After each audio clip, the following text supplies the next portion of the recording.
Welcome to FIU Season 4 here in 2027. We are preseason ranked number 22. Of course, I am live on Twitch. So funny, I keep getting people coming to the stream saying, I didn't know you streamed. How can't you? Open your ears at the start of these videos. But I appreciate it. Link, as always, as literally always, is down in the description. Well, check out the coach contract situation here, as you can see. We kind of regressed a little bit in 2026, but that's because we moved to a tougher conference in the ACC.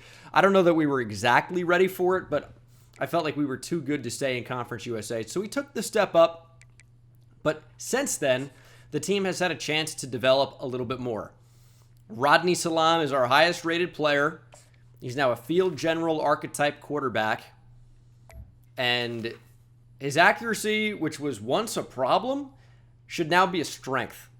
He's always had a cannon. He's always been fairly elusive and athletic. 99 agility. Shouldn't really be fumbling very much.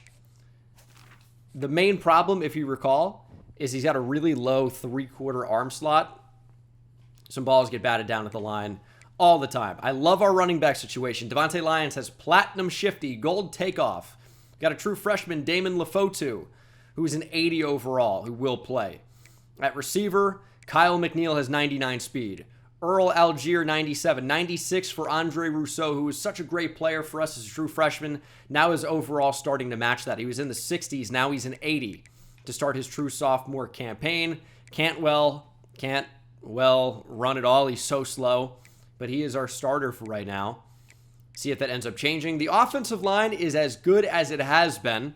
In fact, we're really not going to be recruiting any this year. We're just going to try and develop what we have. Deontay LaBelle has been moved to defensive end, where he's got 93 power moves, 88 finesse moves, gold quick jump now. Very good athlete. However, he still might end up playing some off-ball linebacker for us. We got Fitu Mukwamu in there as well. Taya Canham's been moved to defensive tackle. Overall, I love this team, but DJ Banks, not great in space. So I'd like him to be a rush player for us. Edwin Spillman's got great speed. Johnny Casey, Ian Oluwatimi. Like, we have really good linebackers now. We know about Jeff Bowe in that recruiting class. The corners, unfortunately, we dealt with the transfer, but there's still some talent here. Mr. Clark came back. Raheem Sextel, Santiago Ramirez is developing. But corner's a weakness. We definitely need to recruit defensive back pretty heavily this year and keep and develop what we have on the team already. We're going to be playing some freshmen, but I think the biggest challenge is figuring out exactly how to arrange our defense. Because I think Deontay LaBelle can be a really, really good pass rusher. He's 6'1", 242. Even Ian Oluwatimi, I think, could end up being a great pass rusher as well. 90 speed, 90 acceleration, 77 finesse moves as a true freshman, high tackling. Like, there's something there. I don't know if I want him playing as much this year. I don't know. We have Mukwamu there, but DJ Banks is also an option. He's got 84 power moves, but his zone coverage did go up a bit to a 74. I don't really think he's ever going to be the sub linebacker type. So I don't know who is going to be doing what exactly, but we've got some versatility. We've got some flexibility, and I think we've got a chance to be really, really good this year. I think we're going to set the team up like this. I guess DJ Banks is going to end up playing off the ball, but we're going to have him blitzing, I think, a lot when he's on the field, and he's probably going to be the first man in as we're going to take Oluwatimi out. It'll probably be the first man in if LaBelle gets hurt or needs a break or whatever, and then D-tackle's looking pretty good. We have a Canham. We have Jermaine Carter, who's not terrible. But I also think there's a chance that, we move a guy like Robert Williams into a role here to play a little bit. Horton's just not really that same level of athlete. So we shall see what happens. It'll be a really interesting season. I have high hopes for us winning the ACC.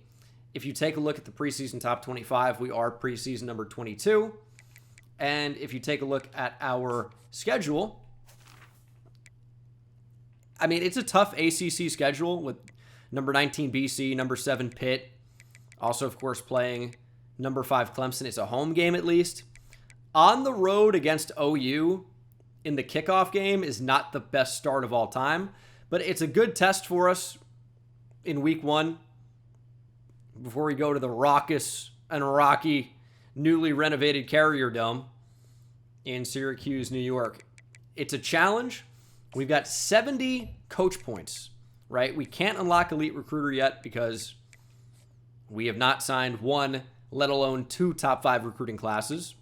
We're going to end up getting Architect, hopefully, after winning 4 rivalry games if that happens, but I think we might feed more into Tactician.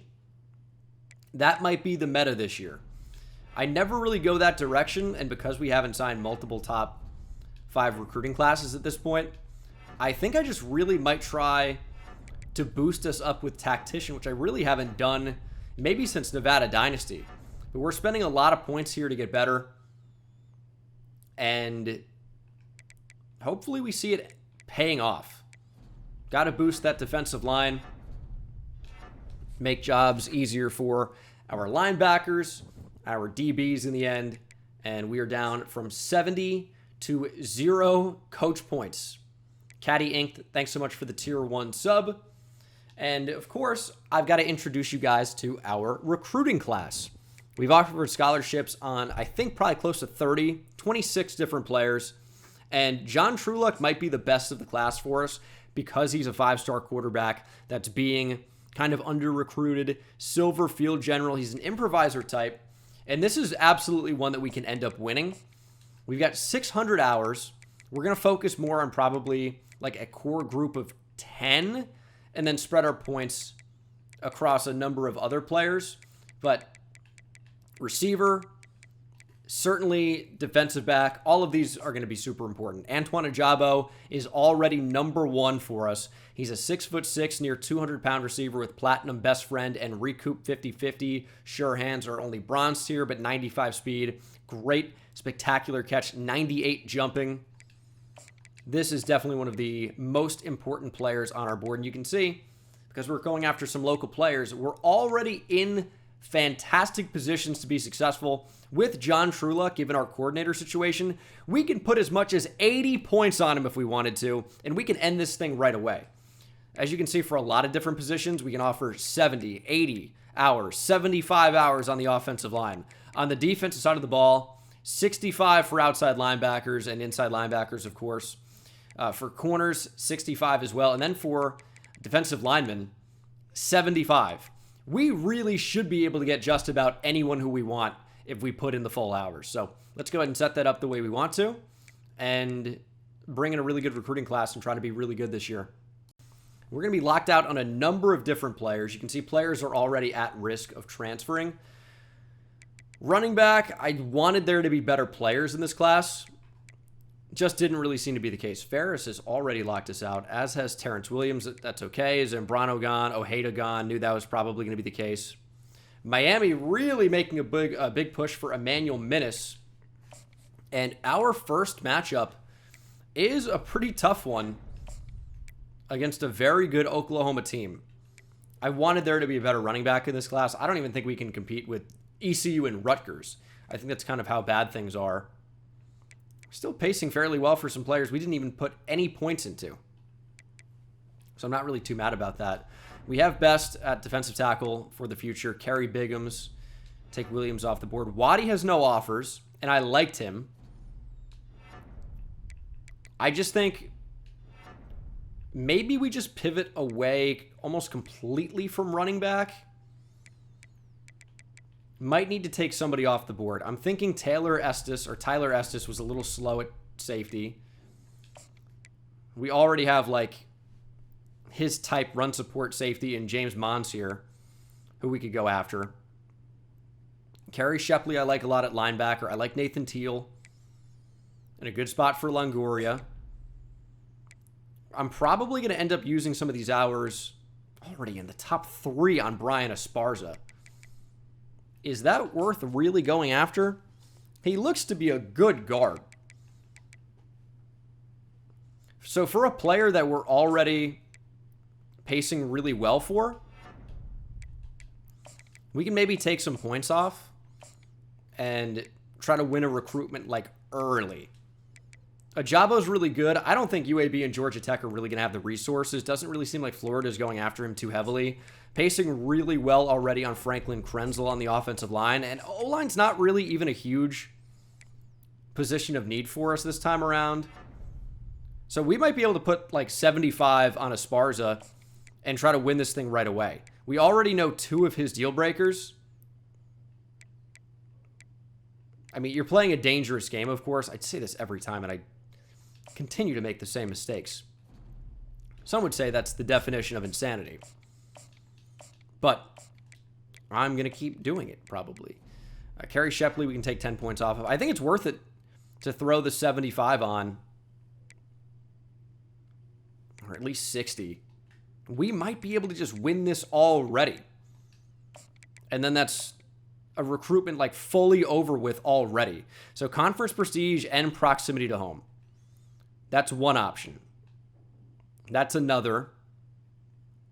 There might be slightly more options than I thought. Yeah, there's going to be actually a few. But this is a guard that I actually quite like.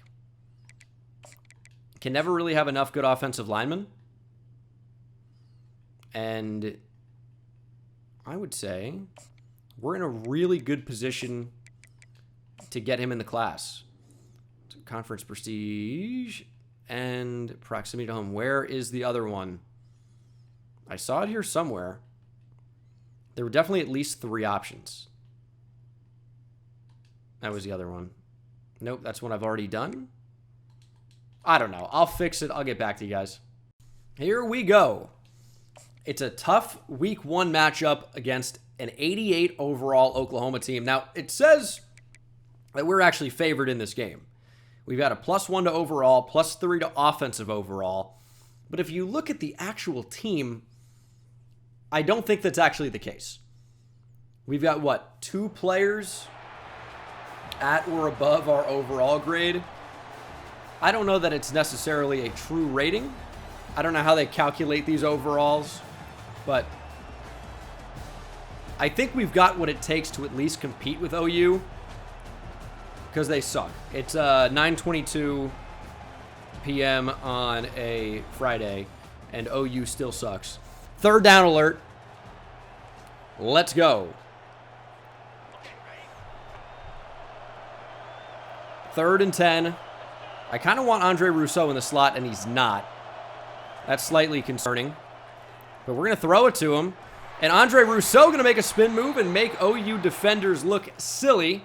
Nice first down and a touchdown and the ball back. It's another 3rd down for the Florida International Panthers, the Cardiac Cats.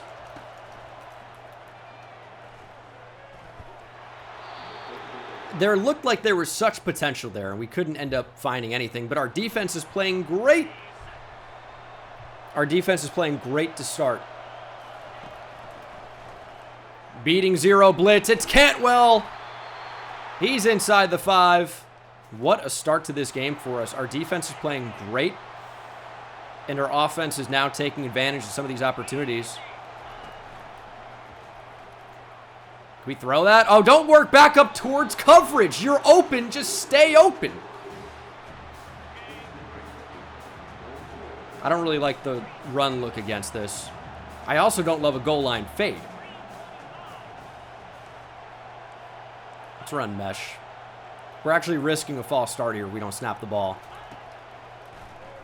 Find the running back, Devontae Lyons, touchdown. He's got gold takeoff. He's got like 98 acceleration, platinum shifty. I kind of expect Devontae Lyons to have a very good season. We'll see if that ends up happening. Nice play design, good catch, good touchdown. It's 21-0.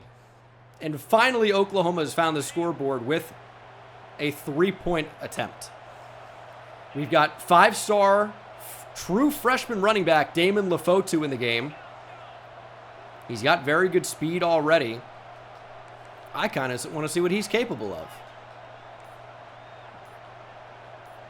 Let's see if it's man coverage and he can get open. I think it's going to be. Damon Lefotu down the field. You got a linebacker on him. You got a mistake. You got a problem. Nesta cooked. Damon Lefotu. Welcome to FIU. How about that for the first time we've ever seen him on the field? Caught OU in man coverage, and Damon Lefotu caught a touchdown. High 90s track speed with a linebacker in man coverage. That is a problem for the Sooners. And we have the football again. It's 28-3. Cursed lead. Cursed lead. On the run for Cantwell. Makes the catch. I think we're going to fix the chew clock thing as well after this. Minimum play clock acceleration of like, I don't know, 25 seconds or so maybe. The only thing I don't like about that is it chews off an unrealistic amount of the clock inside like 1 minute. We might actually get defensive pass interference on that. Algier, I thought, had a step and then kind of lost it. We'll take a free 15 yards on the defensive pass interference. And we've got such great speed on the outside. If they want to press us, they're going to find out the hard way that our receivers are some of the fastest in college football. Here's a deep shot. It's decent coverage, and it's not a great throw. That's kind of the one weak point now of Rodney Salam as a passer. He's more accurate, but not essentially like the best down the field. He's not especially good in that area. Essentially, he's like still the same guy he's ever been down the field. 3rd and 10. Of course, we're going to find Andre Rousseau. Now, they keep pressing us. This is where I want to just rip a post. That's exactly what we're going to do. Rousseau, though, takes a big hit, fumbles with his hands there. Of course, drops the football. Not a fumble, but fumbled the ball before he went to the ground. Had the slant really early. But this is such a great effort here in week 1. And this is only the first half. There's Algier. He's going to get real close to moving the chains, and he does. We're going to call a timeout. 1 remaining. They're pressing Rousseau from the slot.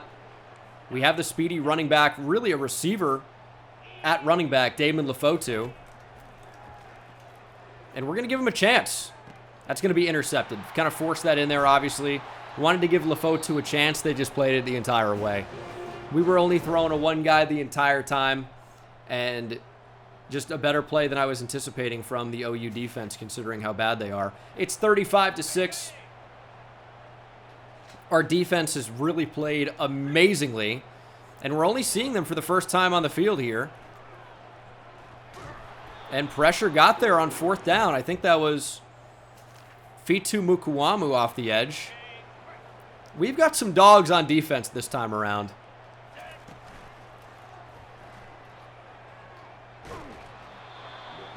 This game is essentially over. It's like, how do we lose it at this point? Damon Lefotu in. I do want to get the 5-star freshman involved. Okay, the change of direction. The cuts are a little bit weird for him right now. He might be somebody we just look to just straight up run with and not even try to make any cut. The 1 interception. The only blemish on the resume of Rodney Salam here in week 1. We're going to go for it on 4th.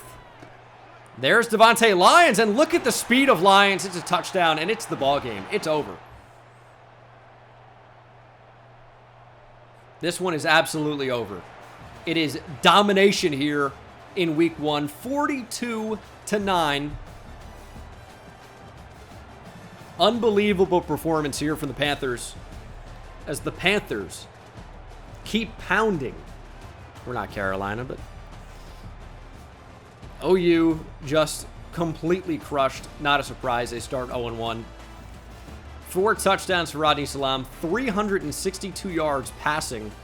Rushing, Devontae Lyons 10 for 90 with 2 scores. Did fumble. Don't love that. And of course, Damon Lefotu also fumbled. Do we have a fumbling issue? Would appear so. No one put up an individually amazing game receiving, but touchdowns for Algier, Devontae Lyons, Damon Lefotu, and Kyle McNeil, who was hurt in this game. That's not good. That's wide receiver 1. That is not good at all. Hopefully that is not a serious injury. 2 sacks for Deontay LaBelle. Quite enjoying the change to the defensive line. Jermaine Carter got in there. Mukwamu did get in there. Half a sack for Spillman and a Canham. No picks in this one. We really didn't get many interceptions last year at all. And I hope that's not going to end up being the case this year as well. But what a week 1. It's tough to perform a whole lot better than that. And I wonder how much of this is because we upgraded Tactician. It boosts up the overalls for the entire team. But the only thing that we're really worried about right now is the injury to Kyle McNeil. He's got such fantastic speed. He can take the top off of any defense. And we are into the top 5 on a number of different players. It's time to start hard selling. Deontay LaBelle not only had a great game getting after the quarterback, recorded 8 tackles, 3 for loss, 2 sacks. What a game. As we are up from 22 to 8. And that's why you schedule a team like OU early in the year. It's a free win. They absolutely suck. And we move up a significant amount with a monstrous week 1 win. It's a broken collarbone for Kyle McNeil. That's a very significant injury. He's going to miss extended time. And at wide receiver, it's next man up. Rashawn Malvo has simply no speed. I'll tell you what, we have a true freshman quarterback, Alex Bajent, who has some receiving chops. That isn't necessarily the worst option. I don't want to necessarily go to him right now. Got Eric Nelson. But, I mean, he's a better athlete than Rashawn Malvo. Still going to have Rousseau in the slot if I can. But that's a pretty big injury. We were already thin at receiver. And now things are starting to look a lot worse. Here's what we're dealing with right now. We have 2 players inside our top 5. Miami's developing a pretty big lead on Brian Esparza. I'm doubling down. I've got him on a week 3 visit that's next week against FAU, which is a rivalry game. We're double selling here. Got the good hard sell. We have the A. All you need is 2 A- for it to make sense for another soft sell. 75 points with a week 3 visit in a rivalry game. He's not going to be committed to Miami next week. So we will get the visit for sure, because it's week 2 right now. We will get the visit for sure. Hopefully we can stay undefeated going into that game. On the road with a raucous Syracuse crowd at the newly renovated Carrier Dome. The newly renovated Carrier Dome is always the toughest place to play in, I would say, college sports, but I think sports in general. Wow, this crowd is rowdy. But I don't think the guard is committing to Miami when we simulate the week. In fact, I don't think I have ever seen a player in the history of College Football 25 go from inside the top 3 fully to committed in the same week. I don't think I've ever seen it. Which to me, and I know is really close, to me says that we are guaranteed the visit. And if we can get the visit and win big against FAU in a rivalry game after we just handled OU, with now 70 points on them, or 75 points on them with a hard sell, I feel like we're in a phenomenal position to win that recruitment. It might come down to a 50-50, but he's a really good-looking guard. I really like our chances. There's Algier. He's going to have to step up in a big way. Losing not only the fastest player on our team, but our highest-rated receiver, that's going to be a tough thing to bounce back from. Now, is he our best receiver? as we're looking to make something happen with Rodney Salam. And that's the worst thing that could have happened. We threw over the line, and then we're intercepted. I don't know how that linebacker can trigger downhill towards the quarterback and still make a play in coverage. It's the magic of the newly renovated Carrier Dome. It's going to be Syracuse football. I don't know how that guy could downhill trigger towards the quarterback and then still get back to make a play. I mean, that seems superhuman. Draft that guy first overall if you can do that. He just baited it, I guess. It's killing me. All right, defense. Yeah, we're going to get there. Our defense actually might be good this year. That would be fun. Fitu Mukuwamu making the play. Brody Hurd going down. And we've got the football right back. On our own 7-yard line. Rodney Salam's already been picked off twice this year in just 5 quarters of play. It's going to be intentional grounding. It's a safety.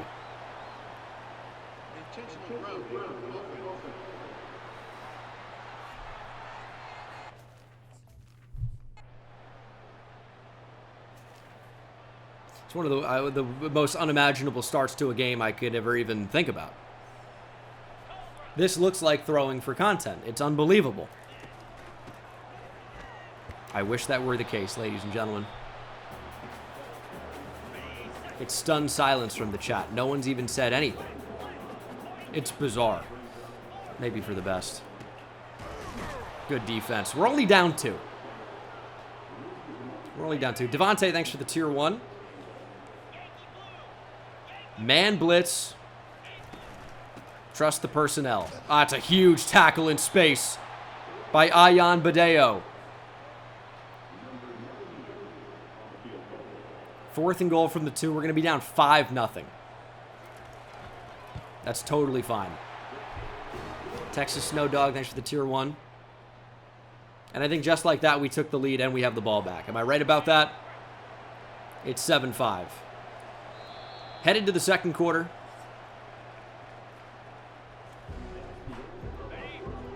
We're going to start playing a little bit better. We're going to step on the gas pedal and run away here. Right tackle, please pick up a block. Thank you. You do kind of miss Magician now that Salam is a field general type quarterback. I will say it's just not the quite the same burst out of the backfield. There's Lafotu. Good block, and Lafotu with good speed. He's dragging defenders down to the 1-yard line. Damon Lafotu is a big play waiting to happen. Should be a touchdown here to Andre Rousseau. And we're looking at a 14-5 ball game. And there goes Andre Rousseau finding enough space, getting into the end zone. And it looks like Syracuse just drove right down the field on us. But an interception by Mr. Clark has put us on the 10-yard line. We're up 14-12. Under pressure, just got to throw it away here. I'd love for some runs in these situations. Not really being suggested any. So we throw. It's Malvo. He's got 82 speed, and he's playing receiver for us. I've got to fix the clock as well. I don't know that we're going to be able to snap this ball. This is a late adjustment. We got absolutely no burst there. I'll take 3. Okay, 17-12. Into the second half now. We've got the football. And we hopefully can start finding a little bit more consistency on offense. I mean, Syracuse giving us more trouble than Oklahoma, which I guess is to be expected. It's 24-19. Our defense is just not the same as they were a week ago. How do we improve? Man, that was not a good throw to Malvo, but we'll take the result. First down. Let's get it to Devontae Lyons. We have an option for a bubble here with Rousseau. That's going to be RB. It's exactly where we're going to go with the ball as well. There's Andre Rousseau. That's a successful play. We'll definitely take 8 yards anytime we can get it. And hopefully, I think Devontae Lyons could actually sneak into the end zone here. And that's exactly what happens. Patience and power to go with the speed, the burst, the explosiveness of Devontae Lyons. And Lyons is a Panther. There's some type of animal, something there. It's 31-19. So we'll try and pass for it. I don't think I love this. I actually... Burns can't hear the adjustment. All right, there we go. That's going to be a little bit better. We're going to have Lyons work off the back of that. A little check down, and Devontae Lyons has the easy first down. That is not going to be the game, but it should be enough to put us in position to win the game. 3rd and 6. Struggling to run the ball a little bit here. That's for sure. Take our points, 34-19.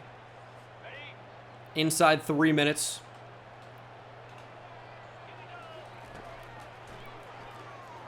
Shot down the field. Thompson is absolutely cooked. And that's how teams get back in the game.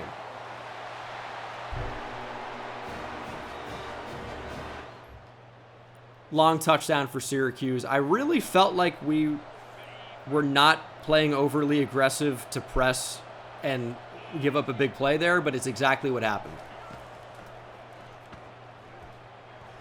On the run, it's well behind the receiver, and it's intercepted.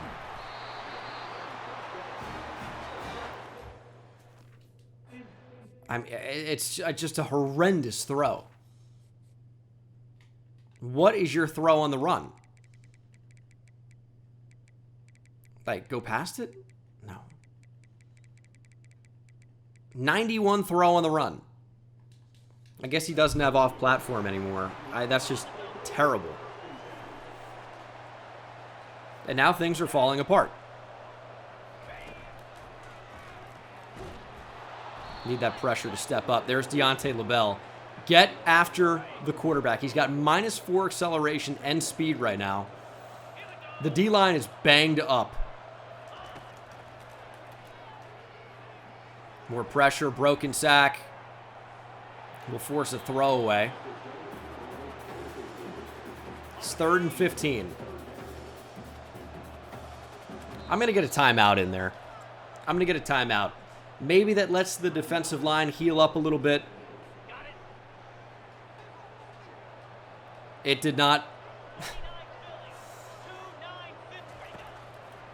All we're doing is giving Syracuse more time to figure out a play. And they're going to find one. It's called a quarterback scramble against man coverage. Pretty good play usually. That's the 2-minute timeout. Syracuse looking for a touchdown. DJ Banks in the game. Big opportunity for the true sophomore. Jeff Bowe in the game as well. We're actually going to blitz him. Throw over the middle. And it falls incomplete. We got the stop we needed on 4th down. And Syracuse needs to play for a stop. There's Devontae Lyons. Look at the speed. 1st down. Syracuse forced to call a timeout. Only 2 remaining. They're in a very, very bad spot. Now, we have had a little bit of a fumbling problem with our running backs so far this year. 1 game sample size. This is a situation where we really cannot afford to put the ball on the ground. I think we're going to keep it with Rodney Salam. He's got really high carrying now. Just take the hit, go down. We can take about 45 seconds off the clock here. But we will give Syracuse the ball back with a chance to tie. We're going to bring it down to a minute. Obviously, we're going to punt. Not crazy in this spot. After the punt, it should very realistically be inside a minute. I'm trying to think if we want to try and bounce this or just boom it deep.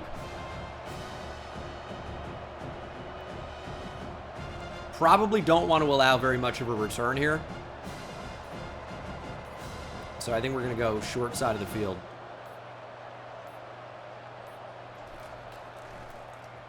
Looking to be a good punt. Not really much opportunity for return. It's a fair catch. It's inside a minute.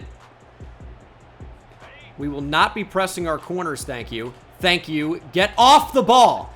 Oh my God. How do I have to tell them 5 times?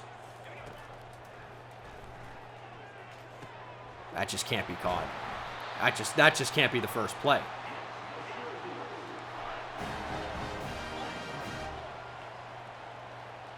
That's crazy. They're going to spike it. Already time is not even a factor. The Cardiac Cats are unequivocally back.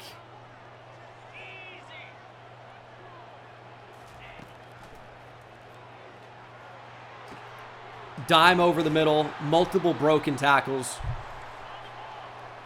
Syracuse ball at the 24. We got to turn up the heat. They're going to spike it with just under 40 seconds.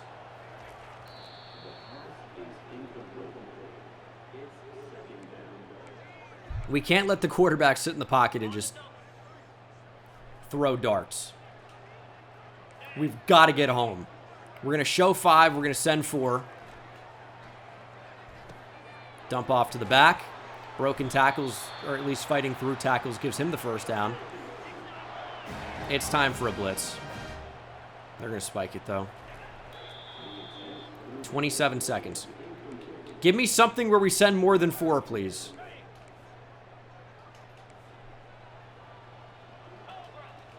Gonna get aggressive here. Quick throw to the flat. You got to rally and tackle. It's a touchdown, Syracuse. I mean, that's the worst defensive drive of all time. We sat in zone coverage, man coverage. Nothing worked. We blitzed. That's what happens. Just a quick throw to the flat is what beat us there. 2-point conversion for the tie. It's a pitch. It's back up the middle. It's a touchdown, or it's a 2-point conversion. Syracuse has tied it with 23 seconds to go. We have 2 timeouts. I really don't doubt that we can get into field goal range. We're not going to run the ball here.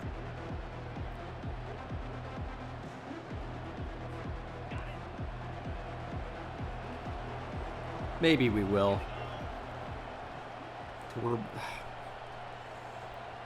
Maybe we can rip off a long run to start. It's not bad from Salam. We get 7. And now the CPU actually thinks we have a chance to get this. Damon Lefotu has great speed. Can we get it to him? They blitz. Lefotu wide open. He can barely get anything. We're forced to call a timeout. Ideally need to get close to the 40.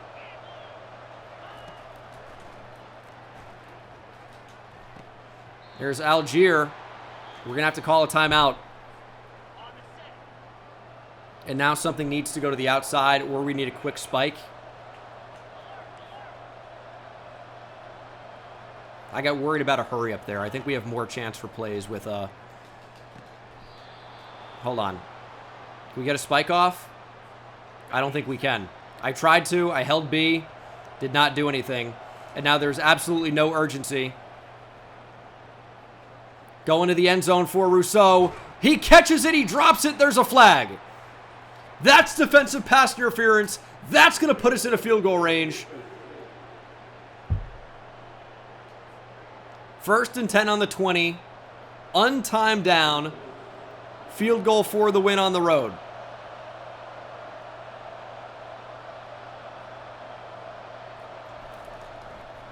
Kick is up and good.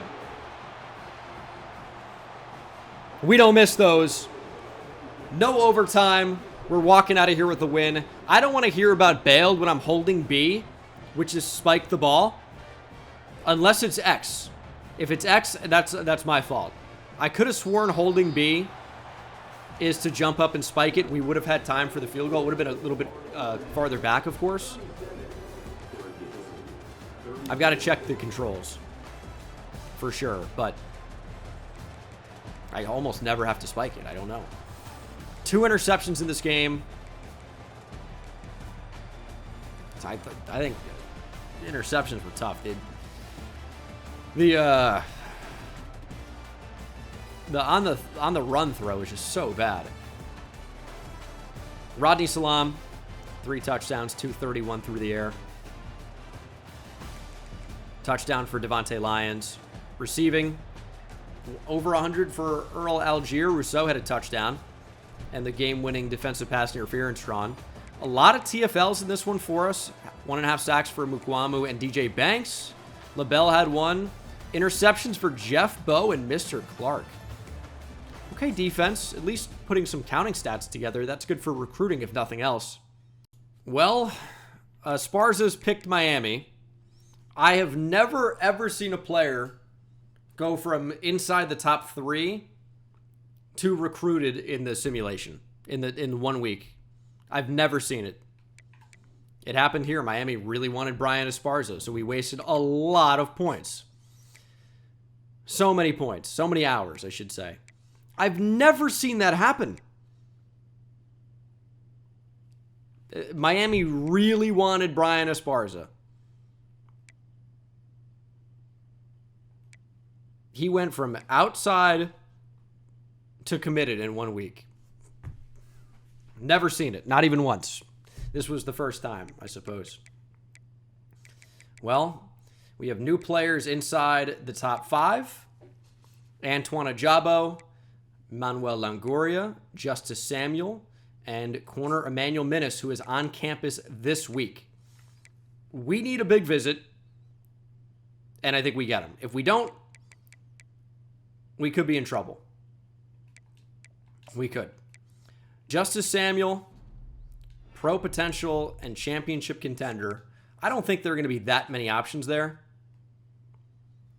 Sunday bound is 1. I kind of think that's going to be it. We shall see. But I'm pretty sure it's going to be. All right, so Sunday bound it is. It's the only thing it can be. And definitely want to get him on a visit as well. Scheduling against Clemson, I think, is kind of a bold call. But they're an evenly matched team. So it really shouldn't be too much of a downgrade if we don't get it correct. We'll get a complimentary visit anyway. When I say correct, we don't get a win. I think we're kind of okay there. So overall, we look pretty good. Just I'm worried with some of these guys that our grades are not high enough. Like grassroots, I think is pretty likely there for Longoria. Can it be anything else? I think there might be one other option. Oh no, it's not. Okay. Oh, it could be Hometown Hero, which I like never see anyway. But I guess it could be. And then Ajabo, I don't necessarily think we need the visit. But with a win, I think we can get him like fully committed. So I do want to hard sell. He's one of the top players in the class. About to take over LSU, or overtake LSU. I don't really have a ton of wiggle room here with these hours. In fact, I probably need to be a little bit smarter about this, but I need to put 40 points on Antoine Ajabo. We're going to figure out the rest later. Hopefully that's the one. Okay, so that game against Clemson could be especially difficult. I can't believe Brian Esparza committed to Miami. I really cannot believe that. We are about to get a lot of hours back because we scheduled 4 visits. So provided we don't fall back too much in the simulation of next week, we should be okay. Remember as well, even though Brian Esparza is going to be on campus, the bitch, we've got also Emmanuel Minnis on campus. Big week 3 visit We really need to win this, and hopefully in dominant fashion. Playing FAU this early in the season kind of defeats the purpose of having a rivalry game because you can hardly get any visits scheduled for it. But we're going to go with the Biscayne Blue alternates. We're going to come in, and hopefully we're going to show out, perform to the best of our abilities, and stay undefeated, secure a big-time cornerback commit. I'm hoping for all of these things. P. Blazel, thanks for the prime sub. Claws up, or whatever that is. Let's go Panthers. Home field advantage. Played a little bit rough against Syracuse, made some mistakes. We're going to play better today. Looking for a blowout victory. I was going to say blowout win and victory, and came out blowout vin. It's like I'm German. Never. 2nd and 14. Looking to take off. Salam has fumbled the ball. I think FAU's on it. He's got 88 carrying. I didn't think we had to slide. Man, we love turning over the football.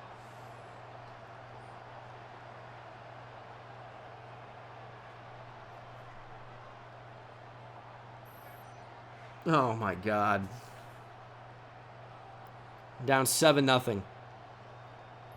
And our defense needs help. It's going to be one of those games, huh? Going to be one of those games. Get to the QB. There we go.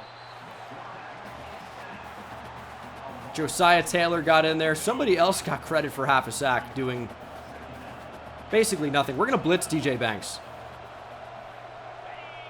Got two running backs right next to each other as they run the option. Oh, my God. Keep trying to get over to the edge, because if they go to the outside, it's a big play. But that frees up the inside. 3rd and 1.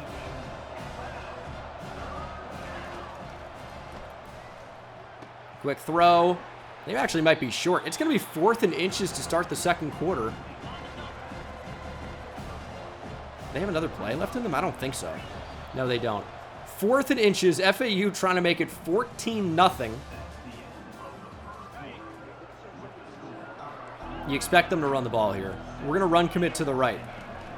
It's a run up the middle. And it's a power run into 1st down for FAU. Still struggling to defend the run. Tight end in motion. Touchdown Owls.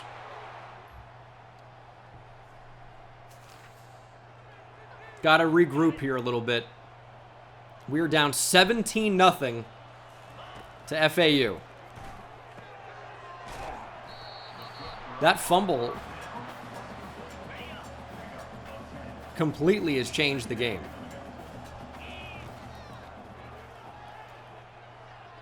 Make up for it, Salam. Run away from him. Touchdown, Rodney Salam. Okay.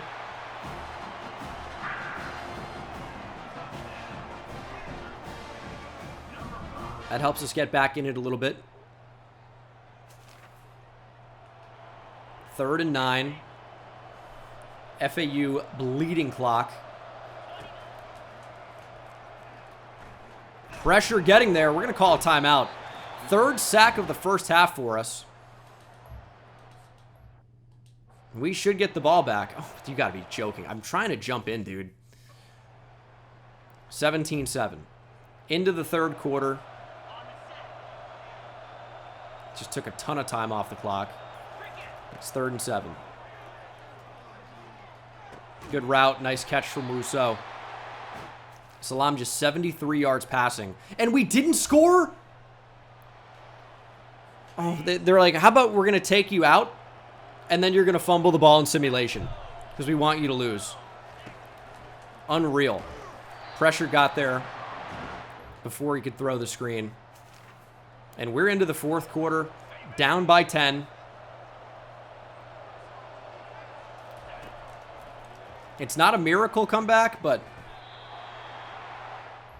we're in a bad spot. How about stop taking me out of the game?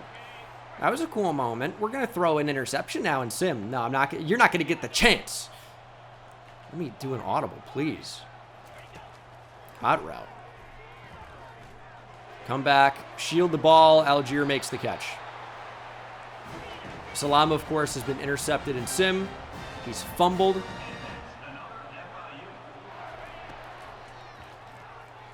High point the ball. Algier can't make the catch. Worth the shot on first down. Stops the clock. Not really worried about it. Salam on the move. We're going to lose 13 yards. Trying to make something happen. Can't quite figure out a way to do so right now. Thrown to the end zone. We have Andre Rousseau. Huge catch. Touchdown, Andre Rousseau. Great angle here. We are not dead yet. 6.5 minutes to play. We are not dead yet. Come on, defense. Big third down. You're dialing up the heat.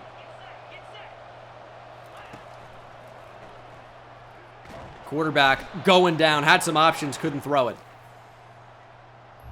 Big third down. Make a stop. Where is my offensive moment? I'm going to lose it.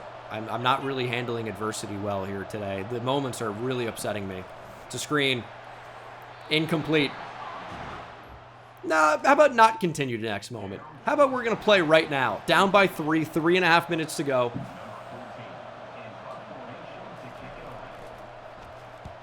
They punt it straight into the end zone. Get away from the ball, please. Let's go offense. No mistakes. Good clean drive. Salam's closing in on 100 yards rushing. I don't really love a design play to Cantwell.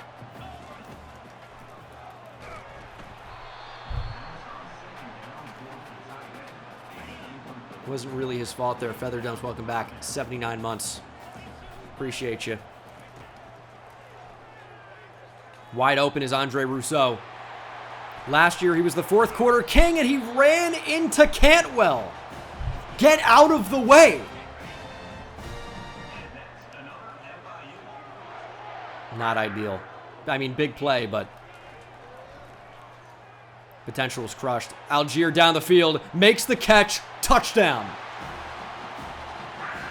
He's got great speed. If you're going to press him, we're going to beat him. That corner torched. 50-yard touchdown. Let's go defense. JP, thanks for the tier 1. Let's get after the quarterback. We're turning up the heat, and we're making plays. Jump the route. I mean, you're watching the ball float to the receiver. For what reason?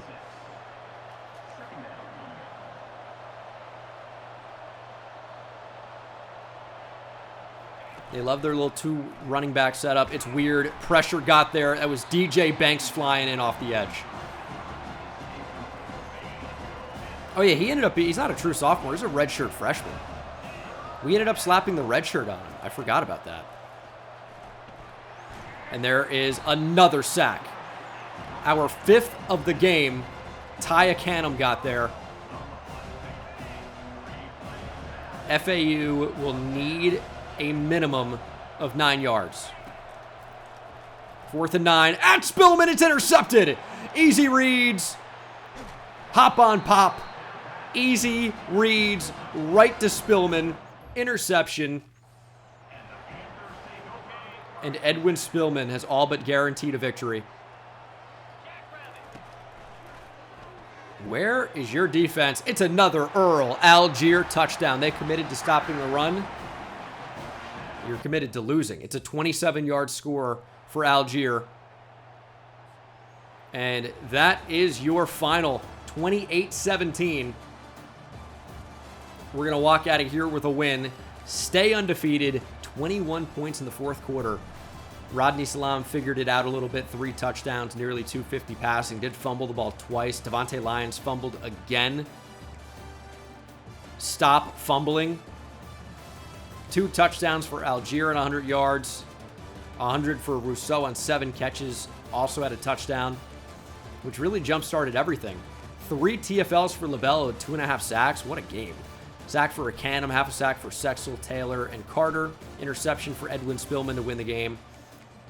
Forced fumble for Santiago Ramirez, which was not recovered. We're doing a really, really bad job of getting interceptions and forcing turnovers in simulation. That's going to need to change. That's going to need to change in a big way. See if that ends up happening. But right now, we got a good result. It is a decisive victory, clear victory, with a big-time corner in attendance, Emmanuel Minnis. He is so close to committing, yet didn't. A blowout victory very likely would have done it. We're up to number 5 in the country. But unfortunately, Minnis has not committed yet. And I wonder if Miami doesn't swoop in at the last second and steal him. It doesn't get closer than that. Miami, unfortunately, trending really well for Manuel Longoria as we switch the cells in the incorrect way. Kind of a big miss there. We do have the week 5 visit. I really don't think that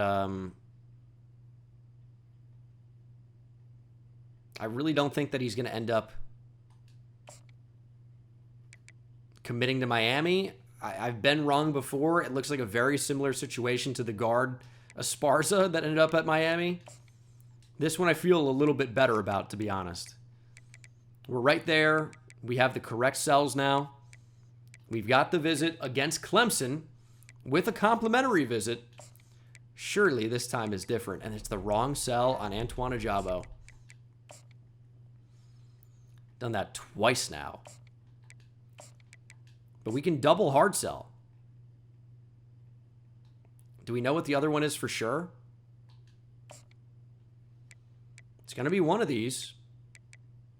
We're going to put 80 on them.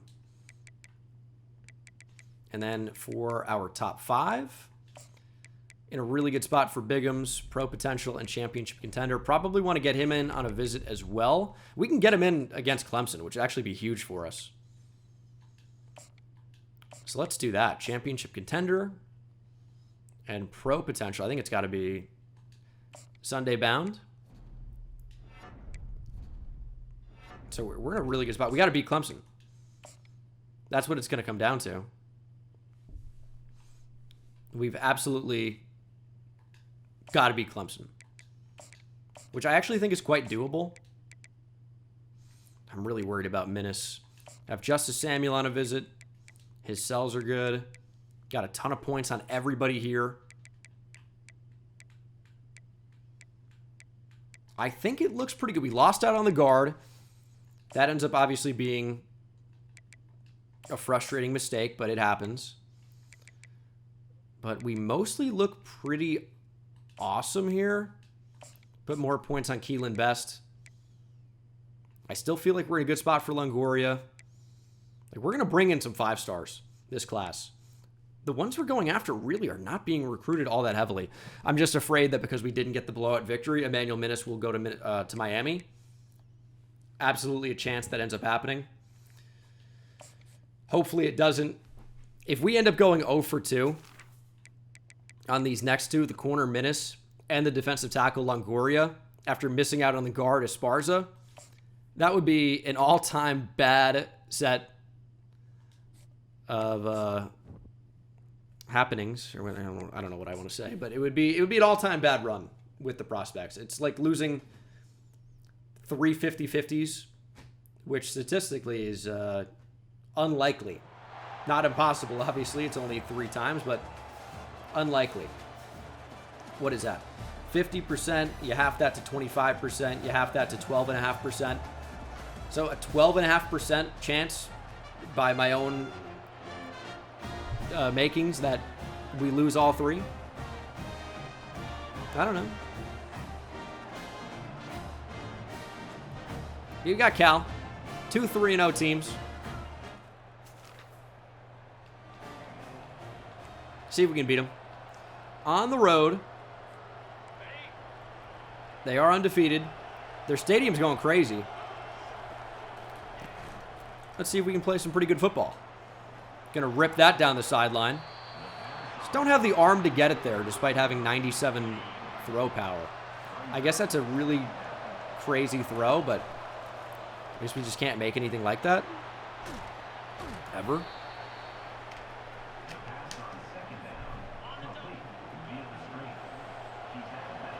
Yeah, this crowd really is going crazy for the Golden Bears here.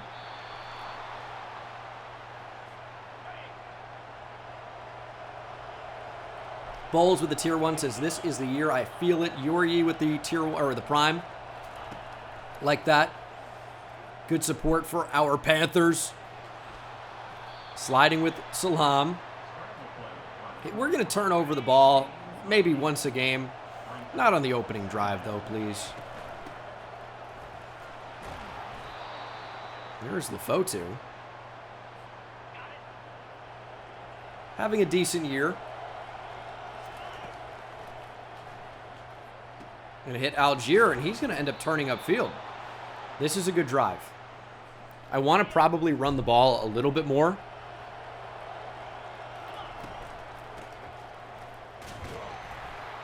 We don't really have like the bell cow power back to do that, but Lions does have good speed. So we can definitely, you know, rip off some big plays when the time comes. Work up the field. Work up the field. Playmaker, I swear, never actually... Playmaker is the closest receiver. It's always the second closest. At least that's my perception of it. Cantwell can never turn up the field in time.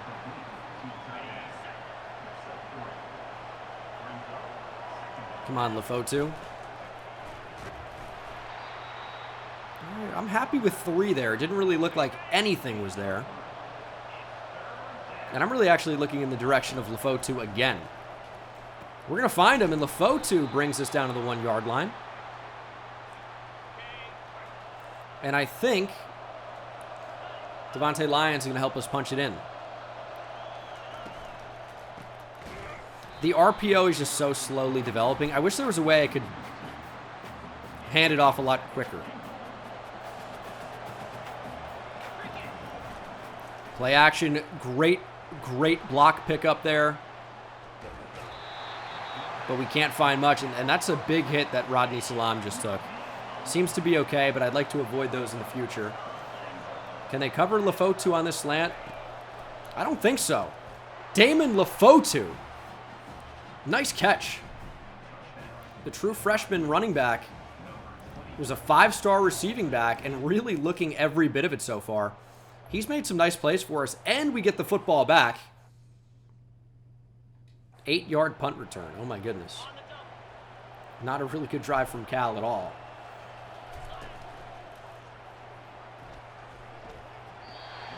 It's frustrating. A little RPO. We got Lefotu and Rousseau. Somebody's going to make something happen. Nope. Man, running the ball is so frustrating sometimes. I just can't be nearly as effective as I want.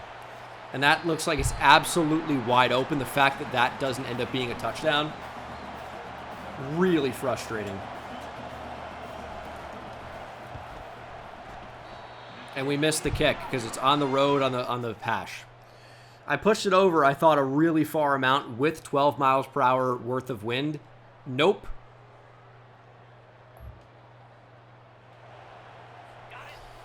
Instead of 10-0, it's only 7-0. What do college kickers do?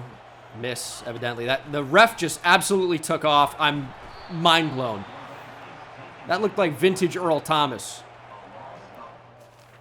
playing single high free safety. I've never seen range like that.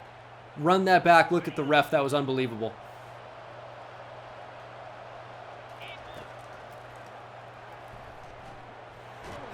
I don't like anywhere to go with the football there. And stop me if I've said this before. I need to change the play clock acceleration after this game. There's Damon Lefotu. He's got great speed. Lefotu's going to turn it into 6. Damon Lefotu finds the end zone again. It's going to be 14-0 good guys as we move into the second half. Up 14-0 third quarter. Cal going for it on 4th and 2. From the 2, of course. To run. I'm wondering if pinching the line is not actually ever the call. I don't think it's successful ever.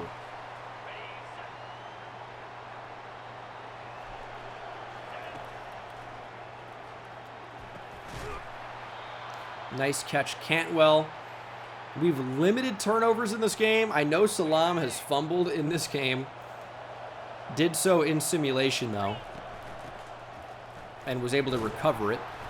Lefotu gets a couple. Not really running the ball all that successfully. But that's okay. Capra into the game. Little fullback toss. Capra with the power. And that's a touchdown for someone we don't ever expect to see scoring. Capra with the rushing touchdown. It's a tight end. And it's going to be 21-7. Come on, defense. Cal going for it on 4th down. Game essentially on the line here. Well, and there's still enough time in theory, but it starts to look pretty bad. We just don't account for the quarterback run. There's only so many things you can do. But we got the football back, and now we can absolutely put this game away.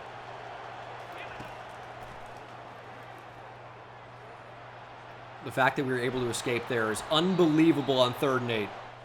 Was really just playing for a couple yards, didn't want to fumble. And Rodney was able to make a special play. Rodney Salam. 3rd and 6.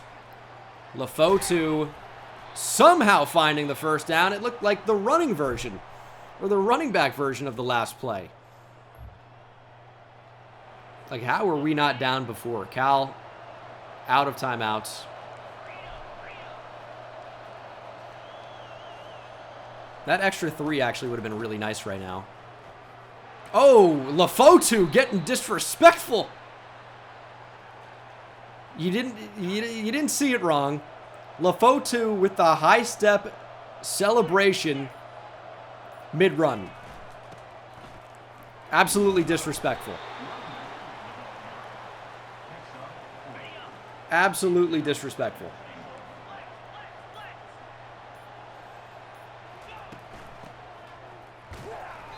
And that's going to end up being the game.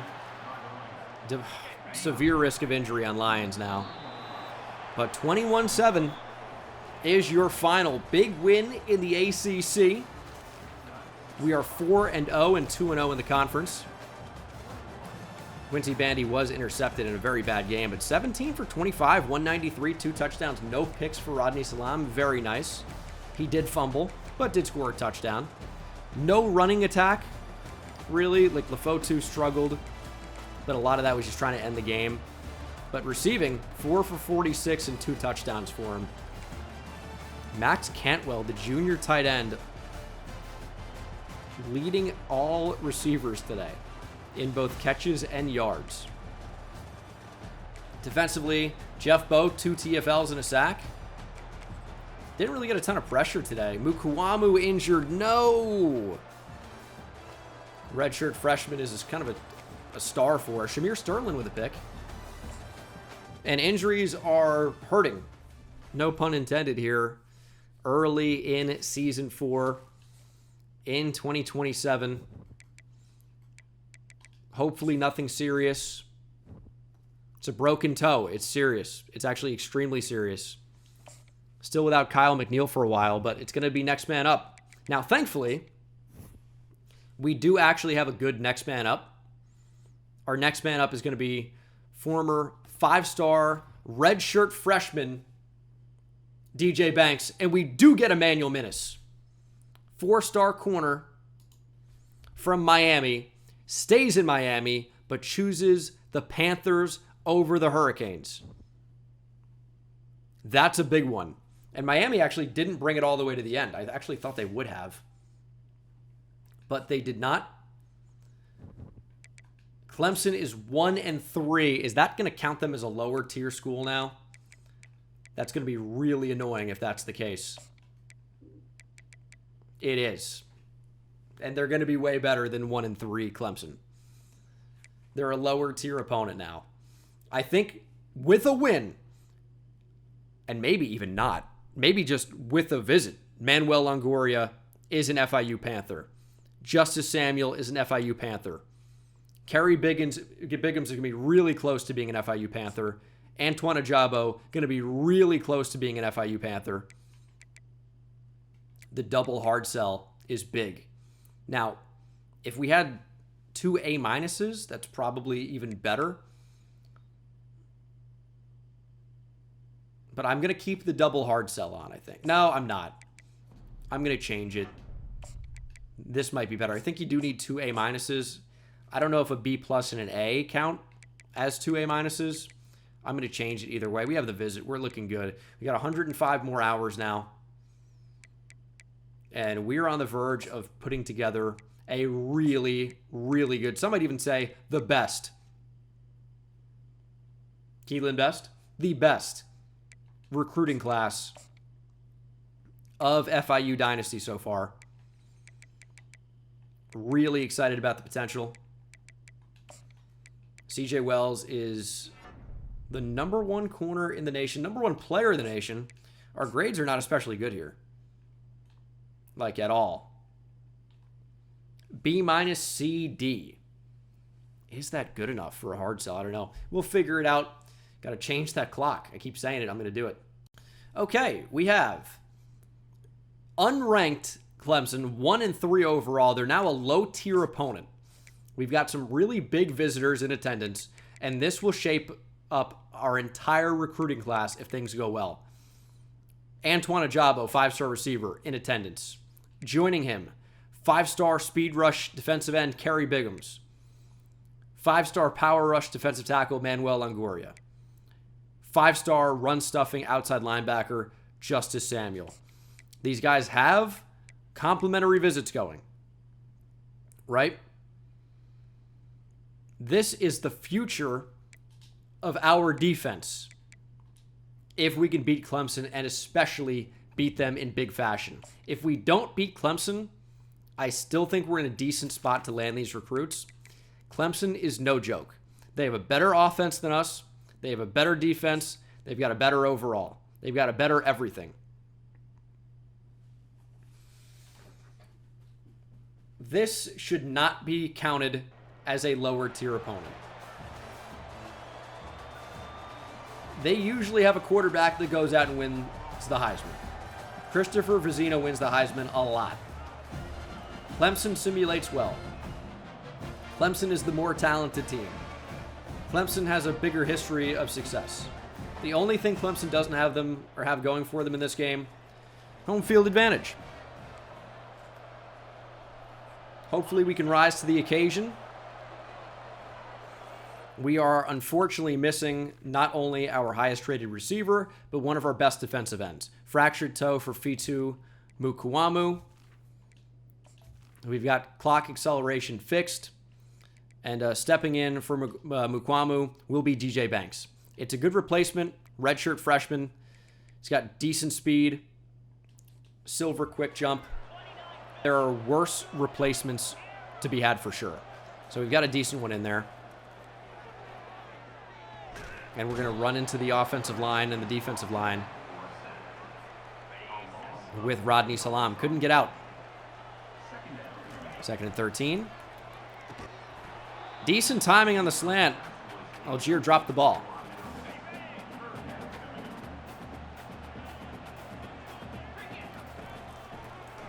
Oh, we're under pressure. We're sacked. Clemson's going to be talented. That's Jacques Gastineau. Import from France. I don't like that my punt thing moved over at the last second. Not the start we were looking for. Drewby, thanks for the prime sub. But forced a 3 and out, got the ball right back. Let's figure out this whole offense thing. Lions can't catch the football. We got to take advantage of that platinum shifty. I've not really done a good job of that so far this year.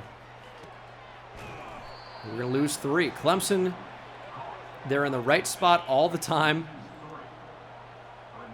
They've got really good speed. And we're sacked again. We've been sacked 3 times at the start of the first quarter. Salam is already pretty banged up.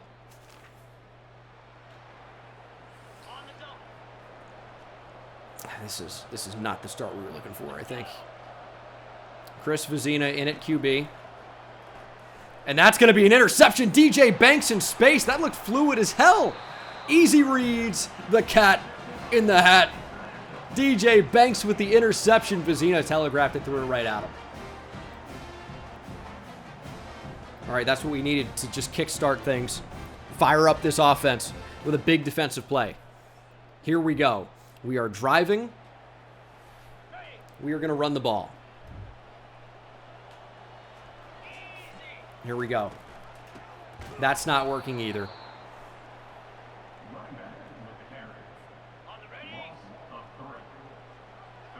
Probably need to figure out what's going on. We'll take that. Andre Rousseau catches it. We do have 3 first downs to Clemson's 0. But I think all 3 have come on this drive. We need to capitalize with points. Need to find the end zone. I love Devontae Lyons something here. Sacked. Going to lose a lot of yards.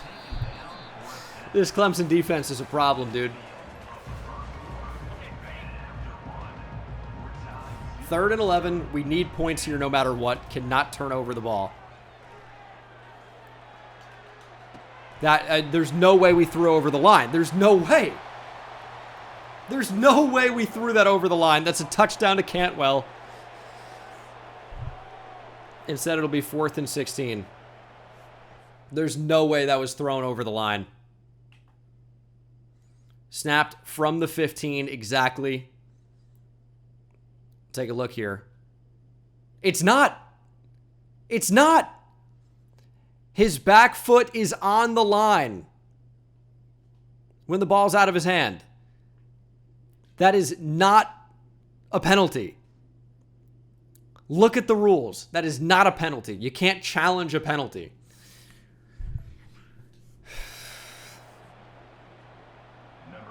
That should be a touchdown. Instead, we settle for 3.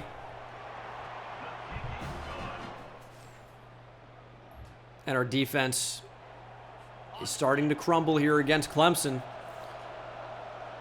Turnover would be huge in this spot. Gonna send the running back out.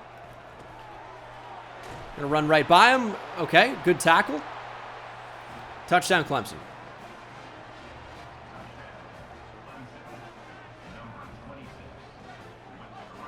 I don't really know what we can do against that. Is that Justice Haynes? Did he transfer to Clemson? It's Jay Haynes, senior from Roanoke, Alabama. We are down 7-3. We are driving again. Salam's hurt. That makes sense. He's been getting destroyed the entire game. And that's going to be an interception. Knew it was going to be a pick the entire way when I saw the linebacker start to run the route for the running back. Clemson takes over. Clemson about to extend their lead.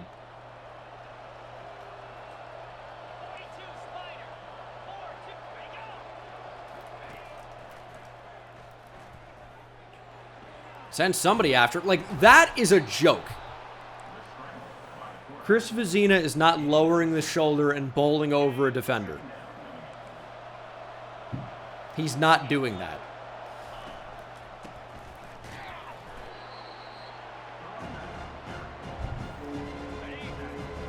3rd and 2. I honestly want Jeff Bow blitzing. RPO, running back keeps it, 1st down. Now the timing, I think, is going to work out so we do get the football before the end of the 1st half. We should have a drive to erase a touchdown if that's what ends up happening here. Kind of just stepped right out of the way. And they have the football again. Thanks, game. That was cool. No 2-minute drill. Go score a touchdown. No, this was Clemson has the ball. Enjoy playing more defense.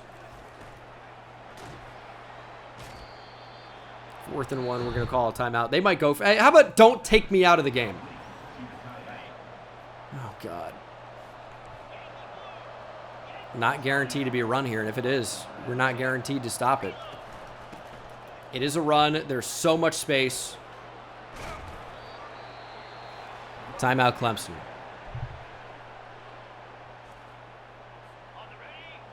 I mean, I don't see a scenario where this is not at least 17-3. I don't think we're going to be able to force a turnover. In fact, I think a touchdown is exceedingly likely. I think we're looking at 21-3 with no time to answer.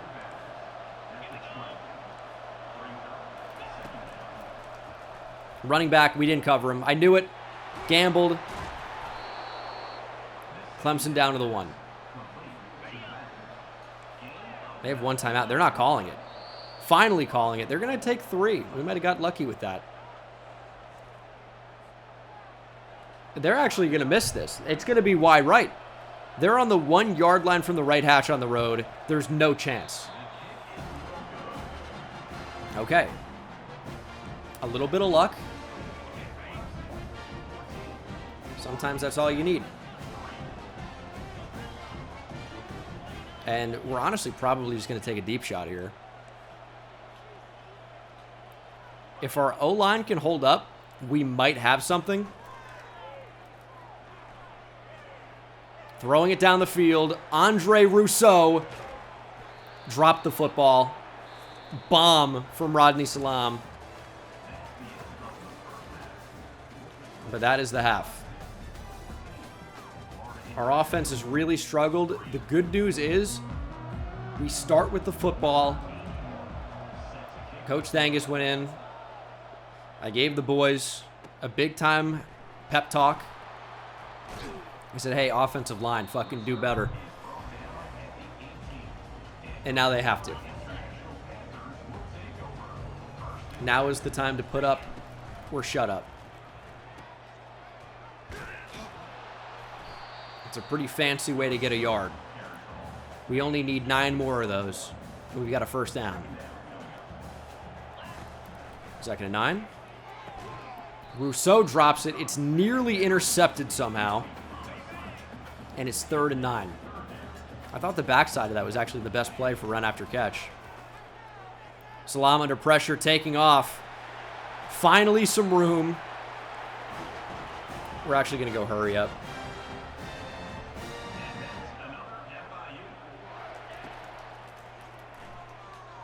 Oh my God, dude. We've been sacked 5 times. What do we do? Cantwell drops the ball.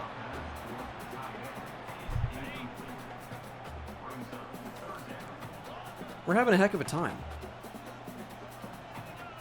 I mean, not 4-down territory, but we're going to consider all options if we can't get this. Deep shot down the field, intercepted by Clemson. Tried to hit the whole shot, couldn't do it. Oh, man. Here's the lower quality opponent. Lower tier Clemson team. Yeah, they look terrible. They are 1-3, I guess, but this is their get-right game. Everything's open. That's probably a penalty. And beyond everything being open, they break every tackle. It's a tough combination. Please get there. Please get there. Please get there. He's breaking every tackle, finally sacked. They might actually call that a run. Jeff Bow got there. Now he's in on the next play on special teams. I love the effort, Jeff.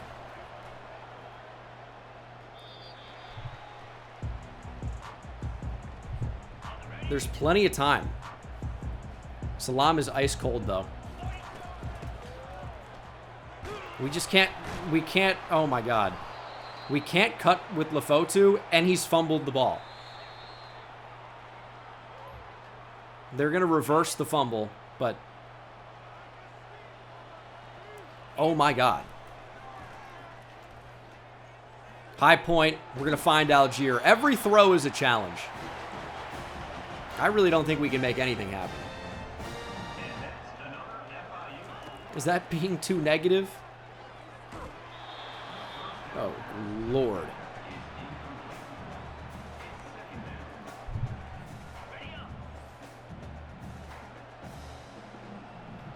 We got to figure something out.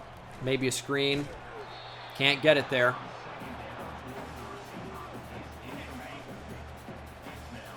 Yeah, Brent Venables back as Clemson DC. We're in hell right now. Salam trying to get away, can't get away. Where do we go with the ball?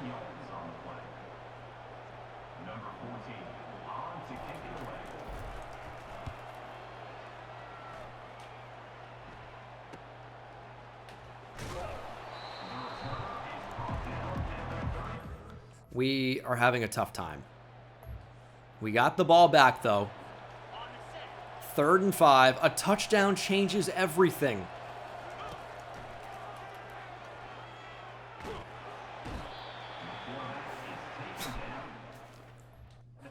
We're not punting. I don't know what to do.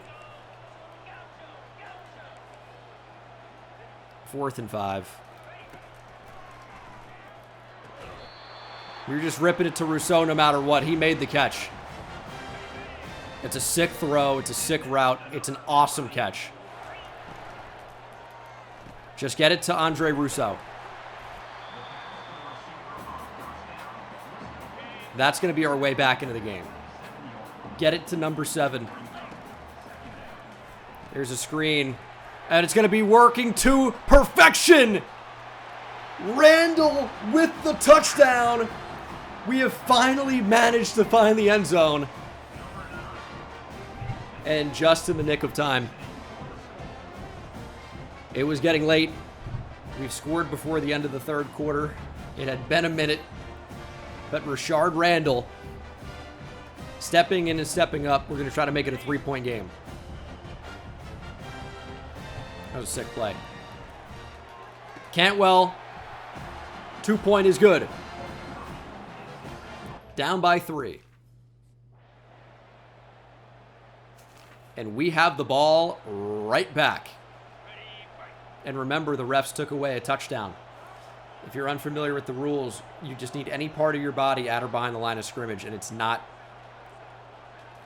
a pass over the line of scrimmage. And that's a bad spot. That's a bad spot. You can't tell me he didn't get the yardage here. Let's see. He gets up right at... Let's see where forward progress is.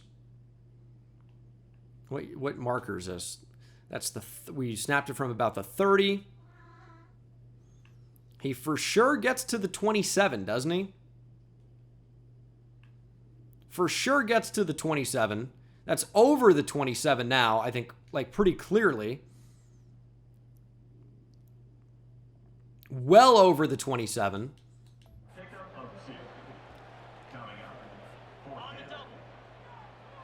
The spot was actually, I mean, it's 4th and inches, but look where it is. The line of scrimmage line is on top of the first down unofficial line. We'll get it on the next play anyway. I don't think I've ever seen the two lines on top of each other. Literally overlaid. 5 minutes to go. Sick ball to Rousseau. Broken tackle. Touchdown. Take him out. I got super afraid when I saw Shaquille O'Neal moving like Trent McDuffie in coverage from the slot. Where the hell did that come from? 49 looks like The Undertaker in the slot.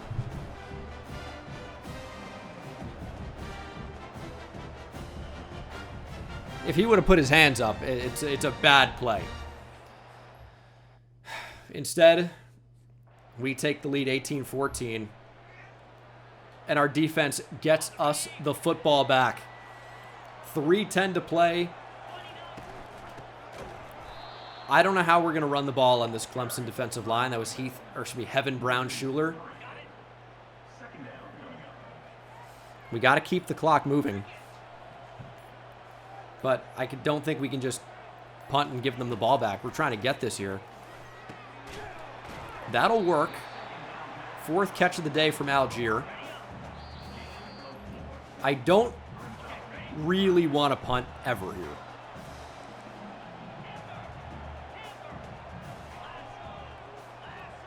If we get 4th and short, it's going to be an interesting decision. Our defense has played well, though. That's where we're going to go. Devontae Lyons makes the catch, stretches, and doesn't get it. They sent everybody there, or at least 6. Andre Rousseau, I think, ends up being the most open, but I was worried about the safety, who also creeped up. He was lurking, dude. He was lurking. Low arm slot, that could be a pick. We go to the back. Devontae Lyons, who makes the catch. He stretches the ball as far as he can. Let's see what it gets to. Ball is down. Okay. It's on the, the 42?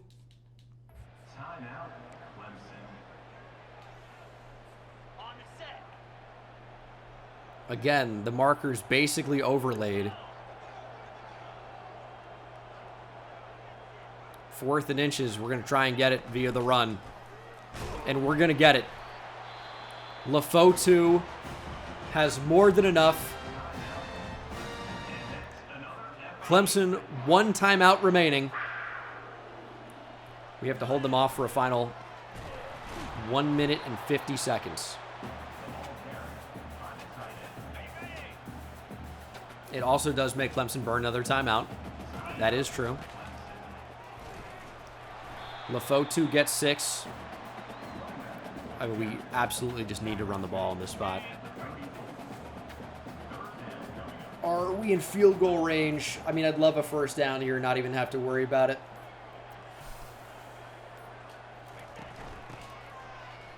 And Lafotu's going to get exactly that. First down. And we're going to walk out of here with a win. I think we're going to try and take 3, though. Don't really want a close win over Clemson, who's a lower tier opponent. It doesn't really do much for us.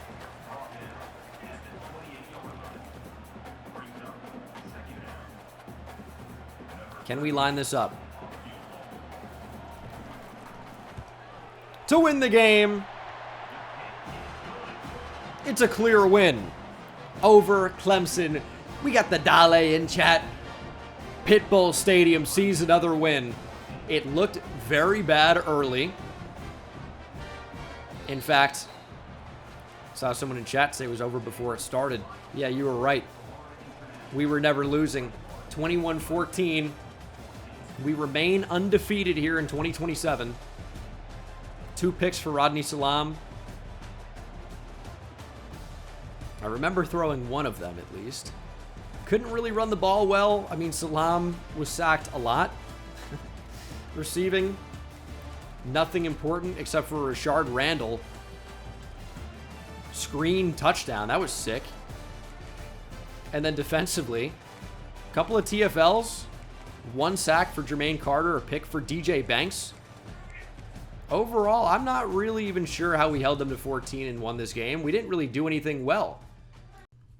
That was the FIU Panther mascot going crazy in the background.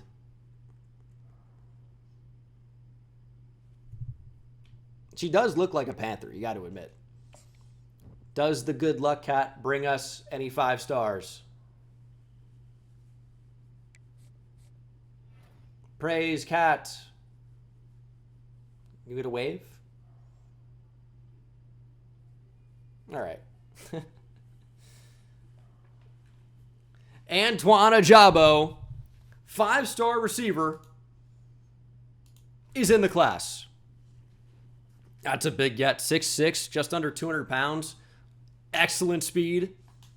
Joining him is Justice Samuel. Another in-state commit. Run stopper, outside linebacker. We lose Manuel Longoria to Miami. We went 2 for 3. I'll take that. We lost a defensive tackle, which we've got another one potentially on the way. Going head-to-head with Miami is a challenge, obviously. It's a big challenge. But right now we're 2-2. They got Longoria and the guard. We've got Justice Samuel and the corner, Minnis. So these are big boy recruitments. You're not going to win them all. But we are looking good on some of them. And we might look to add Anthony Kerr now. We have 240 hours. He is supposedly a bust, but he's pretty good. I think that's probably going to be the sell. We could double hard sell here. Oh, it could also be conference spotlight. All right, we're going to put 80 on Anthony Kerr. He is pretty good. We're solidly into the top 3, or in the top 5 on a number of other players. We might start going after Zach Sills now. Like, he is good. We haven't been recruiting him at all. Just prioritize other players. And suddenly we're getting to the end of the road here, and we're looking to be in pretty great position. Kerry Bigham's had a fantastic visit. LSU trying to make a run. I don't think it's going to be enough. Might try and get CJ Wells on campus. Our grades really aren't good enough here. I don't think a bye week visit's going to be enough, but I don't really want anybody else to get the chance to get him on campus. Puts us in a bit of a tough position. What we could try... See, I want to wait another week to just see what happens. But the problem ends up being, like, does he get scheduled week 7? When week 8 would be clearly better because at least we're getting game bonuses. 185 hours. We need to get visits going. We get 75 hours back next week from Bigham's. I don't know what we want to do here. We definitely want to bring in Wells and Tongue together because they get the complimentary visit. Week 8 or week 7? Do I think it's still going to be going on? Let's see. We're not really getting that much ground on them. It's week 6. I thought it was like week 5. No, it's week 6. So they're still likely going to be open going into week 8. The week 8 visit's going to be much more influential. Okay. That was the decision to be made. Enrique Tongue will join him. He likes Coach Prestige. I mean, our grades are not good either. Athletic facilities, Coach Prestige, and Conference Prestige would be good enough for a sell. That can't be one. Okay, it can only be one thing. So we're going to do Prove Yourself. That is good enough for a sell with the A, B, D+. We know he likes Conference Prestige, so we can sell that on his visit. It's a much higher grade. And then we're also going to contact friends and family. 50 hours. Can't get a complimentary visit with Keelan Best. We do, however, want to start hard selling him. So we're going to rearrange some things, get ready to play our next game. But right now, I'd say recruiting's going pretty well, and it's looking like it's going to get even better. So I'm feeling pretty good about things. B minus C plus D. It's not great, is it? Program tradition is just so bad for us. It's terrible. This is actually kind of a scary one. On the road against Virginia Tech, that's a tough matchup. We are one of 3 undefeated teams in the ACC right now. Miami has lost. Actually, NC State's undefeated as well. In conference, there are a lot of teams who have not yet lost. That could change after this week. Virginia Tech is 0-1 in the ACC, in ACC play. It's time for the Vice alternates. This is going to be a Hokie beatdown. Their overall is actually not bad. And this is a really tough place to play in the game. I wonder what it's going to be here down the line a little bit. But Virginia Tech, they get crazy. The Cadets go wild. Enter Sandman, or the College Football 25 variation of it, goes crazy. Thankfully not a night game. But they're going absolutely apeshit in the stands.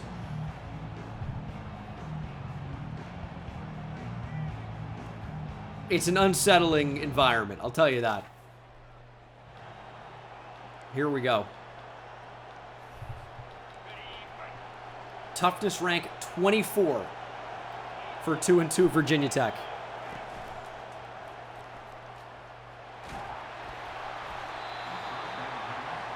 Our O-line, I mean, do we just need to sit and get it out quicker?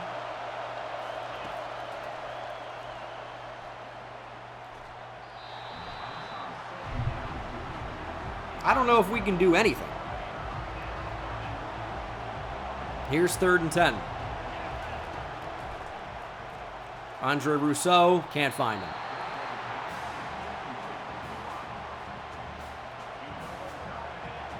This is not the start we wanted on the road against the Hokies.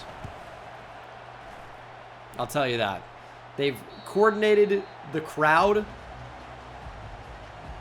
This is their national championship today. We're already missing throws on offense. O-line is already not protecting. We're already down 7. We're 14-0. They had like 2 offensive plays. They have 1 first down and 145 yards. 3 completions on 4 attempts for 131 yards and 2 touchdowns. They're averaging over 30 yards a pass.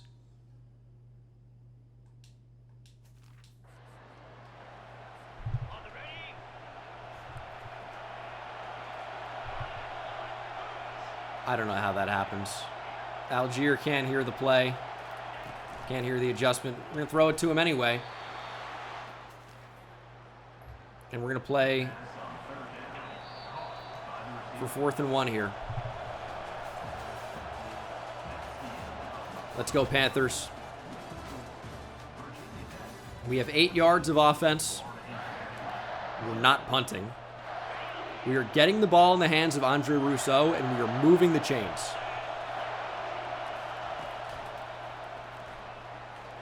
There's Andre Rousseau. That's what we need to do. Get the ball in the hands of number 7.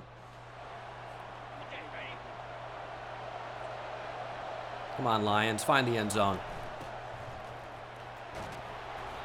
Take 7 yards.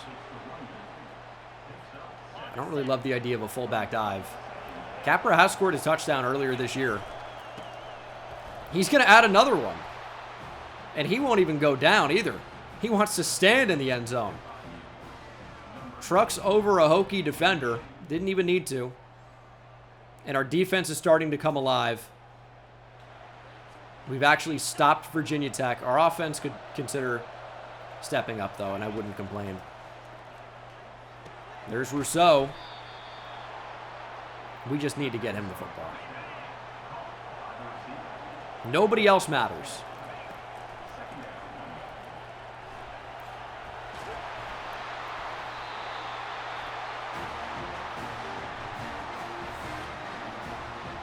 Rodney Salam's put the ball on the ground.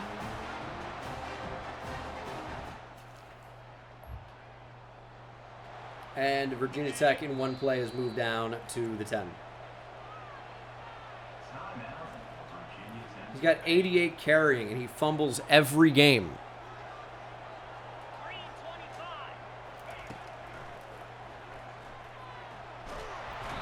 Good pressure Edwin Spillman got there. Timeout, VT. The guard we missed was a 4-star, I think.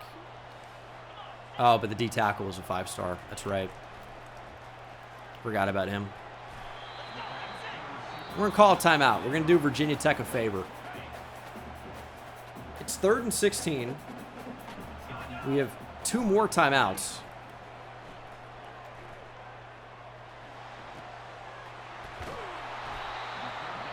We're going to call another one here. Virginia Tech all the way down to the 2. They're likely going to make it 17-7. They will. We will have 30-ish seconds and a timeout. We've got a chance to get 3 here. Here's Andre Rousseau.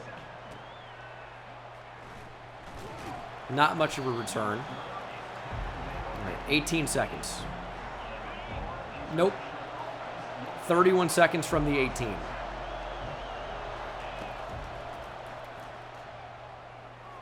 On the move. Don't like anything.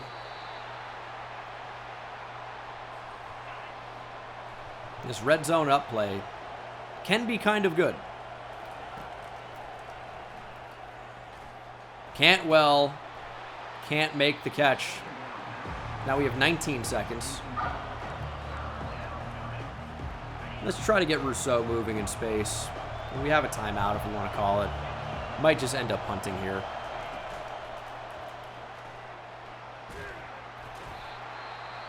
Yeah, timeout Virginia Tech. Couldn't really find anything there.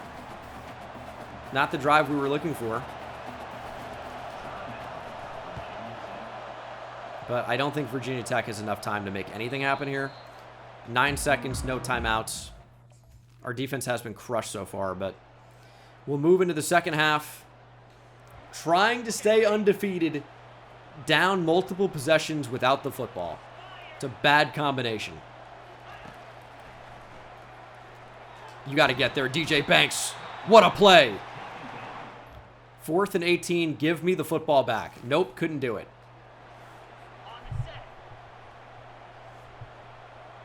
3rd and 5.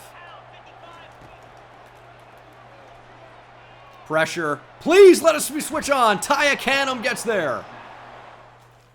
How about a drive? Please. Like, nah, we're just going to have 3 and out and sim again. Good luck. Give me a chance. I'm trying to stay undefeated here.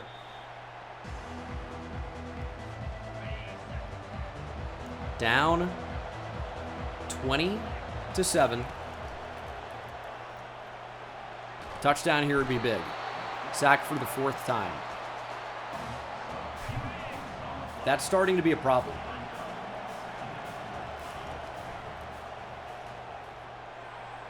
Salam on the move. He's actually got enough speed here to outrun the defensive line. And we're going to slide after a nice gain into Virginia Tech territory. We can't have this going to Malvo. He's way too slow. It's got to go to somebody else.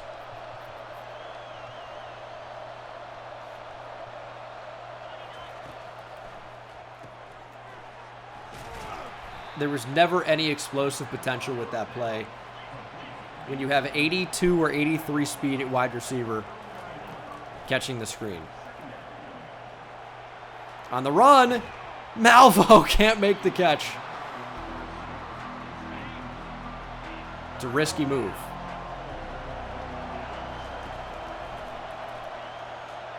Wide open, Devontae Lyons.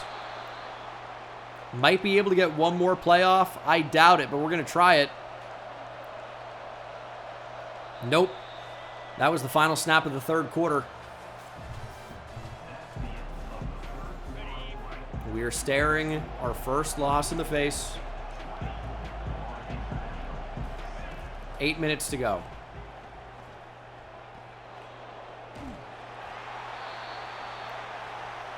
Not really sure where to go with the ball.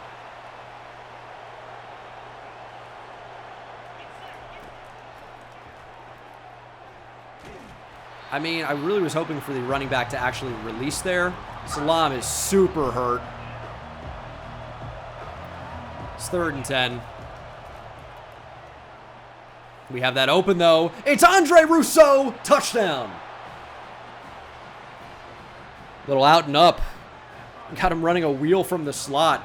And Andre Rousseau, he really is a second half machine.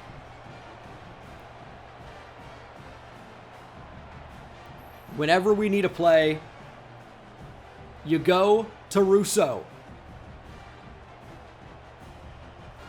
Huge. We could go for 2 here. Why? Because we're down by 7 anyway. This way we could put pressure on them late in the game. There's a method to the madness. And that's a great ball to Andre Rousseau. There's just no real downside to not getting it. Yes, you do force them to go for 2 if you're able to score another time. But trying to look ahead, trying to put our foot on their throat, and we fumble the ball. Virginia Tech has it. Man, we fumble the ball multiple times a game. Every game. They complete a 3rd and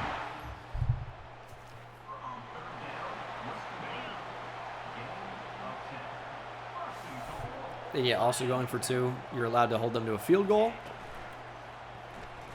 And still keep it a 1 possession.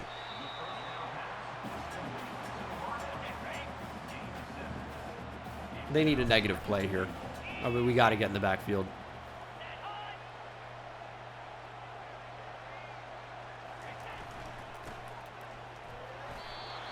It's okay, I guess. I'm actually going to call a timeout. Saves a little bit of time. This could very easily be a run. It's not, though. And it's underthrown, incomplete. Yet, interestingly enough, Virginia Tech is lining up to go for it. Pinching the line. It's a run. We are all over it. Edwin Spillman brings down Blasingame. We get the stop. We get the ball on our own 4. Touchdown wins the game. I forgot Rodney Salam can't go. We got to pull him. We absolutely need to pull him. We have Keon Jenkins as an option. I'm thinking about the freshman Alex Bajan. He's got decent general accuracy. He's got the best speed.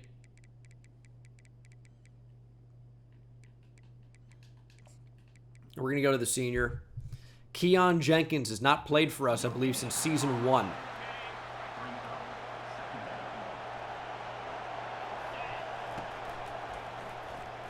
And he's back in. Hits Rousseau, his 7th catch, 95 yards.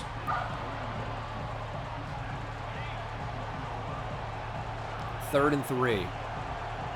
We don't know the routes. We are sacked. And we're going to have to go for it in this spot. Jenkins is ice cold. It's 4th and 6. Gotta have it. Hits LaFoe. We did not get it. Instant pressure ruined any chance of a successful play. The right guard really didn't even get to block because LaFoe chipped and basically chipped him off the block. No chance.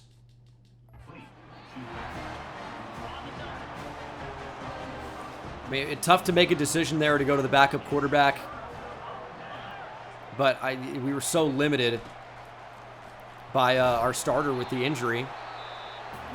I mean, he's playing with like minus 19 speed and minus 15 throw power. You can't expect him to be even close to the best quarterback on the roster when that's the case. Thrown to the end zone. It's intercepted. Easy reads. One fish, two fish, red fish, blue fish. Edwin Spillman with the user pick to give us a chance. However, he took it out. We're on the one. That's where they want to give us a good spot. That's funny. Safety fumble, touchdown, Virginia Tech.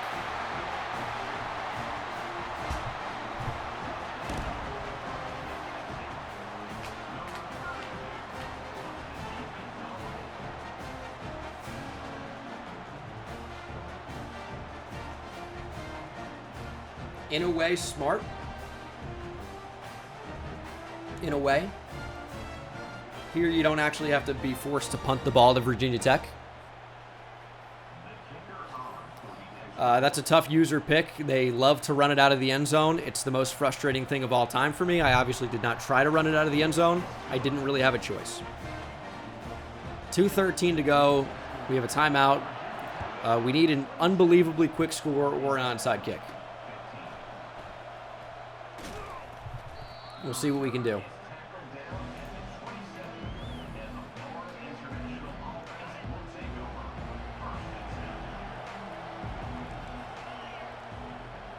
I'd love an unbelievably quick score. Give me something to believe in. There's Andre Rousseau. He's going to get hit. He makes the catch. It's a big first play. He'll catch his breath. There's the 2-minute timeout. Doesn't really help us. Do we have that? I think we have that over the top. Rashard Randall makes the catch through contact, touchdown. It is not over yet. The Cardiac Cats do not quit. Rashard Randall making some plays. The freshman can play a little bit. Touchdown machine. He only catches touchdowns. We're going to go for 2.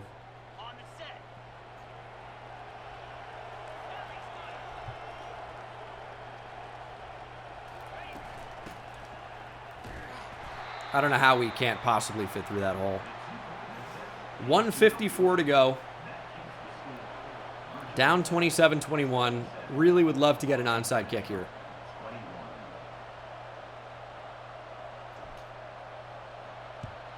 It's a decent onside. It's in no man's land, and it's recovered by Virginia Tech somehow. We can stop the clock only once.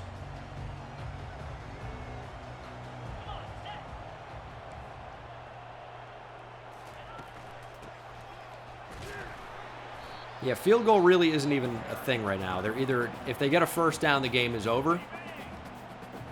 I don't think, I mean, I guess they're on the edge of field goal range. All right, that might have been an oversight.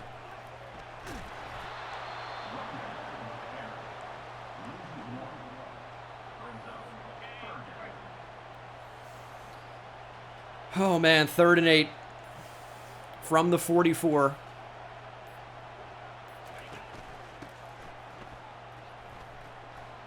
Doesn't matter anyway. We can't stop a fucking run on 3rd and long. First down, Virginia Tech. They will hand us our first loss of the season. I told you Virginia Tech's a tough place to play. And that remains true. Virginia Tech wins 27-21. Dude, kneel a ball. Jesus. I don't know why the clock just didn't run out. Did I have a timeout I didn't remember I had? Don't think so. I mean, forced to sit out Rodney Salam was tough, but he was too injured to play, really. Rushing, we really need to stop fumbling the ball. Salam, Lions, both fumbled in this one. Defensively or receiving, 131 yards and a touchdown for Rousseau. Touchdown for Rashard Randall to keep us in it. Freshman out of Tulsa could be a star for us. A lot of TFLs in this one. Spillman had an interception and a sack. He had a great game, but we're going to drop one. Going to get a big recruiting update here, as Miami's running away with Nick Braverman, but we're not going after him. We dropped to a championship contender, even though we're still top 10 in the nation. Guess that makes sense. Week 7 is a bye week. Thought about having visitors for this one. Ended up going a different direction. And we scheduled them week 8. We need to get Kerry Biggums to commit right now. The fact that our championship contender grade's gone down to an A from an A+ actually scares me. That could play a factor. That's actually extremely scary. We have 120 hours. Keelan Best will be on campus. Our grades are not good enough to hard sell him. We'll have CJ Wells on campus. Once again, our grades are not good enough to hard sell him. So that visit's going to have to do a lot of the heavy lifting. I like where we are on Enrique Tung. But again, it's going to be a big visit week. We have 95 hours. I think we should get True Luck on campus with Anthony Kerr. Because we have 2 visits right now for week 8, right? Let me just confirm that. No, we have 3. We have defenders. No, we have 4. No, we have 3. We have 3. We have 3. Best, Wells, and Tung. Can I get another defender? Yeah, let's get Teal on a week 8.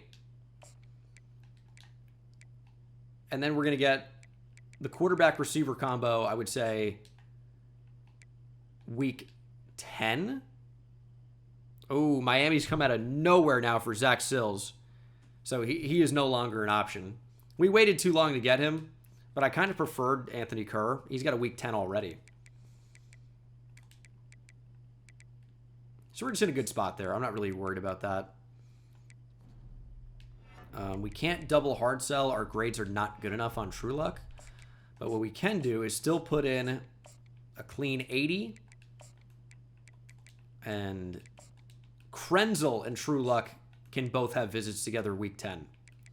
That's what we're going to do. Okay, so we're going to get those guys on campus. I'm going to rearrange some points a little bit. I don't really think we need the 80 on Anthony Kerr. I might put 60 on him, though. And I think we're still going to be in a very good spot. So I know he's supposedly a bust, but he's got gold shifty. Overall, looks to be a pretty good player. Actually, it might even take that off of him. But Krenzel. Let's go championship contender. True Luck. We'll sell conference prestige. Now we have a quarterback and offensive lineman visit together. I think that's going to be really good for us. Get a complimentary visit against BC, conference game. I doubt they're going to be ranked at that point, but I guess there's a possibility, but it's unlikely. And we probably need to create some hours in order to put them back on Krenzel, who is a 5-star tackle and one of the best players in this class. Can't really screw around with that one. Like, not at all. Show me a defensive end commit, please. Please. Yes. Kerry Biggums from Shreveport, Louisiana, has picked the Panthers over the Tigers. He's headed east. That's huge. It's a ton of hours back, and it's a big recruiting win over LSU. Zach Sills is gone. We were very ready for that. Our championship contender is actually back up to an A+. We're number 9 in the nation.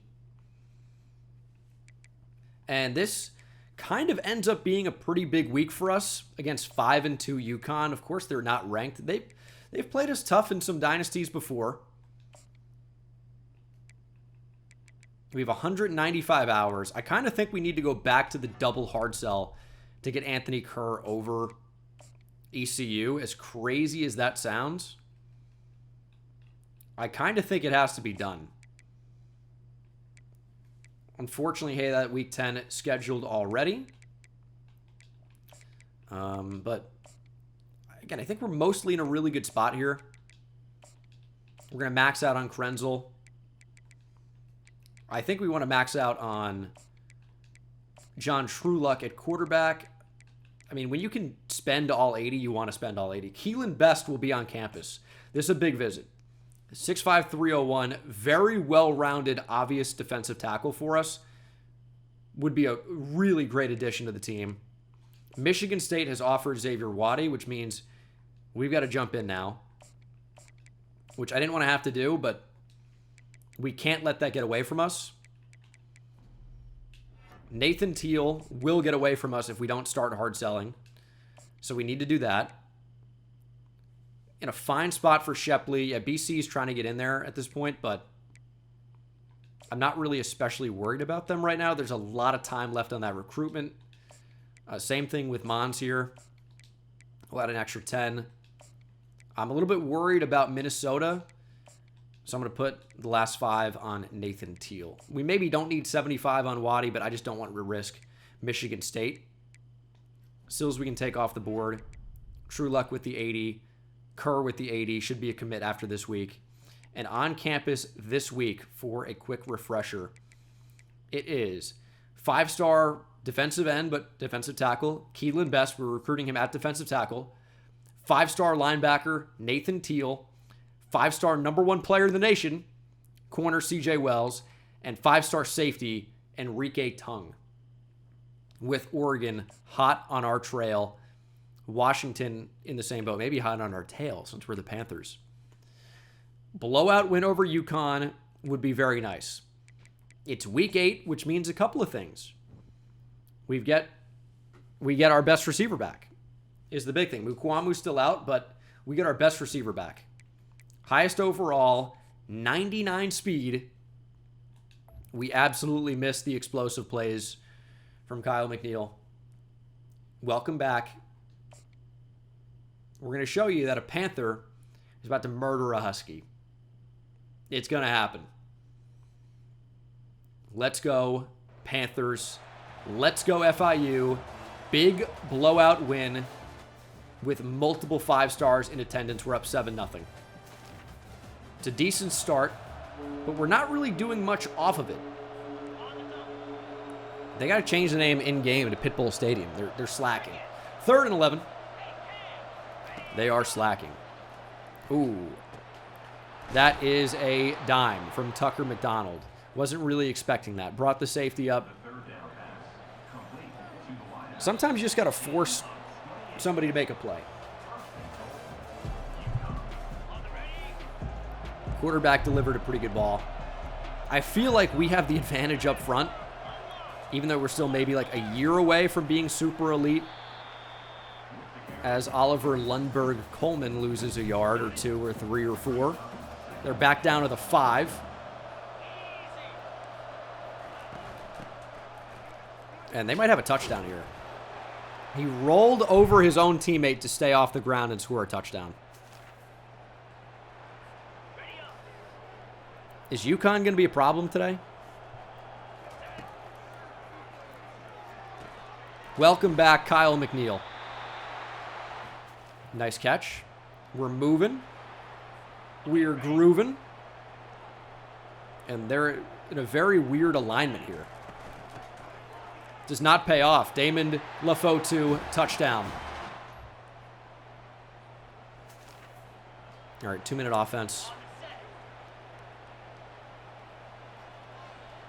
I don't really like where Cantwell's lining up. Like, what are we doing, dude? That's the 2-minute warning. I think Lafotu could rip off a big one here.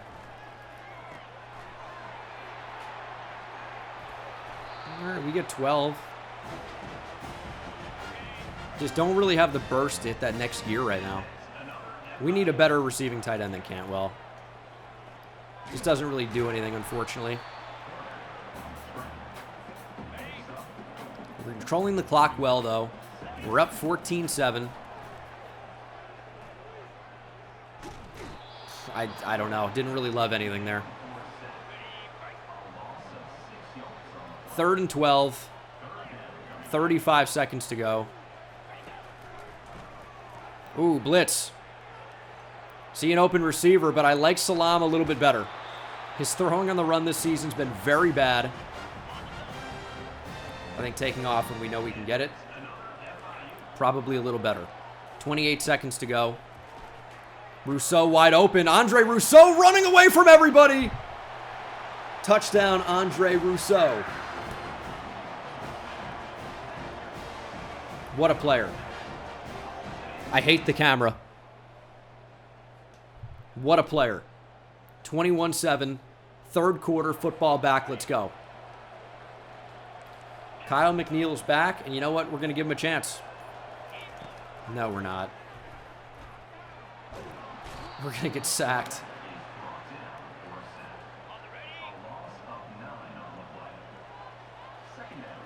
Would love for Andre Rousseau to be on the field here. We're going to find Earl Algier instead. Only 134 yards passing. Here's going to be Andre Rousseau. In motion is Rousseau. And he's going to walk right in. Touchdown. Get the ball into the hands of number 7. Good things happen. Defense has been playing fairly well here. It's 28-7. Currently in blowout territory. Got to keep it up. Let's run the ball. Rousseau on the bubble if we want to go that direction. Wouldn't have been a bad idea, but we'll just run it. 1st down. Probably run it on 2nd and 10 as well. It's late in the game, 28-7. Trying to take some time off the clock. Or not. UConn gets a free injury. Doesn't count as an injury timeout either. DeMarco injured on the play. And it's 3rd and 12. We have a step with Kyle McNeil. Keep his feet, and it's a touchdown. He couldn't. I want to take another look at this. It's really close. Got it out literally as soon as we could.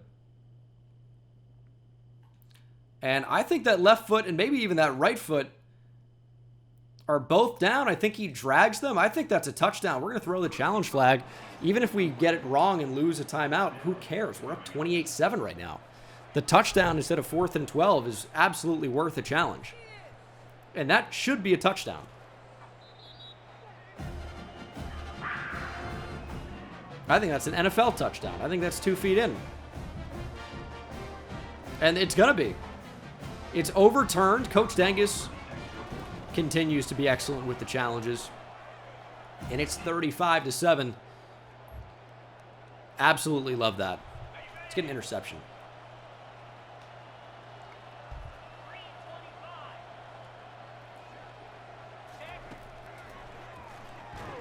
Take a sack, though.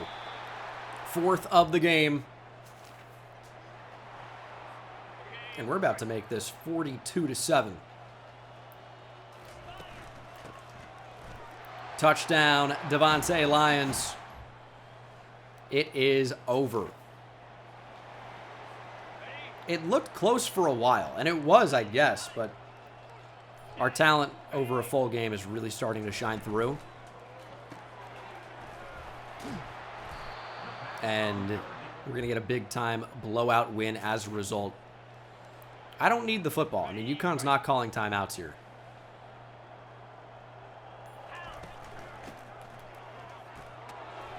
That's the final play of the game. Lions goes over 60. Huge performance. And 42-7, we scored points. Scored a touchdown in every quarter. Sometimes multiple. 15 for 19, 225, 2 touchdowns for Rodney Salam. Did not run the ball especially well. But touchdowns for Lions, Salam, and Lefotu. McNeil in his return, 4 for 57, although 2 touchdowns for Andre Rousseau in his 4 touches.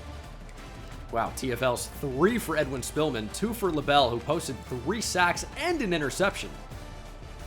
2 TFLs, 3 sacks, and a pick. If he is not ACC Defensive Player of the Week, I don't know who could be. It's an unbelievable game.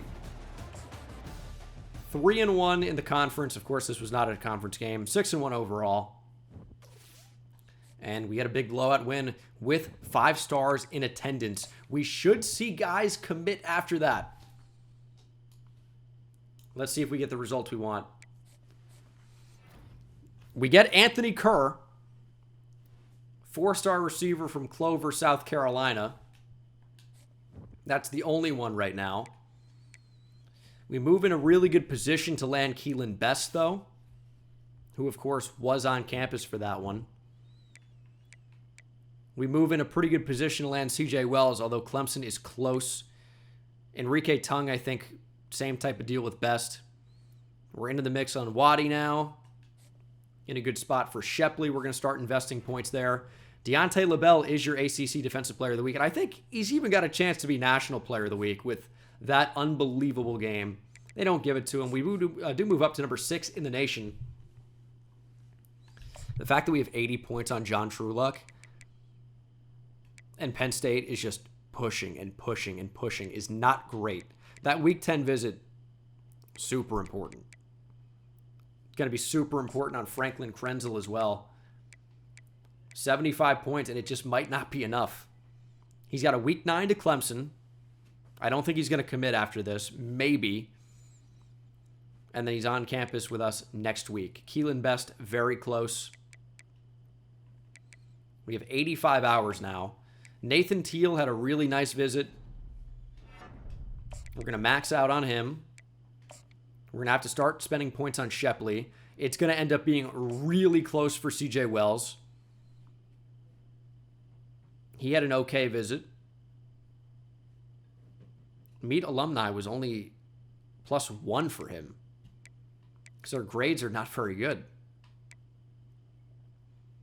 Enrique Tung's got the Week 9 to Washington. That could end up being a really big problem. That could be a really big problem. We'll see what happens with that, but I don't love it. I admittedly do not love that. And we'll put 50 on Mons here. Paris, we never really went after.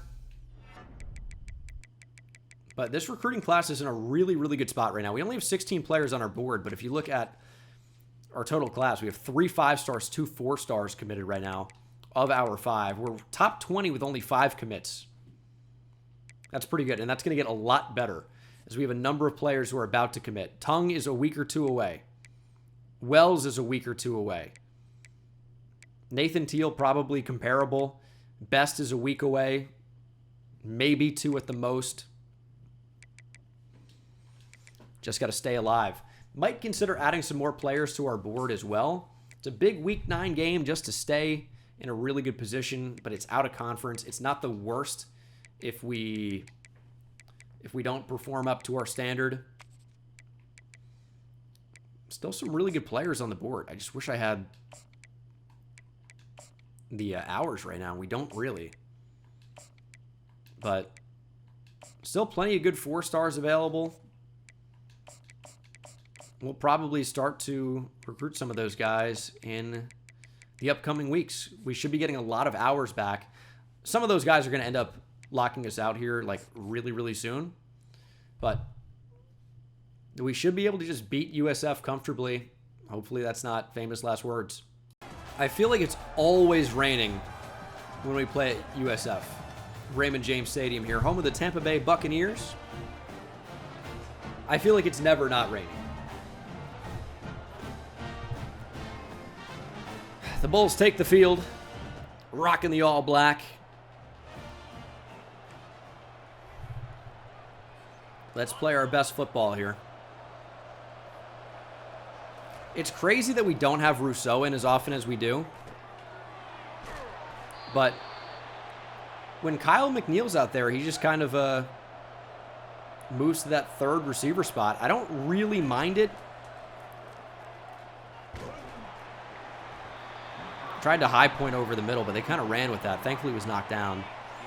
That was a dangerous decision. Step up, please. Give us a block. Salam is just fast enough. Got the Patrick Mahomes treatment. Just half a step faster than the guy chasing him.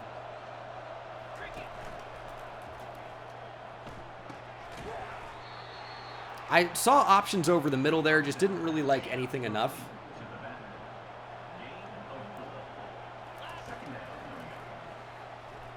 Oh, man, we had Rousseau. I'll tell you what. Lefotu was supposed to be running a whip route. Didn't really. This is more just like a speed out. Kind of hurt the timing of this because I was looking at him first. And then if we just had a second longer, I mean, Rousseau was wide open. I high pointed it, so I don't know about the run after catch potential because otherwise it would be a stupid throw right to the linebacker, but couldn't quite get it done. 3rd and 5. Gonna lose a lot of yards. Not the worst because it gives us more room to punt, but not what you want on 3rd down.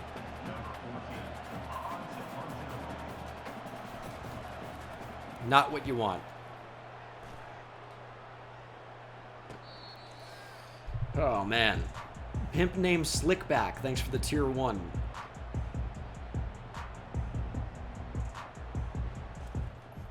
Well, hopefully our defense can play well.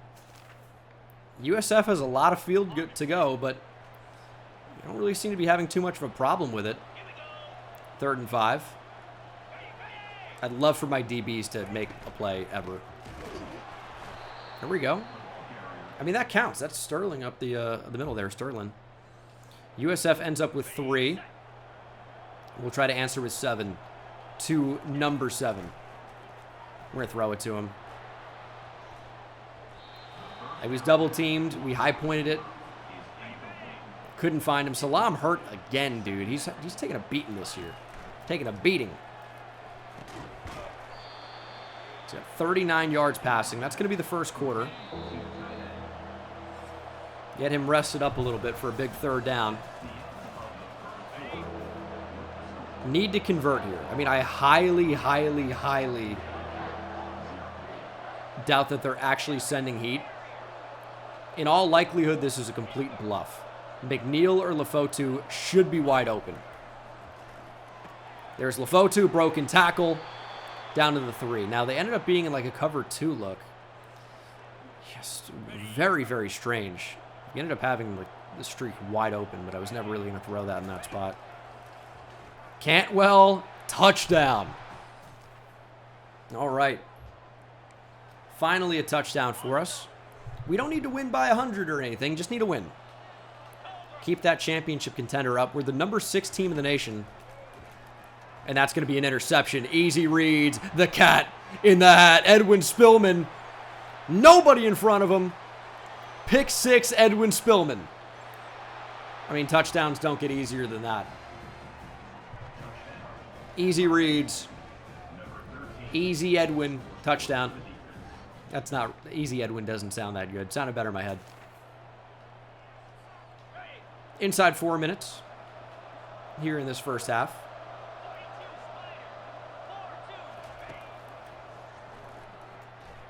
I mean, Rousseau was wide open, but there was help over the top. I never really considered that as an option. Can go for it, though.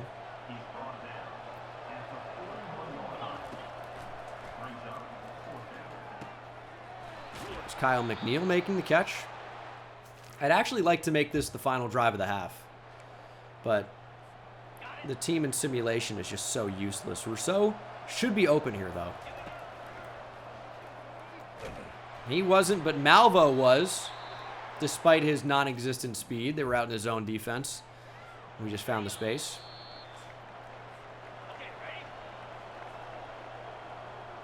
Lefotu, maybe? They're going to blitz.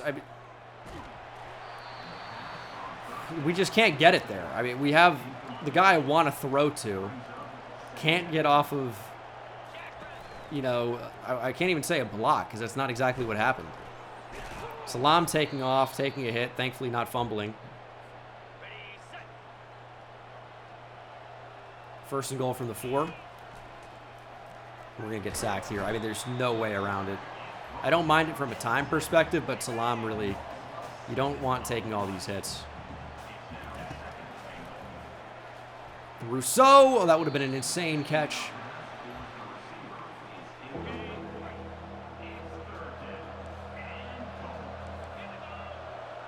Third and goal.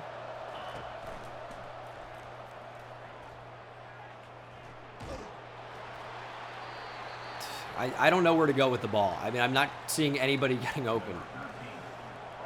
I guess taking 3 isn't the worst here. It's points, I guess, but our O-line is really struggling.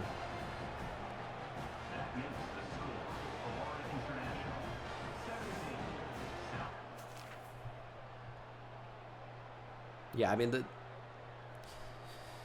the whole season, our offensive line has really been struggling against pretty much any pass rush we play.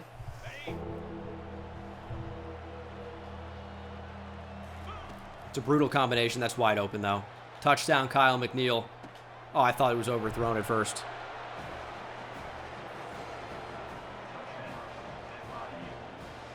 that was a little scary.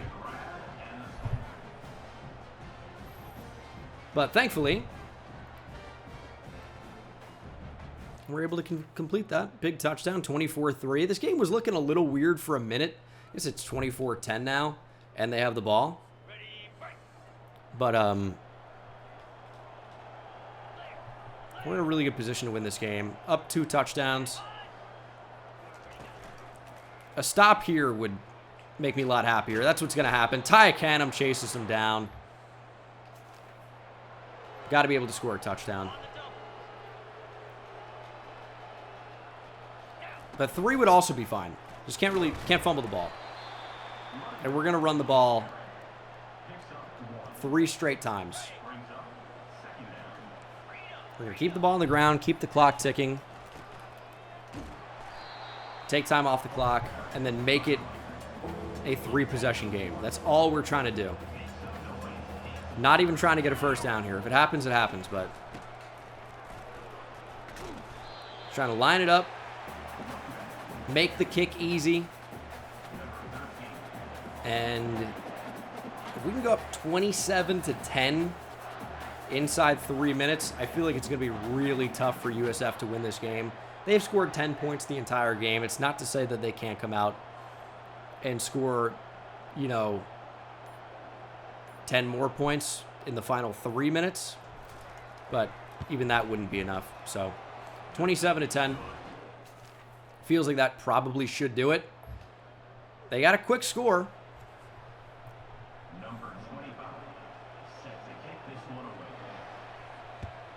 But it shouldn't be enough. Rashard Randall gets the onside kick. USF does have 3 timeouts, but it's not going to be enough.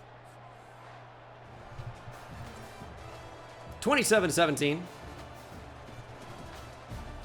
As we win the in-state non-existent rivalry against the Bulls. Did pick off Kyrie Keene, their sophomore quarterback. 2 touchdowns for Salam, no interceptions. Did he fumble? He didn't. Is this our first turnover-free game of the year? It may have been. Touchdowns for Kyle McNeil and Max Cantwell. And I think our defense played pretty well in this one. Shamir Sterling, Spillman, and LaBelle all with TFLs. LaBelle had 2 sacks. He's had a great season, quietly, by the way. Sack for a Canham, pick for Edwin Spillman. Not really getting a ton of interceptions, but we do improve to 7-1. And I think we're about to get some pretty good news here. I'm thinking we are. Let's see if that's the case. We have visitors week 10. We're hosting Boston College. Do we have any commits prior to that? No. Locked out on Tracy Edmonds, we just added to our board. Not mad about that one. True Luck is in first place. Krenzel has dropped to second place. Clemson really wants him. This visit needs to go well. We've been in first place the entire year. Edwin Spillman, ACC Defensive Player of the Week, until we haven't been. And National Defensive Player of the Week. I mean, that is a great game. And the touchdown definitely helps. Here's where we are as the CFP rankings are out. Here's what I'm thinking. John Trueluck, blowout win, he's committed. The Penn State visit next week makes things scary if he goes uncommitted. Clemson had the week 9. This is going to end up being a 50-50. I don't like that our grades aren't great, but we do have a chance. I don't like that Keelan Best is at A&M this week and didn't commit. I really don't like that. In a good spot for Xavier Waddy. In a good spot for Nathan Teal. BC has pulled their Kerry Shepley scholarship offer. In a good spot for CJ Wells. But it might end up being a 50-50 with Clemson. A lot of 50-50s. And that's kind of how recruiting goes sometimes. Can't be that. I think it's going to be that. Oh, no. D plus B, D. The grades are terrible. All we can do is send the house there. Baylor and Texas Tech have a really good chance to pass us. Now, I think it looks like Washington probably lost with him on campus for their visit, so we're still in a really good spot for Enrique Tung. And we have no hours for anything else right now, but nothing really to update other than that. On campus this week, John Trueluck, 5-star quarterback. His buddy from Fayetteville, North Carolina, 5-star tackle, Franklin Krenzel. Best we saw already. All these guys were on campus week 8. All coming down to the wire. But Trueluck and Krenzel especially, we need a big win. 2 5-stars, I think likely jumping in if we can get a big win here. Third down alert. We are in the golden hour against the Golden Eagles. Boston College Eagles. Yeah, oh man, almost walking the other way. That's not great. That's not great at all. 4th and 5. It's absolutely wide open. It's Lefotu. Nice little juke move as well. Needed a nice play like that. The sun coming through is crazy right now. What time did this game start?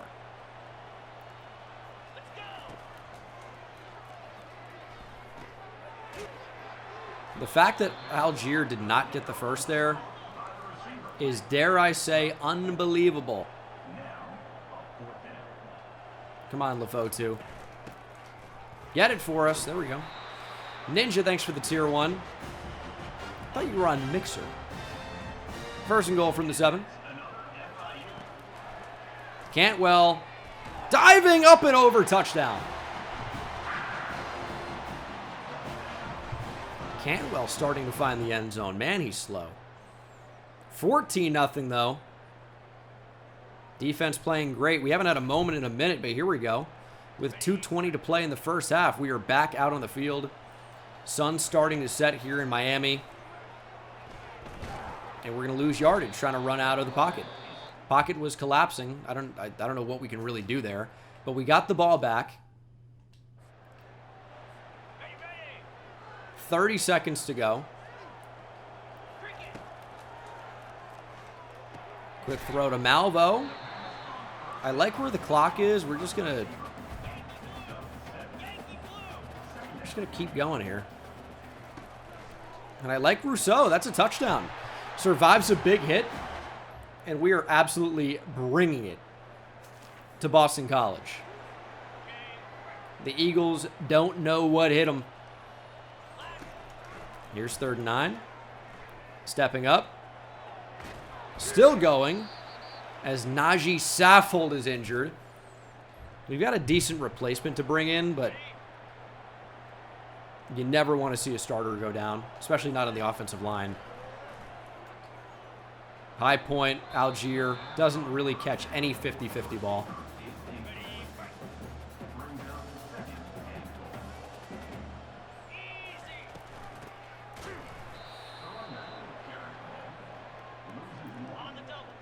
Third and goal from the 7.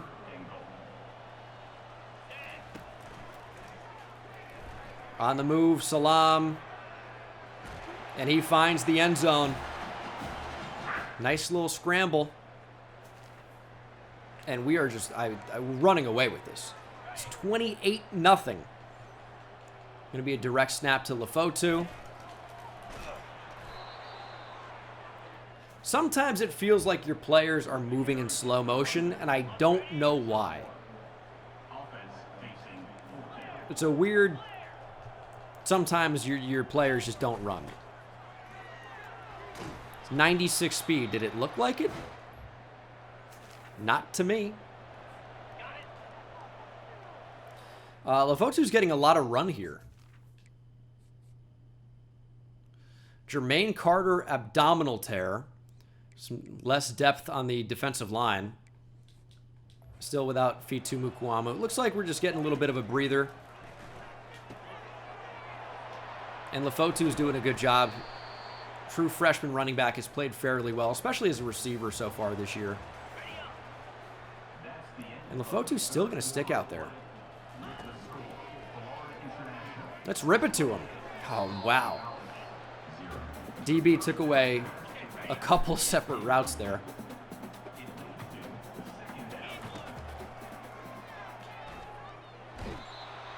Fourth sack of the game. Kind of ran into that one.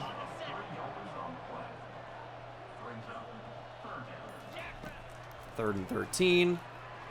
Good route from Rousseau. He's down to the 1. I feel like that's happened a lot, too. I feel like Rodney Salam has a lot of, like, separate instances where he goes all the way down to the 1-yard line and we can't punch it in. Touchdown, Devontae Lyons. Welcome back.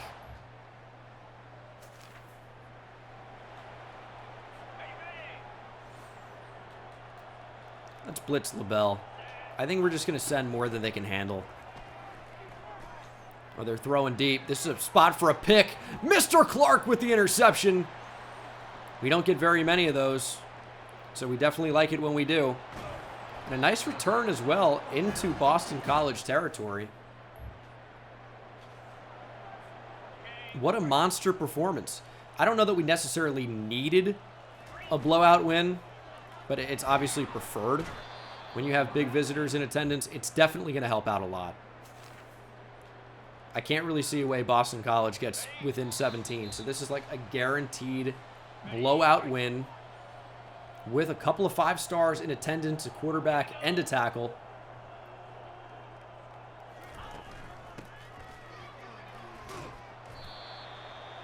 Boston College obviously not even going to choose to call their timeouts.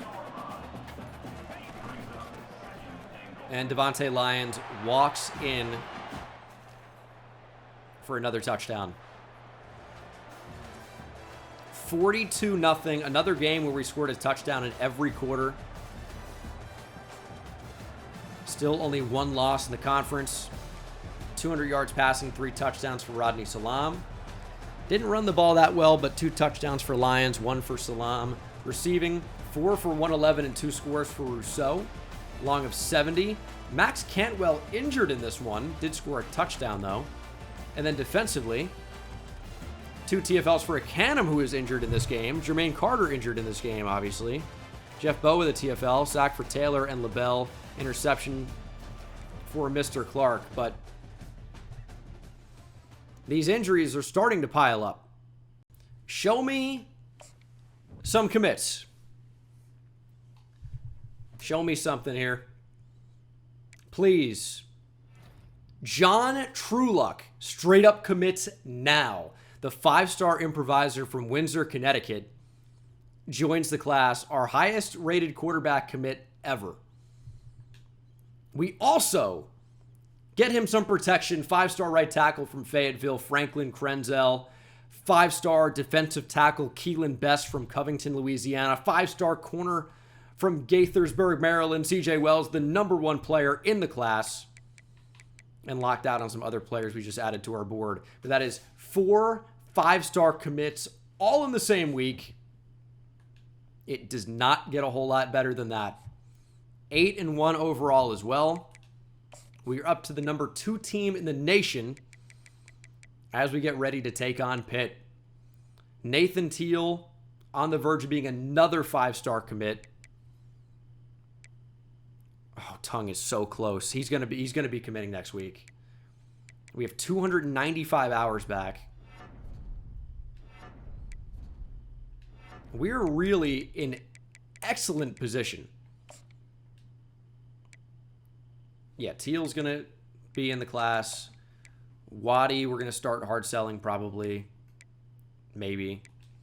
And we're going to scout some of these new guys. Like, we could still use a running back in the class. Tell me Dante Shabazz is good.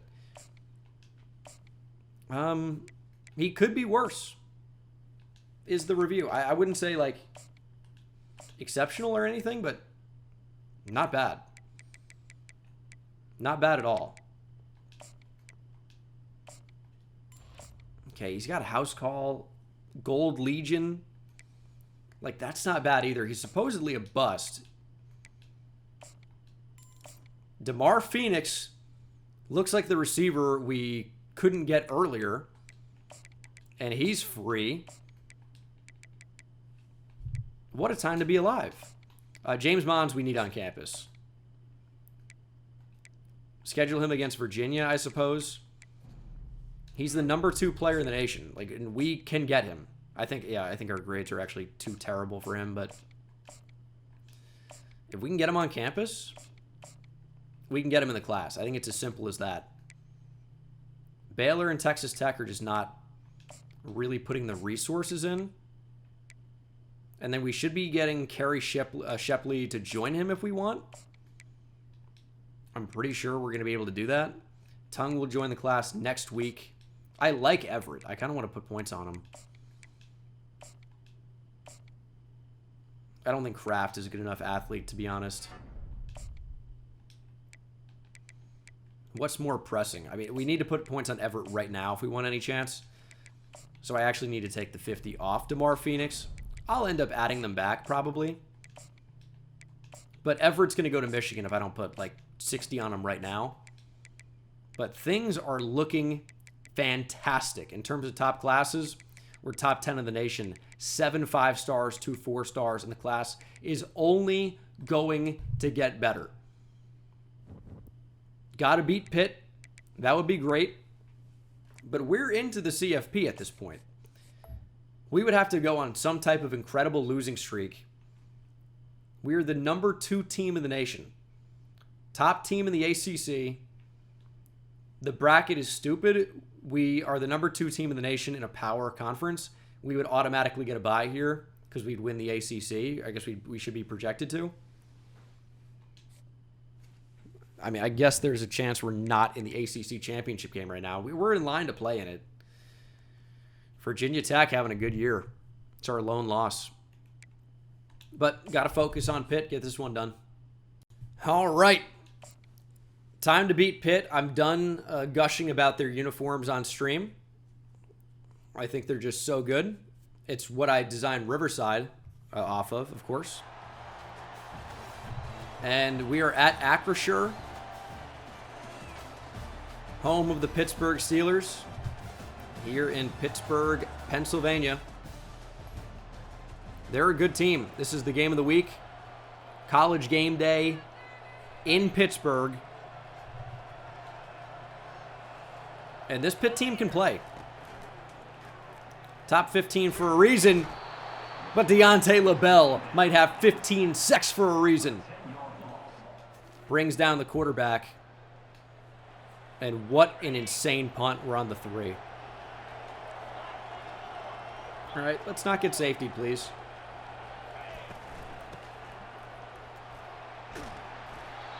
We got a yard. in this area of the field, we need to be more focused on the north-south and not the east-west. Just get what we can, and that's a pretty good run from Devontae Lyons. Look at the speed from Lyons.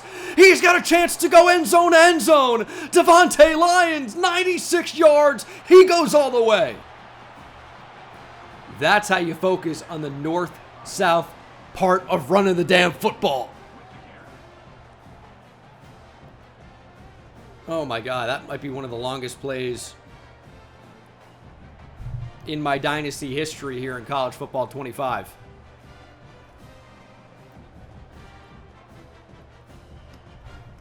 Yeah, Lions roars to a 96-yard touchdown. That's electric speed. Pitt answers with a touchdown, though.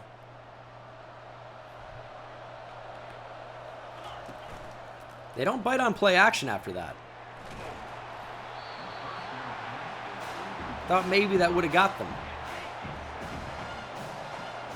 Lafotu into the game. And Lafotu has a chance for another big run. I say another, his first carry of the game, but another big run for this offense. Lions back in. He should be feeling it. And he is. It's another nice run. 3 carries for 106 yards for Devontae Lyons.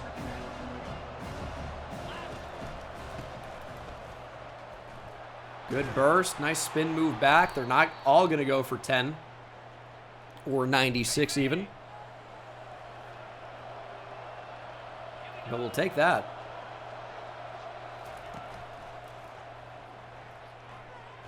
There's the tight end, Cantwell. What a ball.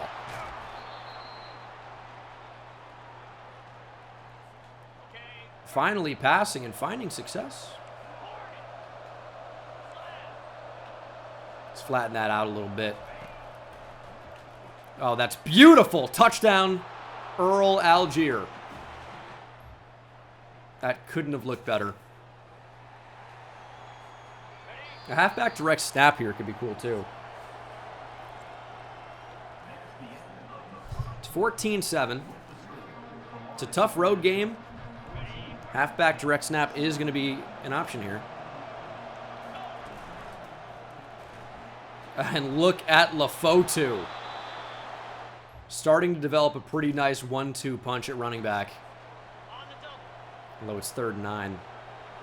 Kind of forced to put it in the air now. But we're still going to find a running back. It's Devontae Lyons, makes it 4th and 3. I think we run the ball here.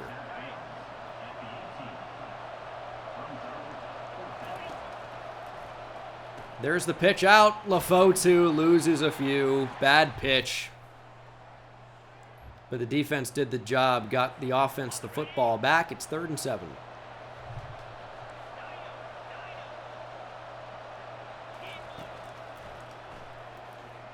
Hard to get more open than that. That's not who you want to leave open right now. Lafotu and Lyons are killing it out of the backfield for us. Both their last names might start with it, but no L's when those two are on the field. Cantwell down to the 1. He's been a touchdown machine here lately. I think we rat caught that. That was actually going to be a touchdown. But instead, Lyons gets his 2nd touchdown of the game. Ooh, quick score for Pitt. And it's another 3rd down for us. Trying to hold on to this lead. 3rd and 2. Rousseau wide open. This is a high-scoring game. 3rd and 10. I mean, this is where you might look for Lyons here, but he can't hear the adjustment. We're going to get it to him. And Devontae Lyons is going to get real close. They're going to mark him just shy. We've gone for it before in the spot. We didn't get it. We're going to go for it again. Lafotu into the game. Tried to hesitate. Didn't get it. LaFotu stopped on 4th down again, but again, our defense does the job, gets the offense the football back. Did not get the like, cut burst that we were looking for in that play.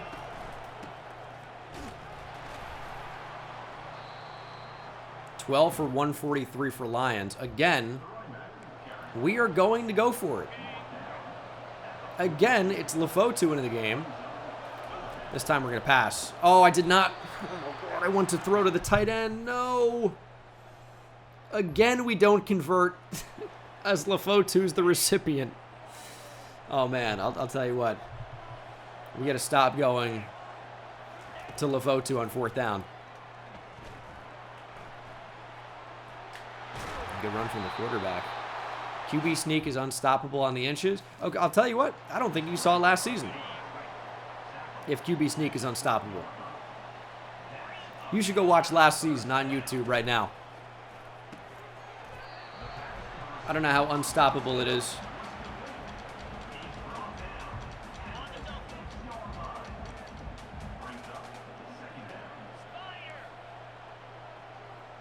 Second and 4.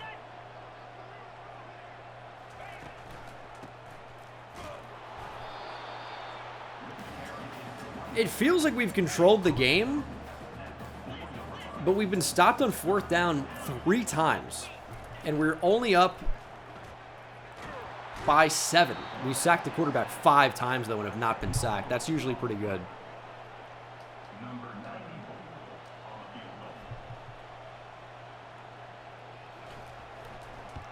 Kicking the field goal here, I guess you kind of have to from that. What? I guess they recovered the onside kick in sim. Or no, they didn't. Nope, we fumbled the kickoff. I swear it's LaFotu again. We got to take him off the return duties, or Rousseau. These guys keep fumbling the kicks, dude.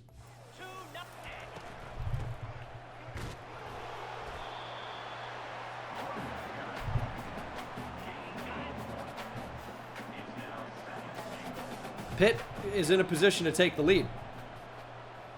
Defense needs to clutch up. Spillman got there first.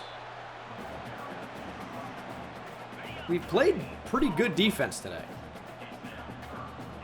Got to just be a little bit better for a little bit longer. And there's pressure. Deontay LaBelle, 3rd sack of the game. He's got 3.5 today.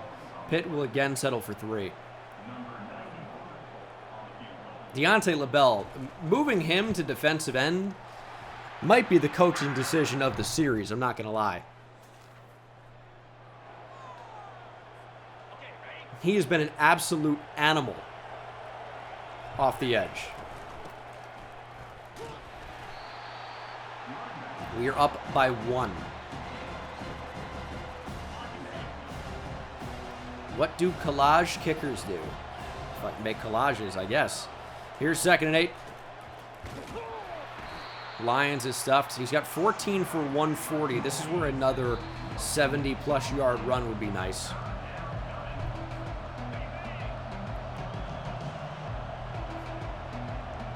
They've got nobody up the middle. If we can just find the space, it's a huge play. And there is Devontae Lyons! Right on cue! 73 yards to the house! It's another house call for Devontae Lyons. Speed kills. And the Pitt Panthers might be dead at the hands of the FIU Panthers. This should be a rivalry game. Battle of the Panthers, dude. Yeah, Devontae Lyons should change his last name to Cheetah. Up by 8, 147 to play. Keep them in front. We've allowed 6 for 125 to Rashad Renfro. That's a good name.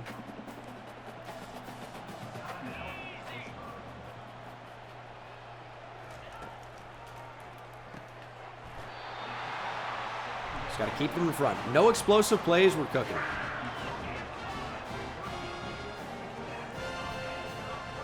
No explosives.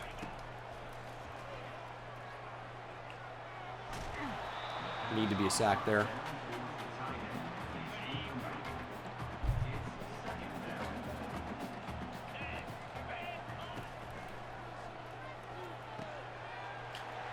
That's the trouble with man coverage, is it potentially allows explosives.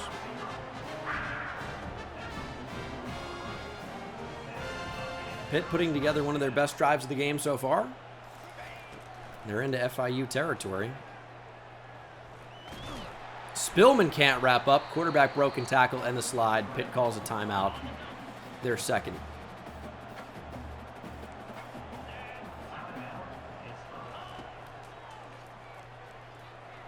Oh, it's a deep shot. We've got nobody even close.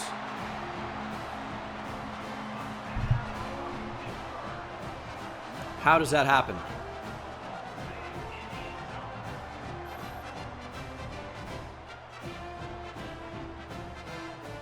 How does that happen?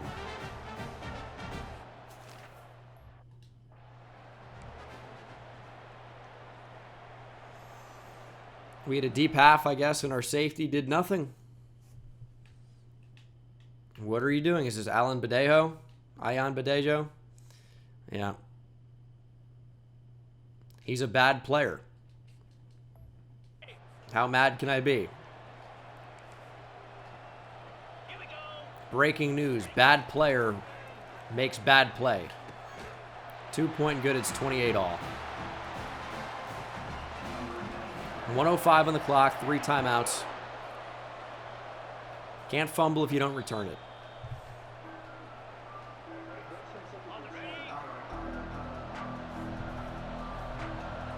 Here we go. That was super weird. I guess Lefotu gets 10. We could run the ball in this spot. We just need to get to like the 35. This has been an effective way for us to move the football. We have 3 timeouts.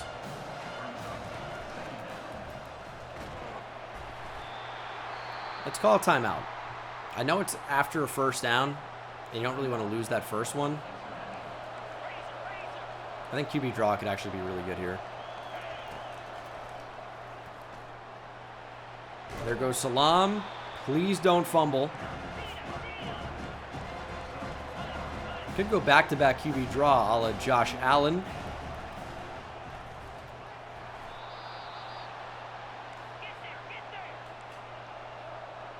I'm worried about this screen. Let's call a timeout. We're on the edge of field goal range. Let's not do anything stupid. 2nd and 8. Cannot get the slip screen there. And suddenly it's 3rd and 8. Going with the draw. Devontae Lyons makes a man miss. 10 seconds on the clock. We're just going to line it up. We're going to call our final timeout. We're going to take our 3. 41 yards away. We're going to try and ice us. It's not going to work. I don't miss these. What do college kickers do? You don't miss if you play here, other than the one earlier. Good try. FIU wins the Battle of the Panthers. 31-28 is your final. What a game as we win the game of the week. Big conference win. All right, we kind of got cooked, but we did enough. 17 for 228 and 3 touchdowns for Devontae Lyons. Pretty good game. Easily the best of his career. Where did this come from? Lefotu ran the ball well. Also did fumble the kickoff. We didn't really have to throw the ball very much. Touchdown for Earl Algier. And then defensively, 4 TFLs and 3.5 sacks for LaBelle. I do want to point out that sacks are not TFLs. So he got 4 TFLs separately and also 3.5 sacks. It's an insane game. No picks in this one. What a game. All right. Big win over the Panthers to keep this Panthers team in good standing in the ACC. We've had some tough games, man. But things continue to look up. I'm literally looking up. I'm getting a screenshot of 5-star middle linebacker Nathan Teal from Little Rock, Arkansas. Joining him is 5-star safety. Now, I know I looked up for the last one. I'm not going to do anything for this name. It's Enrique Tung. Tung from Las Vegas is crazy. You got to be careful with that. But it's a big-time 5-star safety commit. Number 1 on Kerry Shepley. We are the number 2 team in the nation. And Deontay LaBelle was indeed your ACC Defensive Player of the Week.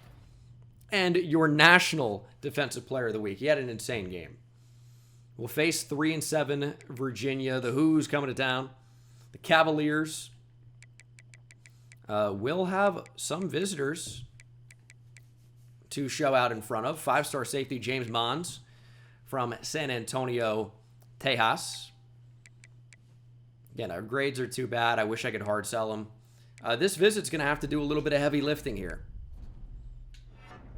It really will. Otherwise, I could see Texas Tech or even Baylor getting in there. And I obviously don't want that. We have 265 hours. I don't really need to add like the biggest recruiting class ever here. We're in a really good spot overall. I'm just trying to add talent. Jamerson Tuttle really looks fairly good. Nicholas Younger. Where's your speed? 74? I mean, he's either a D tackle or an athletic offensive lineman, and that's pretty good. Put 80 on him. DeMar Phoenix is a stud. Just a random 4-star gem receiver. What a beast. This class is looking just phenomenal. We could get a visit going, though, for Xavier Waddy, just to guarantee there's no funny business at the end. I hate funny business. Hate it.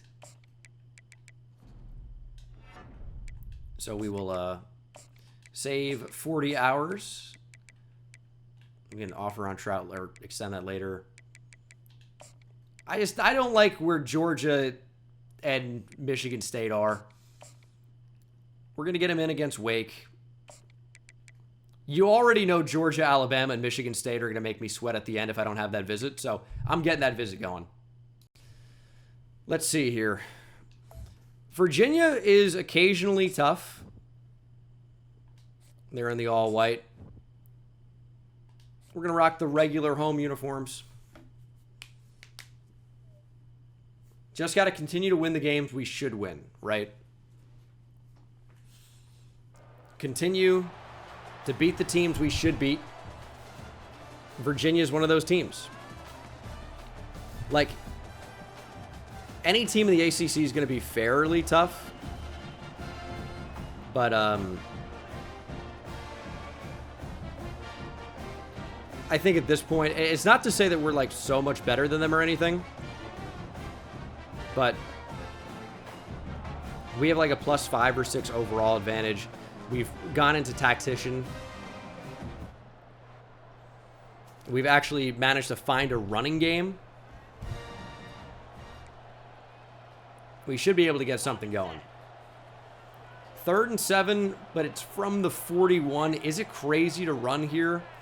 Not if I'm going to call it 4-down territory, but we didn't block it at all.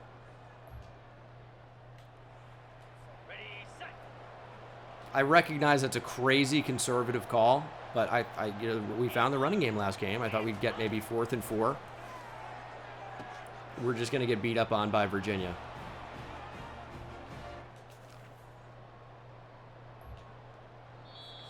That's the first quarter.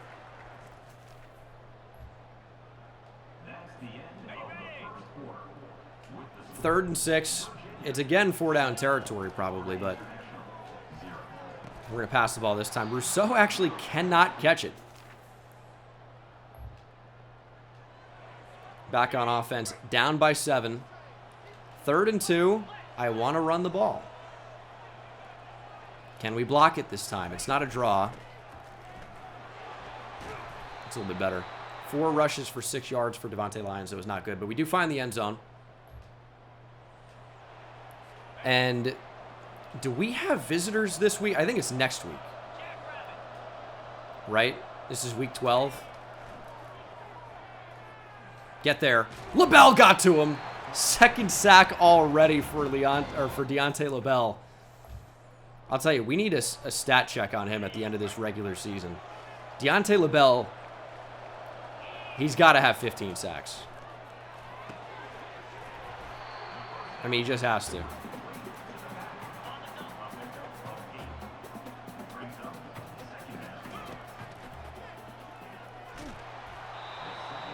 $50 seconds. Trying to take the lead before the half. 3rd and 2. I love an RPO bubble screen here. Rousseau barely got it. I thought that was going to get blocked a little bit better.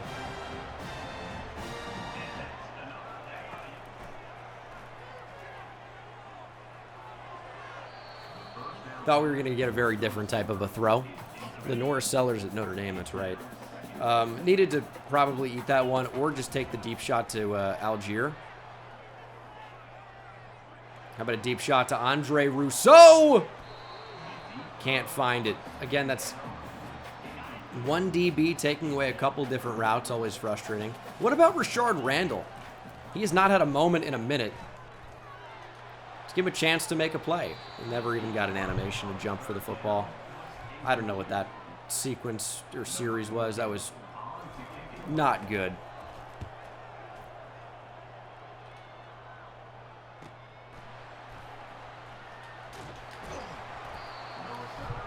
There's Oluwatimi making a play. Talked about him early in the year.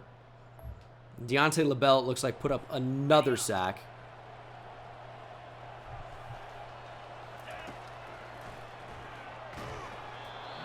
Forcing that one. Deontay LaBelle is trying to be one of the more dominant players we've had in any Dynasty series ever.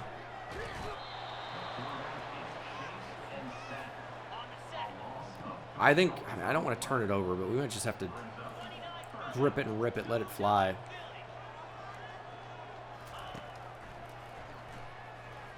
That's going to get picked. God, man, the range of these ZBs. Kiki Adams, that was impressive.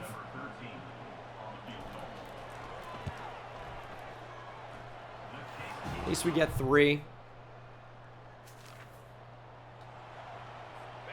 We need Deontay LaBelle to keep getting after the quarterback. He's been unstoppable today, and really the whole season. Big hit from Santiago Ramirez. 4th quarter. It's the lowest scoring game of the entire season. They're going to try a field goal here. Right hash. It's missable, but it's probably going to be a make. It is not. It's wide right. What do college kickers do? Evidently, they miss. Well, we'll see. This is a 54-yarder. Okay. 54-yarder to make it a 6-point game. Not all college kickers miss. It's an important distinction. I'm the best kicker on YouTube. There's no question. Used to be punter, but here in College Football 25, I don't miss, other than earlier. Bang. 21-14 with the ball. They really want us to run fullback toss, and I really don't want to run fullback toss. Devontae Lyons still going. I mean, it earned more clock, I guess. I think inside zone actually could crush here. Look at how many are aligned towards the right side of that defense. We've got so few to beat here. We'll take 10. It really could have been a lot more, but it wasn't.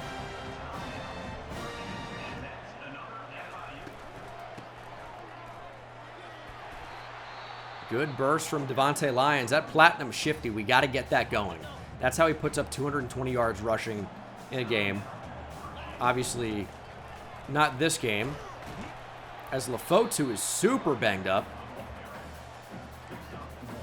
Let's get him out of the game then.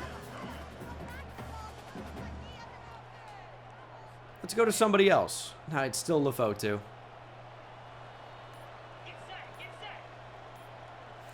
Virginia can't stop the clock again, but right now they do have time. Unless we get the first down. Lefotu has put it on the ground. We've recovered. Lefotu has a legit fumbling problem. 21-14, we're going to win. Virginia falls to 1-6 in the conference. They gave us a hell game. Offense really wasn't great in this one. Lefotu has a lot of fumbles. He really is LaFumble, unfortunately. That's unfortunate. Rousseau with a nice game. 3 catches, 83 yards, and a touchdown. Defensively, Sterling, LaBelle, and a cannon with TFLs. 3.5 sacks for Deontay LaBelle. He's up to an 89 overall. He was like an 85 overall when this season started. Before our final regular season game, I need a stat check on Deontay LaBelle. He has been so unbelievable. We've got to check right now. It's been a good year for Rodney Salam. I mean, we were like turning it over at a crazy rate, but only 6 interceptions right now with 25 passing touchdowns, 2,300 yards. Rushing, 4 fumbles for Lyons, Salam, 3 for Lefotu. But 3 on 61 carries is an alarming rate. And also some returns as well, I guess. 5.7 per carry for Devontae Lyons is quite nice, though. That's kind of the number you'd expect from a good college running back. Rousseau's had a nice year, 9 touchdowns, closing in on double digits. And then defensively, Deontay LaBelle has 19 TFLs, 18.5 sacks, and an interception. Nobody else on the team has more than 4 sacks. He's got 18.5. 18.5. He also has a pick. Has forced 0 fumbles, by the way, on 18.5 sacks. I wonder if that's ever happened in the history of football. I highly doubt it. They've got to do something about that. They've never had good edge rusher force fumbles. Not in simulation, not in the actual game. We move to week 13. In a good spot for Waddy. In a good spot on Younger. We are the new #1 overall team in the nation. And I would imagine we've got the best play style in terms of sacks in the nation. Well, I guess we really only have one guy dominating. We're top 5, though. But for the recruiting board here, yeah, I mean, we have no more visit weeks, unfortunately. But we have 85 hours. We're going to get even more. We can kind of just do whatever we want.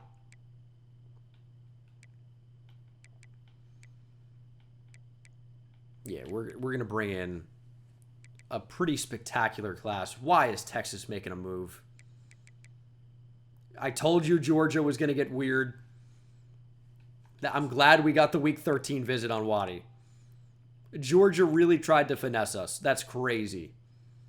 I mean, I don't blame them. But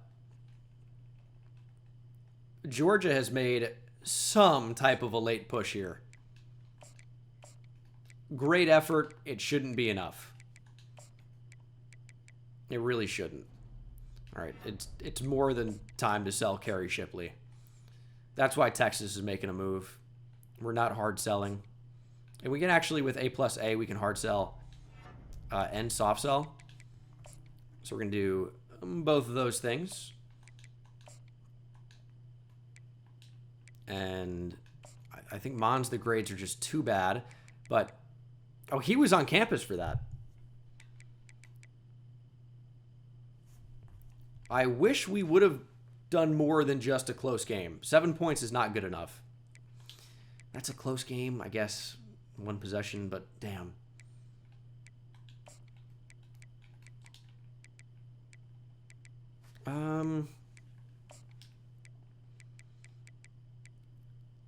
I think we should put 5 more points on Shepley. I feel like I can create 5 points pretty easily. We don't need 80 on D'Angelo Trout. That's a pretty easy decision. Shepley's a really, really good player. This recruitment could end up getting weird. Like, really weird, actually. And I can't get him on campus. Kerry Shepley might just go to Texas or Missouri. He could go to Missouri. That would be a problem if he ends up at Missouri. Final regular season game here, week 13. Got FIU versus 4-7 Wake Forest. With a win, we are guaranteed a rematch at Virginia Tech in the ACC Championship. If we lose, it opens up the door for Louisville or Syracuse, NC State. No Clemson, Miami, or FSU, though. So, all right. Final regular season game. Deontay LaBelle has 18.5 sacks. There's a legitimate chance. That looks pretty sick. There's a legitimate chance that he could get 20 just in regular season play. Most sacks in CFB season is Elvis Dumerville. In 2005 at Louisville, put up 20. Haoli Kakaha at UW put up 19. Nate Orchard, 18.5 at Utah. And, of course, Will Anderson, 17.5 not too long ago. So already, Deontay LaBelle is tied with 2014 Nate Orchard, trying to beat 2014 Haoli Kakaha, and very close to 2005 Dumerville. And we've got a chance right now for like a minimum of 2 extra games. He's going to get there, provided he stays healthy. Taking off Salam. Thought we had that. 4th and inches. That's okay, though. Ooh, that's actually cool. Trayvon West has like dyed blonde hair. I feel like you never see that for prospects. Nice block. Andre Rousseau, 30-yard touchdown. Yeah, Donovan Ezeraku had like 17 or 17.5. Mike Green, something in that range as well. Regardless of that, we're more worried about Andre Rousseau and his 30-yard touchdown to give us the lead. We've got a recruit in attendance. A blowout win would definitely help. It's happened a couple times this year. We've had Rousseau open over the middle, and we just don't have the protection. Is Levotu a little bit less banged up this week? Yeah. Would really like to run the ball effectively today. A little bit worried about them collapsing on the bubble screen here, but it looks like it should be open. There's Rousseau. Oh, he took a huge shot. Takes a massive hit.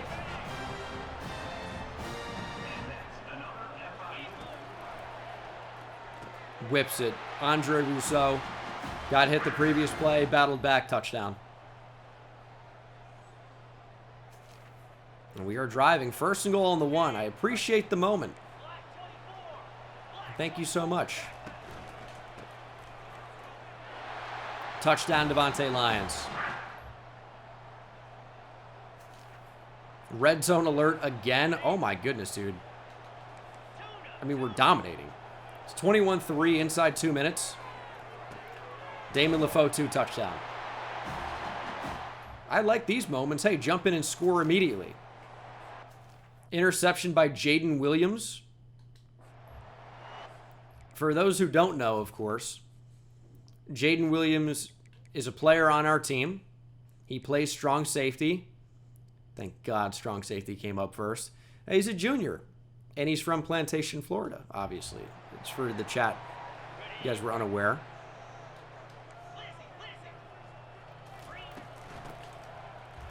Devontae Lyons fighting in. Will be just shy of the end zone.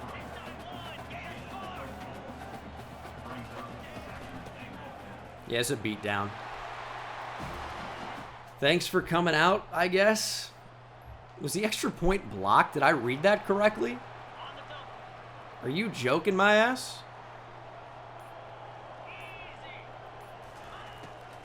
Third and 10. LaFoe will be tackled. 41-3, 41-6. Third down alert.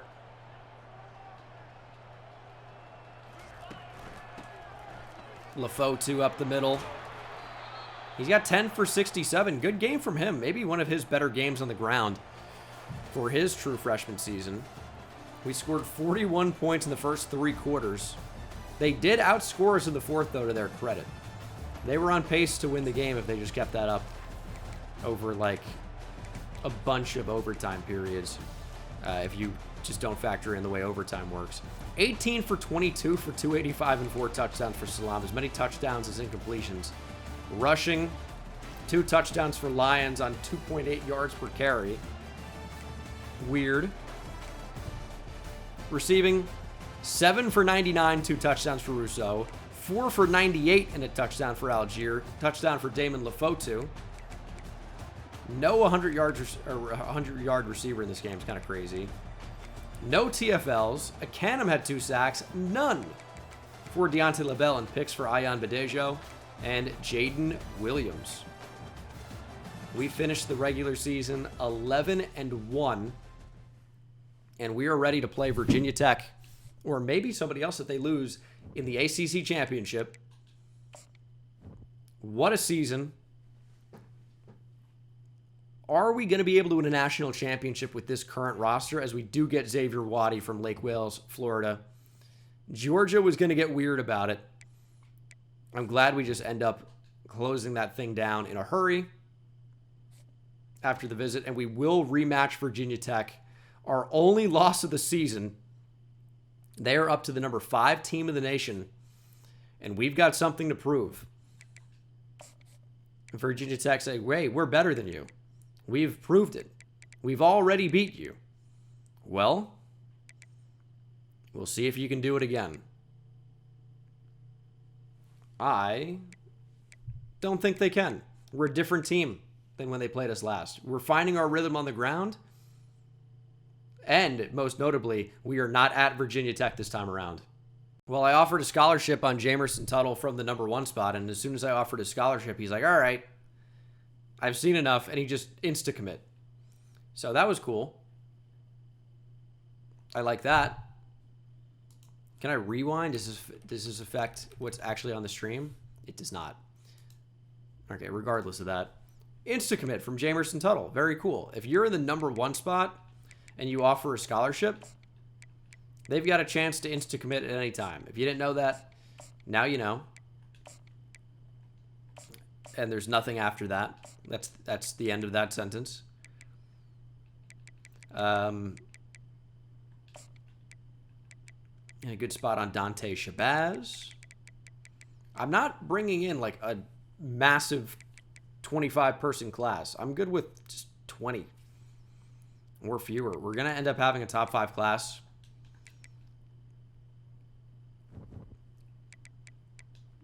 So I'm done, I think, recruiting anybody. Like, we're going to have 3 good receivers, 2 tight ends, 2 offensive linemen. Linebacker's good. Like, maybe another running back or offensive lineman. How's kicker and punter? Eventually we'll need another one. But it's not like a super pressing need. Of the available 4 stars, well, are any available? This may be a good question. Are there any available 4 stars? Probably not. And then you can get good 3 stars. They exist. But I'm not trying to force it at this point. I feel like our class is really good. I'm not trying to overload. There is a guard. Okay. There's a center. Like, these are the only positions I would really consider anyway. So we might be able to add a couple of offensive linemen. I need to create, like,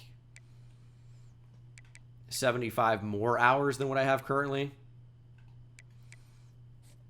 And that shouldn't be that hard to do. Oh, and he's not even being recruited right now, so we're actually totally fine. Joey Humes, we can put 80 points on, but I don't have 80 points available right now. Mizzou trying to get in on Younger and Trout. I don't have more points right now. Which I'm fine with. 75 should be good enough to get into the top group there. I'm a little bit worried that it's not. I mean, it is, though, but I'm, like, slightly worried. So I'll put the extra 5. No, I'll offer the scholarship instead. Keep 60 on Shabazz. Here we go. Moving on to the ACC championship game. Rematch against Virginia Tech. Should be getting some hours back here with a commit or 2. Shepley's very close. Who was really close and then just completely ducked out? I felt like somebody was right there with Shepley and that is totally not even in the picture anymore. Texas. Texas is still close. Mizzou, right there. I think it shouldn't matter. Fairly certain that it won't. We're so close to a commit from James Bonds, another 5-star. It's just not happening quite yet. Into the mix on Humes. Now we need to put like 75 hours on Fallen. Otherwise, we're going to fall off his recruiting board there. Even though he's actually has never been on it technically. But no, just go with me. Where can I create hours? I need more. We'll figure it out. ACC Championship. We've already won 11 games this year. That was more already than we won all of last season. But our only loss this season is at the hands of Virginia Tech. We've got an opportunity to erase that defeat, win an ACC championship in just our 2nd year in the conference. We're going to do it. We are going to do it. The rain is coming down, kind of disappointing with these uniforms. They're bright and vibrant, and the environment is not. But we've got to avenge this loss. We've got a legitimate chance to basically make it feel like we're undefeated If we win, we've beat every opponent we've played this year. Like, that's the way we're going to look at it, which would be true. Kyle McNeil with a step. Kyle McNeil might be gone. And Kyle McNeil, 1 play, 1 catch, 1 touchdown.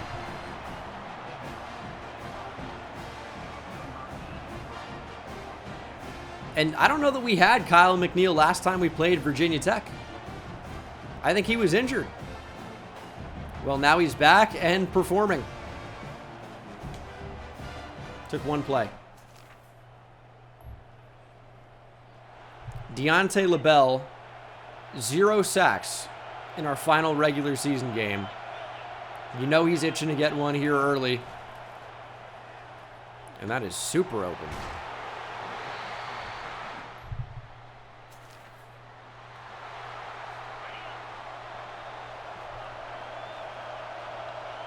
Fitu Mukwamu back from injury, by the way. And there might not be any defense played today. Touchdown, Virginia Tech. Man, our corners are so bad. Wiggins asking for it right back. Chance Wiggins.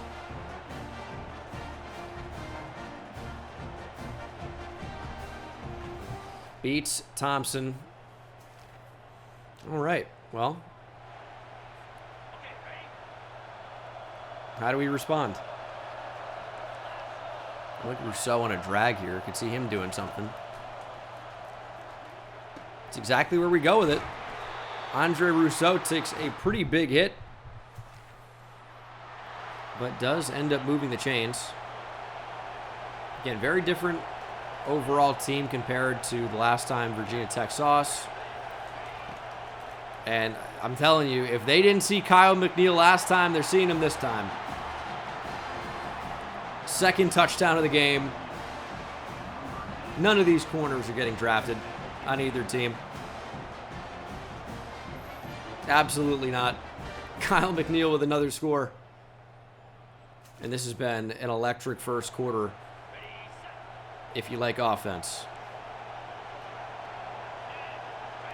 3rd and 9. There is Fitu Mukwamu. Welcome back, and let the quarterback know. He's dragging him up. That might be starting a fight. So get your ass up after he just knocked him to the ground. 14-7. With a chance for more. I mean, they're trying to double Kyle McNeil now. He still could have thrown to him. Found the soft spot in the zone. Kyle McNeil absolutely on fire right now. And that's going to be intercepted, forcing the ball to him. That's a mistake. We've made so few this season, especially down the stretch. That was a mistake, forcing the ball in a spot where we didn't need to force it. Trying to get Kyle McNeil his 3rd touchdown of the first half. And that's how you end up giving the ball away. Not what you need. Somebody, dude. Trigger down, make a play. Just watching him gain extra yards after contact. Halfback direct snap. There's going to be a lot of yards to be had here. Leo Casey has 6 for 81.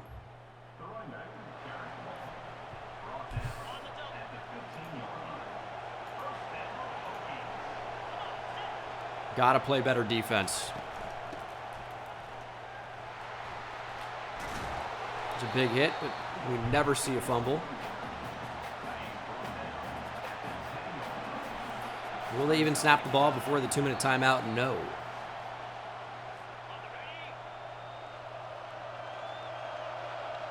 $14-7. I'm going to go pass commit here.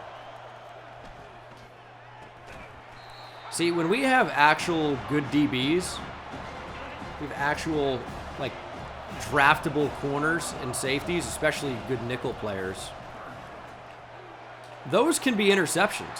So it's a catch that leads to a touchdown.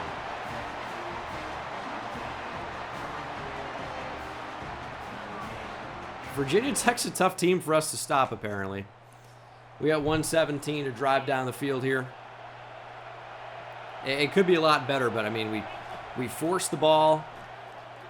We gave them points for free. And Rodney Salam really couldn't have missed Earl Algier any worse than he just did. It was like a guaranteed touchdown.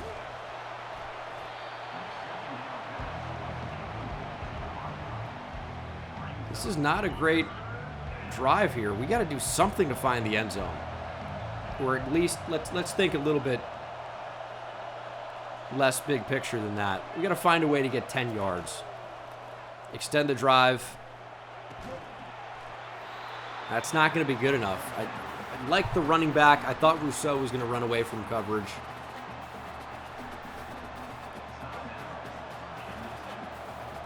We're going to punt. Decent punt. Chance for a bounce here. Very nice. Inside the 20. And we are down 21-14. Third quarter, 3rd and 10. I mean, they're shaded over to Kyle McNeil's side. See if he can run past the corner. He can. There's Malvo. 4th and inches. Can we get it? Lefotu's been a bad 4th down player for us this year. Gets it this time.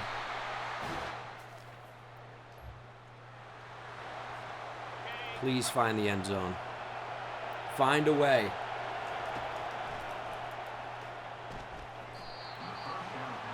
Thrown into the line. I don't like that they're pressed up on Algier here. He's B. They actually sagged off. We're going to throw to him. Not really a big opportunity for yards after catch, though. 3rd and goal. On the move, on the run, and into the end zone. Rodney Salami has not scored many rushing touchdowns this season. We found other ways to get in the end zone, but that's kind of been his game historically here at FIU. Rodney Salam runs it in. 21-21. 4th and 4. Virginia Tech trying to go for it as we start the 4th quarter. Hey, I'll tell you what. You're getting a good ACC title game, if nothing else. Looks like Virginia Tech actually will reconsider and punt. Could not draw us offside. McNeil waves for the fair catch, and it is crunch time. 4th quarter, we're down 28-21. We answer immediately with a touchdown. And then we get the football back. Chaos ensuing in simulation. It's 28 all, 3.5 minutes to play. I was going to say, we might actually have a return here. Kyle McNeil nearly breaking free. It's a good return.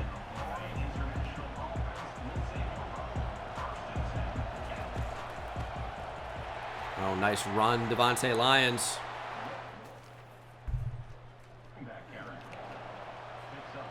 Yeah, there is a chance we see Virginia Tech again in the college football playoff. That would be nuts. There's Devontae Lyons. Off to the races. Lyons inside the 10. Lyons into the end zone. Devontae Lyons with the go-ahead touchdown here late in the 4th quarter. Tech fans are stunned. Lyons just found a crease. He's had home run potential so far this season. Showed it off there. 2:40 to play. Virginia Tech needs a touchdown. We're going to back our corners up. And we're going to bring the quarterback down. It's Fitu Mukwamu.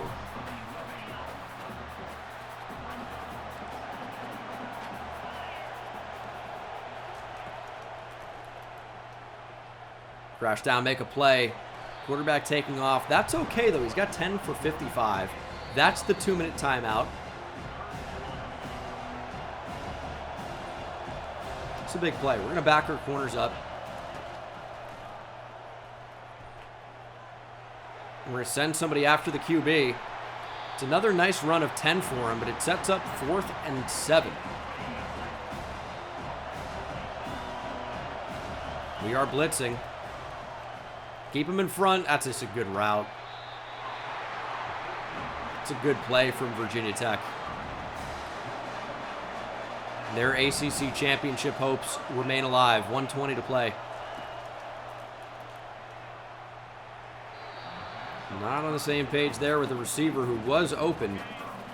This is where Deontay LaBelle needs to come alive. Go make something happen. Don't celebrate. You got beat. That's why man coverage gets crazy. I don't love it. I want to play a little bit more conservatively. 3rd and 10. Quarterback looking to take off, and we'll throw it away. 4th and 10.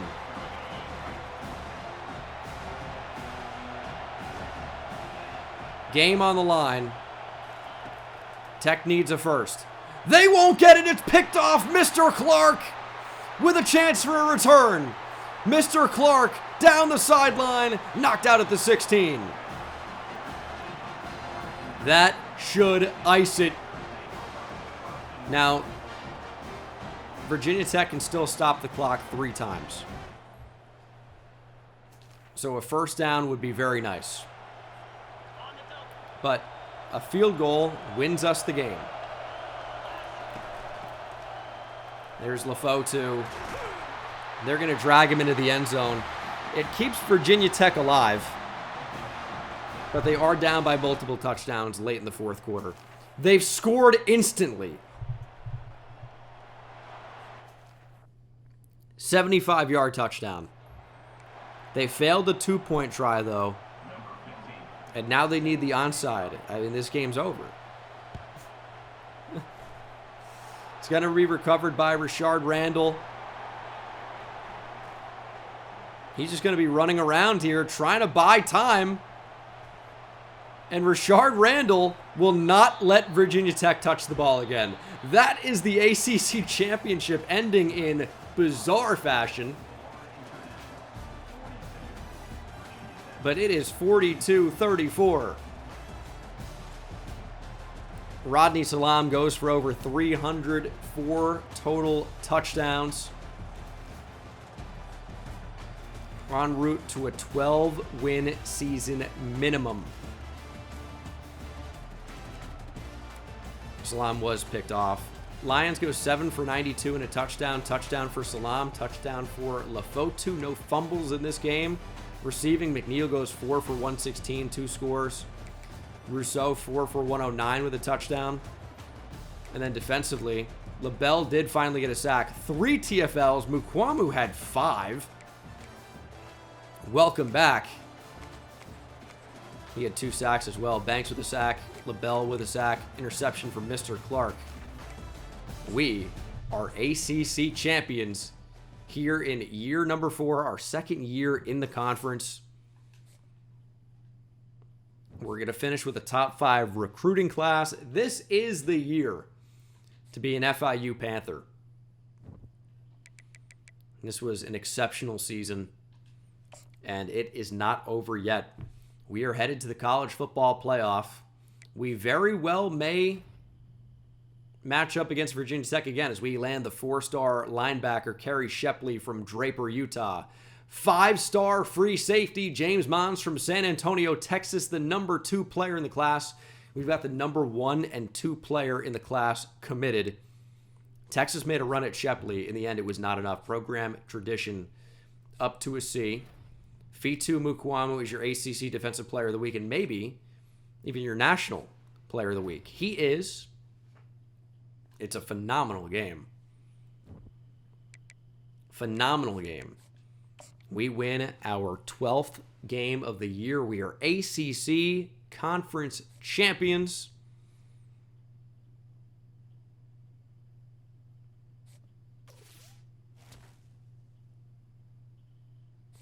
I am confused.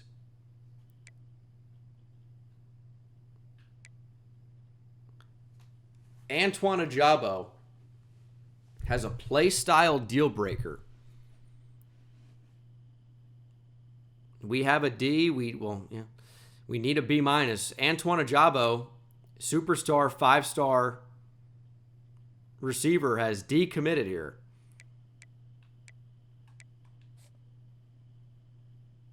And will no longer be headed to Miami here for the Panthers. Lenore Sellers wins 2027 Heisman after transferring to Notre Dame. Deontay LaBelle wins the 2027 Best Defensive Player. 19.5 sacks, 42 tackles, 22 for loss. Also wins your Best Defensive End. Devontae Lyons, best running back, 833 yards, 12 touchdowns.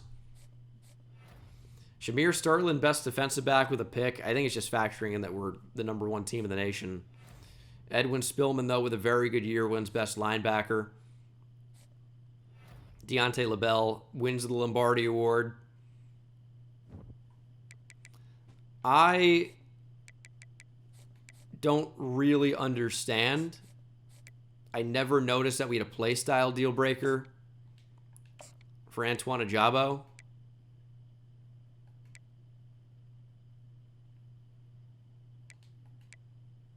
I didn't notice that we weren't throwing the ball very much. We're only averaging 227 yards per game, and I guess it's just not good enough. Good news is DeMar Phoenix is on the way, who is quite good. But I really wanted to bring in these 3 receivers, and I thought we had a very good group. Now, they're quite similar players. Ajabo, a little bit better, for sure. That's an unfortunate loss. Still have the 3rd best recruiting class in the nation with only 14 committed, 9 5-stars. But we would have had 10, would have had double digits. But a decommit has changed things a little bit. Clemson really making a push for Bryce Everett. Timing might work out so he doesn't commit to Clemson, but we'll see. Would be a nice safety to add. Nicholas Younger, I think, joins the class. Damn, dude, that sucks. 5-star receiver, just out of nowhere, decommits. Early National Signing Day, though. John Trueluck with elite development and Silver Field General already. I like that. Ajabo, of course, we don't know anymore. Sucks. Anthony Kerr with only normal. Elite for Franklin Krenzel, though. So the quarterback tackle combo is very nice. Missed out on Brian Esparza, who, of course, had star. Star for Keelan Best at defensive tackle. Elite for Kerry Biggums. Impact for Xavier Waddy. Longoria, who went to Miami, had elite. Impact for Samuel. Star for Nathan Teal. Kerry Shepley had star, as did CJ Wells and James Mons and Enrique Tung and Jamerson Tuttle and Emmanuel Minnis. Pretty good class. Again, we don't need to bring in 25 to be really happy. We're going to bring in close to 20, and it's going to be a really good group. And I really like where our coordinators are. Charles Clement as master motivator and some recruiting abilities. Kashim Rahman is a good recruiter. We are looking good. I really can't complain. First round bye here in the college football playoff. And we're going to see where our opponent is here in our first round. It's going to be the LSU Tigers. We've stolen some recruits from them, and now they have a chance for revenge. College football playoff bracket had LSU beating Virginia Tech. Otherwise, we would have seen Virginia Tech for a 3rd time this year. And if Virginia Tech can give us super close games, Worried about LSU. Tennessee beats Louisville by a lot to play Boise State. Oregon beat Notre Dame and Heisman winner Lenora Sellers by a lot to play Old Dominion. And NC State beat Ohio State by a point to move on to play Wisconsin. Okay, I do want to see the Heisman voting, though. Can I see the Heisman voting at this point, or no? Is it just locked up? Well, for Player of the Year, Deontay LaBelle finished 3rd. So I guess that's the Heisman, kind of. Behind Austin Novosad. Deontay LaBelle, though, what a year. He won pretty much everything else. And I wonder if his overall is low enough that he's not guaranteed to head to the NFL this year. He likely will try to go to the NFL. Very likely will try. We may be able to convince him. He's still got a lot of room to grow, to be honest.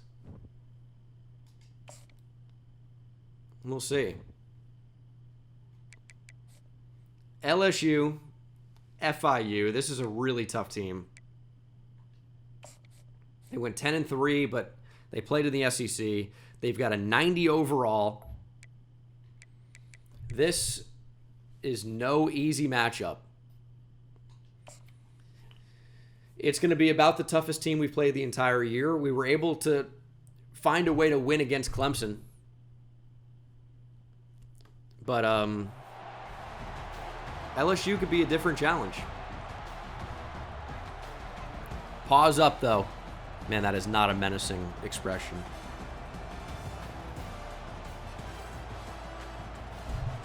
It really is not. But we're in the college football playoff. LSU is going to be as talented as any team we faced the entire year. Are we at least in Atlanta here at the Peach Bowl? Yeah, we are. So we're thankfully not in New Orleans.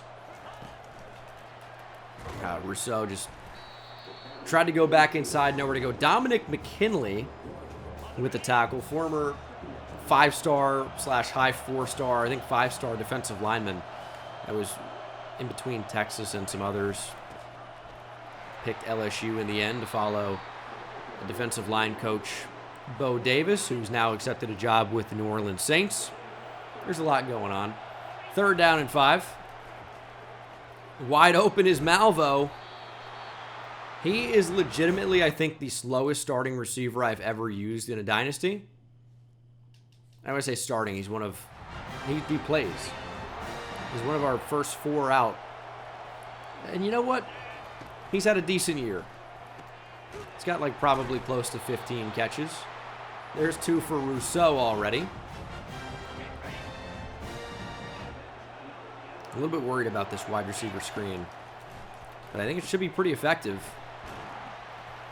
I'm very happy with 5 yards. Do we try a tight end screen?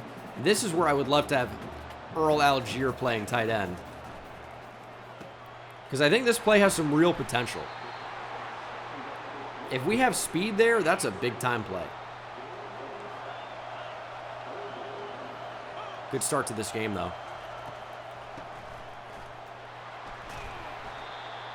Our offense is clicking right now. I don't know how we're going to stop their offense, though.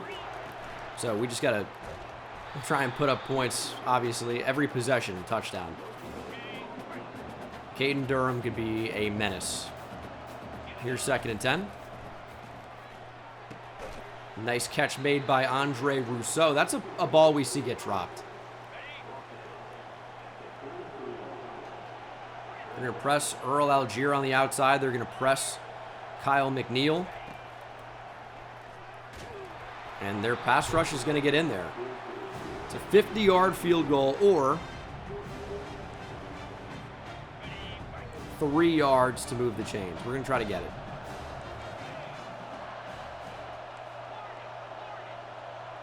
Somebody's going to get open here. They're going to press the outside. Somebody's getting open. 3 hitches out here. So one of those is getting open. It's Lafotu. Just go down, catch the football, move the chains. Easy does it. Sacked. Kalaj Cobbins got in there.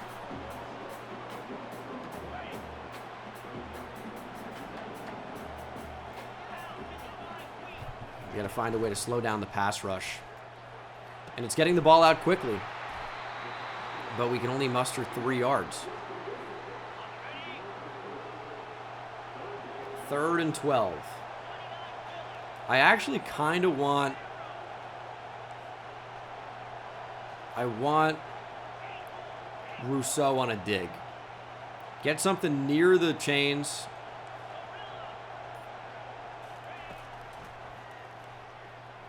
It's going to be right there. Rousseau makes the catch. It honestly looked like man coverage to start, but then it wasn't. Still able to hit what we wanted. Rashard Randall into the game. All this guy does is score touchdowns. Hard to when you get bumped like that.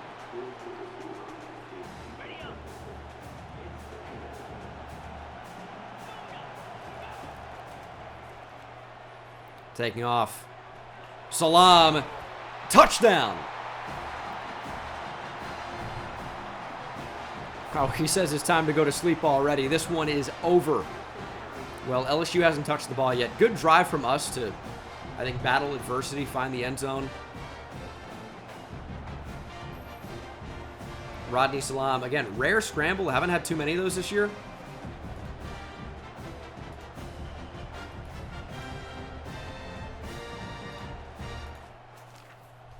But that's a good way to battle.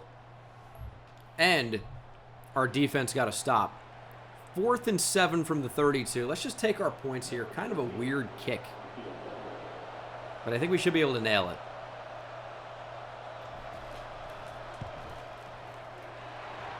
$10-0.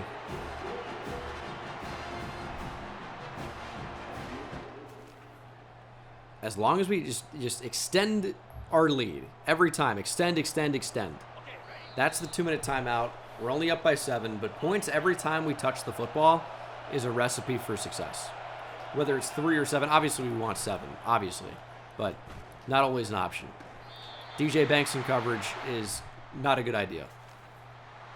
1:40 to play. This is where we need Deontay LaBelle to come alive and just annihilate the right tackle. Got too shallow there.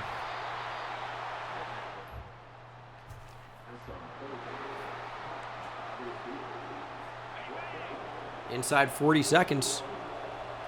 Let's bring Edwin Spillman up near the line. Try to occupy this center for a minute. But get back. Good defense, but the catch is made anyway. We're going to blitz. I think this is a run, but I don't think we're equipped to shoot a gap and make a play here. It's actually going to be, it's going to end up being a run. It's going to be a quarterback run. It's going to be a quarterback rushing touchdown. Hurley hits the Heisman, and LSU's tied this football game. We're going to go ahead and take the lead 17-10, though. And after a big punt, we've got the football back on the 9-yard line as we approach the 4th quarter. Lions 8 for 37. Severe risk of injury, though. We've got to pull him from the game. He's too valuable. He's got to go. Give me C.J. Rashed. Junior power back. This area of the field. Lower the shoulder, fight into the end zone. Hey, that's a pretty good job. We're headed to the 4th quarter. Up by 7. Looking to add 7 more. 14 in the 4th, like that type of a lead. I would feel really comfortable. Now, we know what the CPU can do. They score in an instant. But it would give us a little bit of wiggle room. Rashed is swallowed up. We just didn't block him, or what? Didn't block him. Center actually made no attempt to block him. That's Dominic McKinley, who... He didn't even have to win instantly. He just was not blocked. There was no attempt made. This guy bet on the game. God, my center sucks. 2-possession lead, I guess. It's another field goal. Up 20-10. 5-ish minutes to go.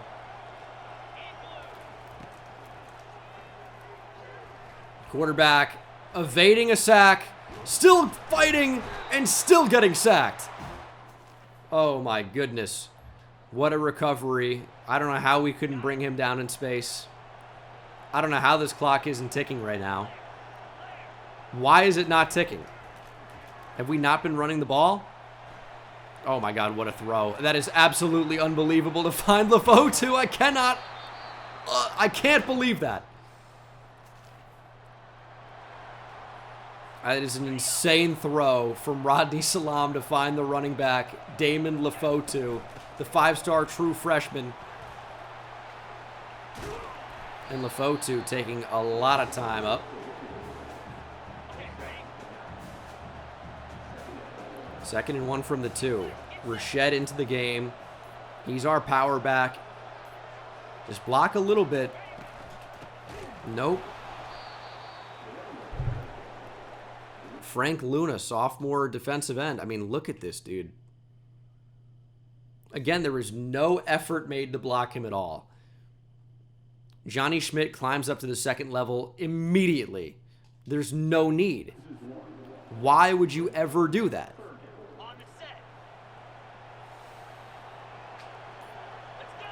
If we only get 3 here, the game is still very much alive for LSU. I'm going to call a timeout. I'm going to flip this. I think I would go for it, though. 23-10 doesn't really do a whole lot for me. We'll take a touchdown, though. LeFaux got in. We weren't really initially trying to get in, but LeFaux crossed it, or got it over the line. We're up 27-10 now. And LSU is actually waving the white flag. This one is officially over. 4th and 17. They're going to punt. Down 17. 2 minutes to go.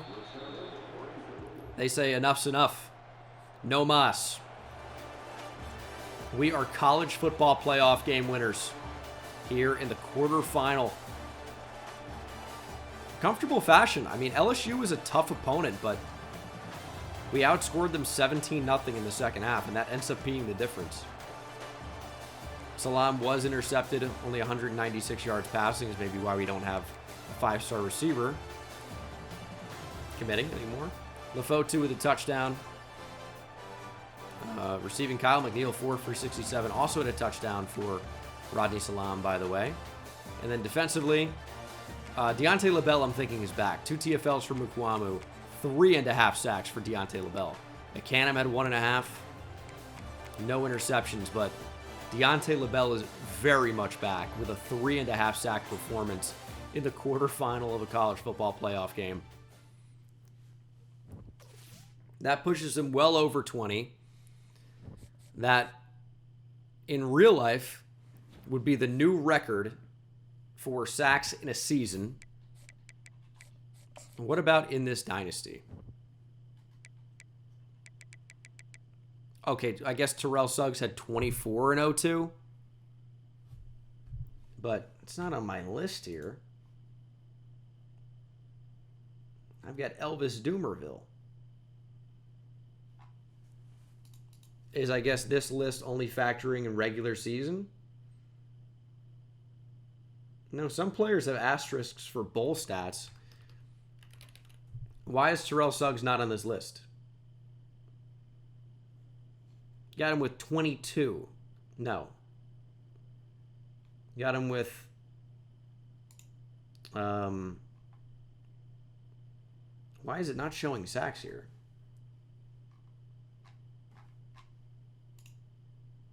Dude.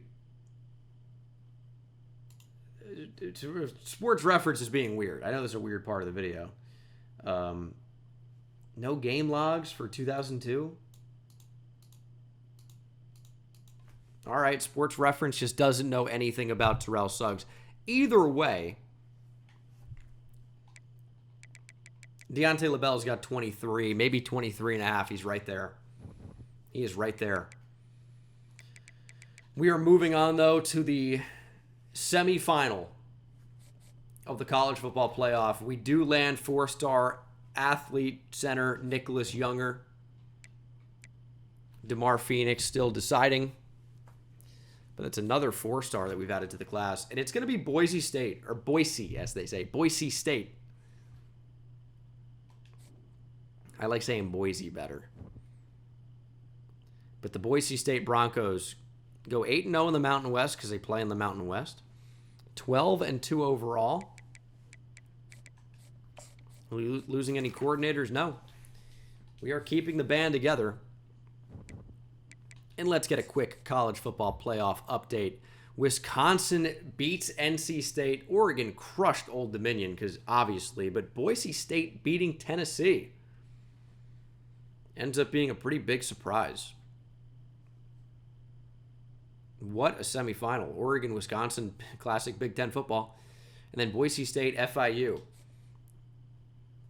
I'd like to bet money that will never, ever, ever, ever, ever, ever, ever, ever, ever be a college football playoff semifinal matchup. I think that's a safe bet. Boise State,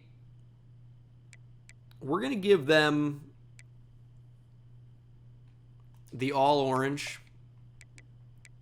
We're going to run the Vice.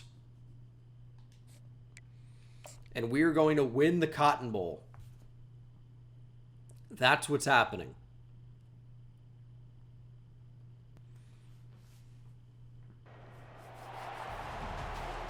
I think we should be a whole lot better than them.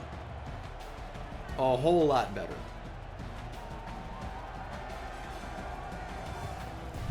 We've got better players. We've played tougher competition. And it's been an entire quarter with no points.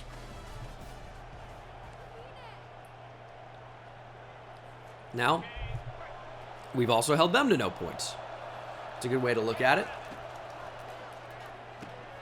Oh, look at Rousseau. He's actually pretty banged up right now. But makes the catch. Makes several miss. And we hit Earl Algier for 28. This is like a guaranteed touchdown. Devontae Lyons squeaks through. Easy. First points of the game. This was getting pretty late. It's almost the end of the first half. It's 7-0.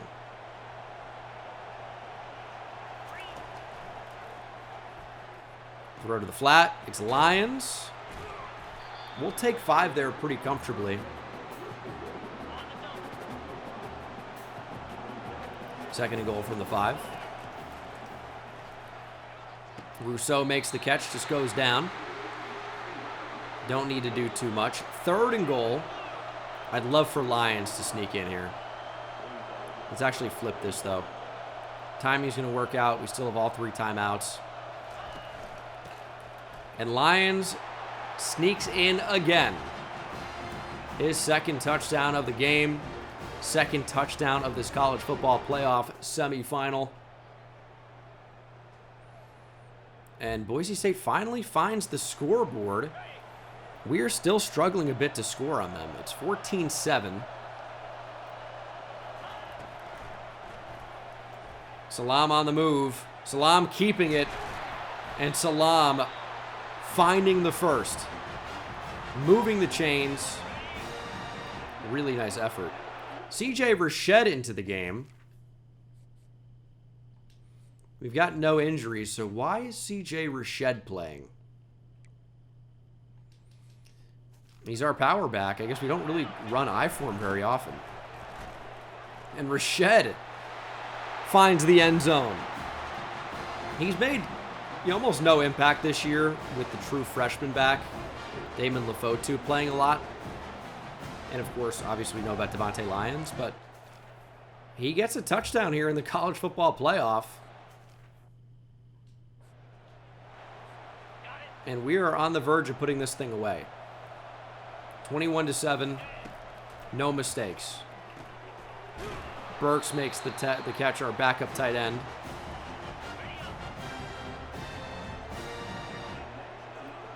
First and goal. Cantwell makes the catch and finds the end zone. He's actually had kind of a nice season. Cantwell with the score. It's 28-7. 28-14. Just take time off the clock. Move on to the natty. Stay healthy. Move on to the natty. That's all we need to do. Glenn Dwumfor, by the way, I feel like we went after. We just picked Boise State.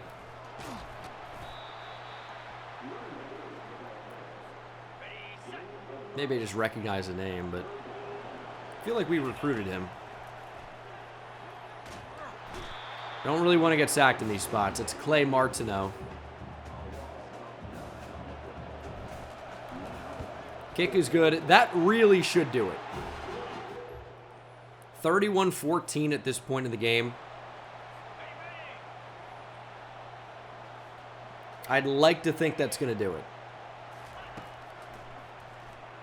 Quarterback looking to take off. Throwing it down the field. He's intercepted. Santiago Ramirez. And we are on cruise control. Boise still with 3 timeouts. We're going to run the ball on 3rd and 9. And they're actually not choosing to call timeouts here.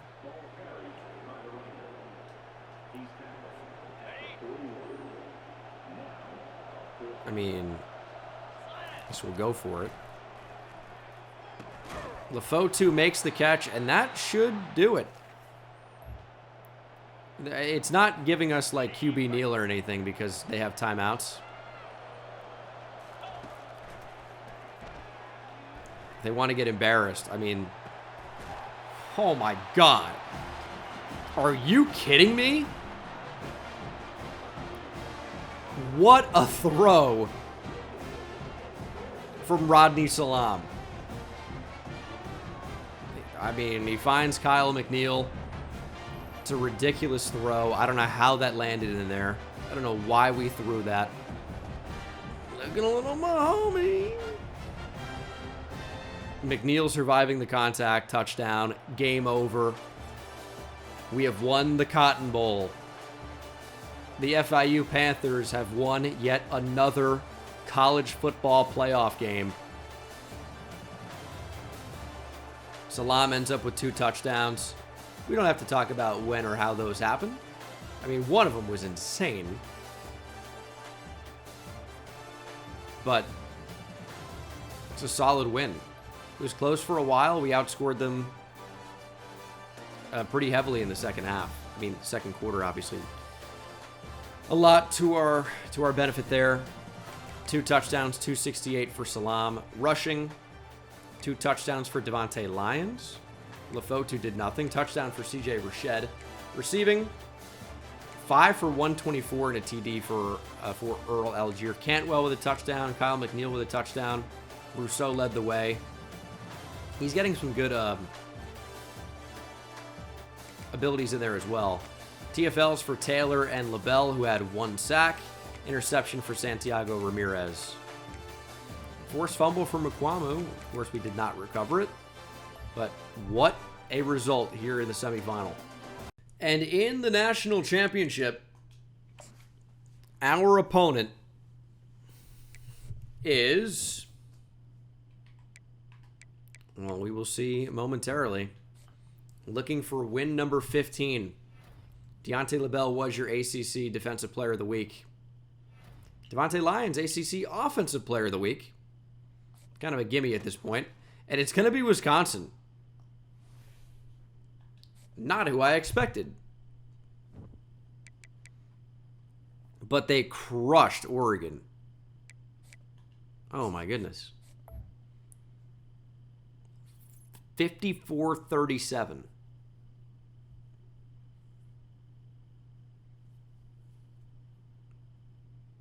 Is Wisconsin nice right now? Maybe they are. They might be a worrisome opponent.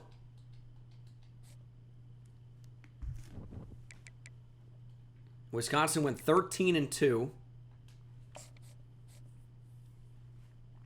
They're an 86 overall.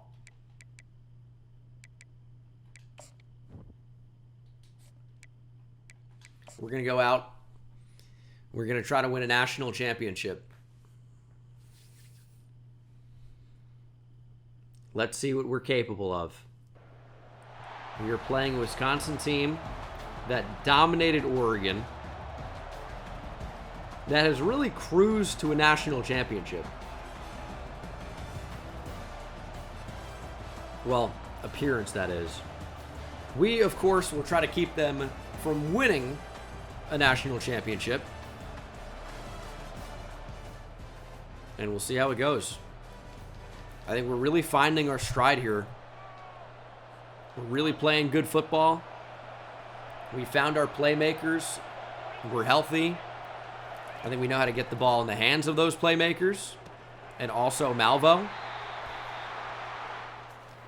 Lauren Malvo continuing to cook.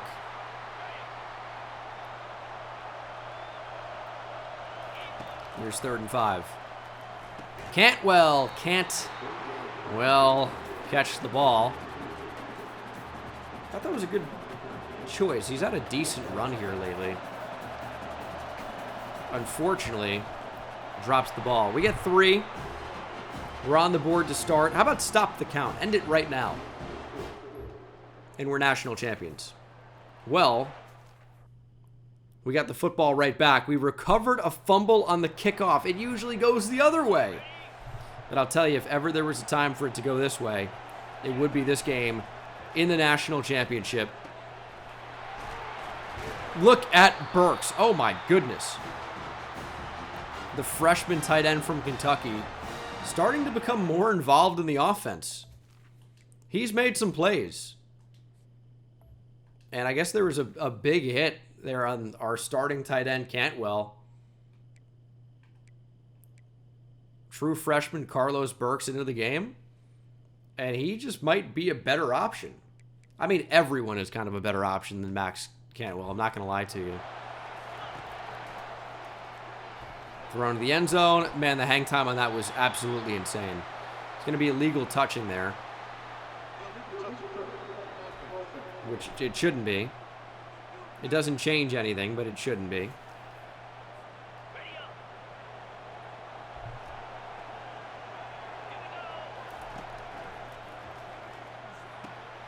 Touchdown, Kyle McNeil. Caught the linebacker flat-footed, threw it right behind him. Touchdown. Looked a little weird, but we'll take the result here in Houston at NRG. Kyle McNeil, touchdown. Yeah, good ball. Good ball. It's 10-3. Our defense needs help, though. We got Banks in there. Where is Deontay LaBelle? Oh, that's jumped by Mr. Clark. Look at the effort. Mr. Clark trying to outrun. Please. Mr. Clark stopped short of the end zone. But it's a monster return by Mr. Clark. And a huge momentum change. As it could have been 10-10, it's looking now like it's going to be 17-3. Mr. Clark in his final game as an FIU Panther with maybe his best play of the year. He was just sitting behind the receiver, lurking, and then jumped the route. Huge takeaway. And that gives us a chance to win this game. A 17-3 lead is tough to overcome at any point in a game.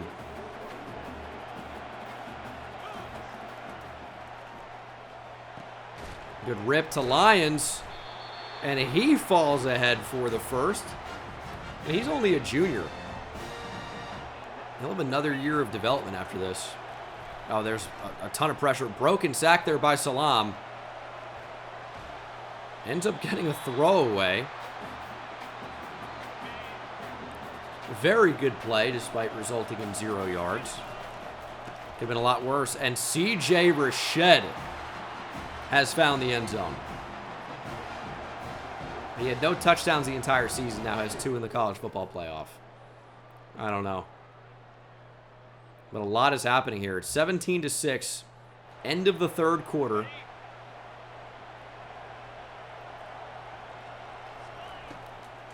I mean, they're all over the screen. Could have thrown it late, maybe. We've been sacked 5 times.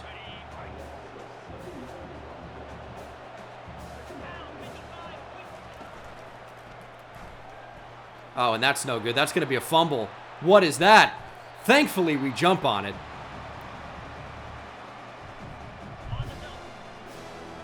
That's crazy. How do we recover from that? We're going to get sacked. We lose 10. And suddenly it's a 55-yard kick. You just do that to show off? I guess we'll see, right? Nope. We miss. Second missed kick of the year. I think there was a blocked extra point as well, not in simulation. Not sure what his true numbers are. And Wisconsin has scored off of it. It's a 58-yard touchdown, and they now have the football. It's a bad time to miss. It's 17-12.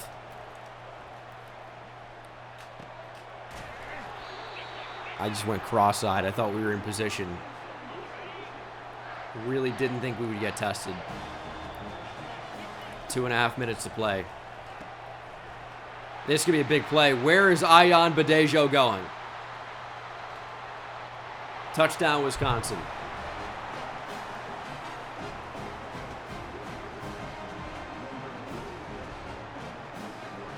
Wisconsin takes the lead with 2:22 to play. But it's only a 1-point lead. Playbook wide open. We can do anything we want. There's Lefotu. That's a heck of a run. And that's the 2-minute timeout.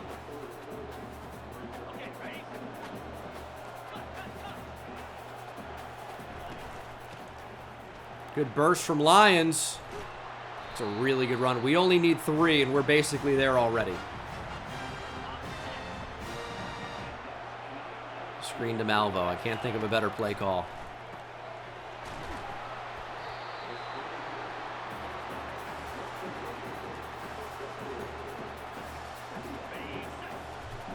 Second and 7. Just got to get into field goal range, get redemption. Wisconsin's going to ice us. Touchdown, I guess, would be preferred. Lions nowhere to go.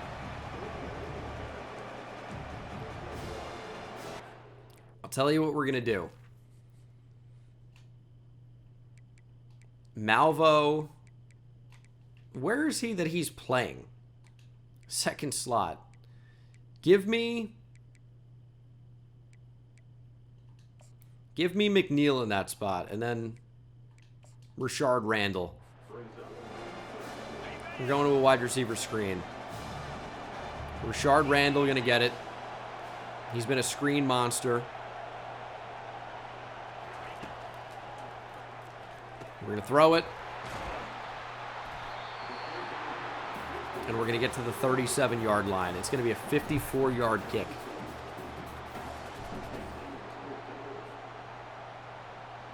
It's a long kick. Wisconsin's called a timeout with 17 seconds to play. We have missed from 55.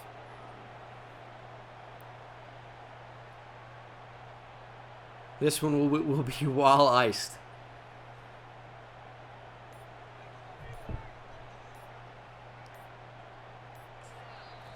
We're going to call a timeout, mull things over. Oh, man. Do we believe in the kicker? Leonard Hicks. He's a junior. He's got mega leg. He's clear-headed. I kind of think he was built for moments like these. 91 kick power, 84 kick accuracy. I think he was built for moments like these.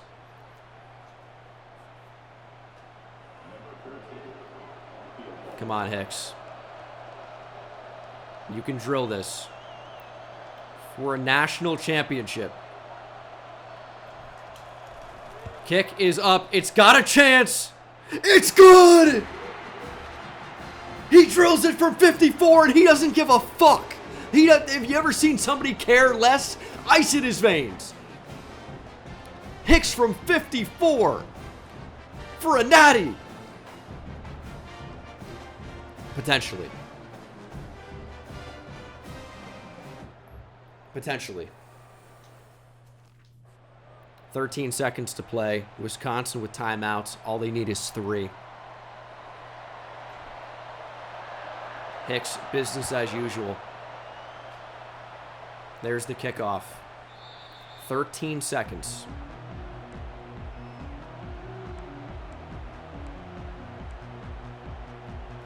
I worry a bit about man coverage in this spot, I'm not going to lie.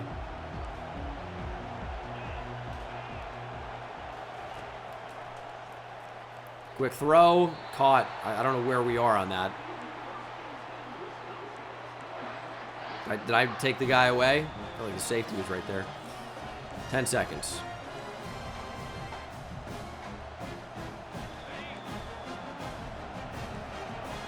That's right. I mean, we have to play defense still. All they need is 3. And that's a sack. Timeout, Wisconsin. Oh, that might end up being the game. Absolutely massive play off the edge. It's Fitu Mukuamu. He was injured this year, but he just made an incredibly big play as LaBelle got stonewalled.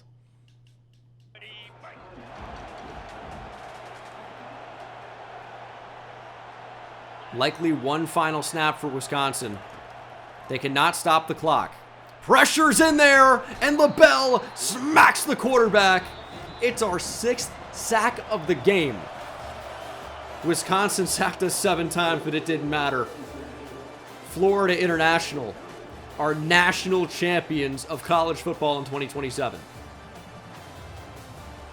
It took a 54-yard field goal to win it. 20-18 after a missed kick from 55. Doesn't get a whole lot sweeter than that. Coach Gene Dangus has done it again.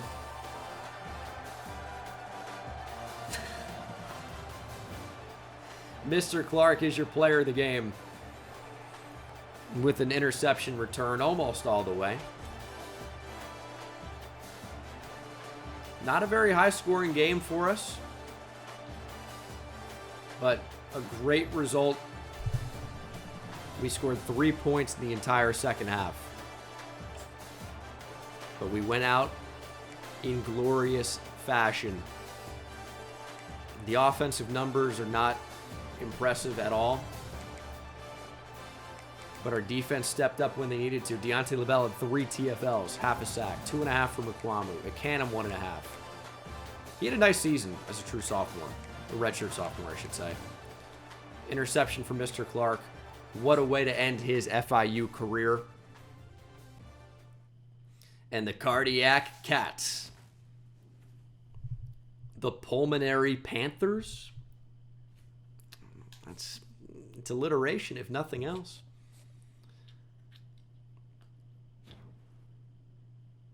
We are national champions of college football. 20-18 over the Badgers.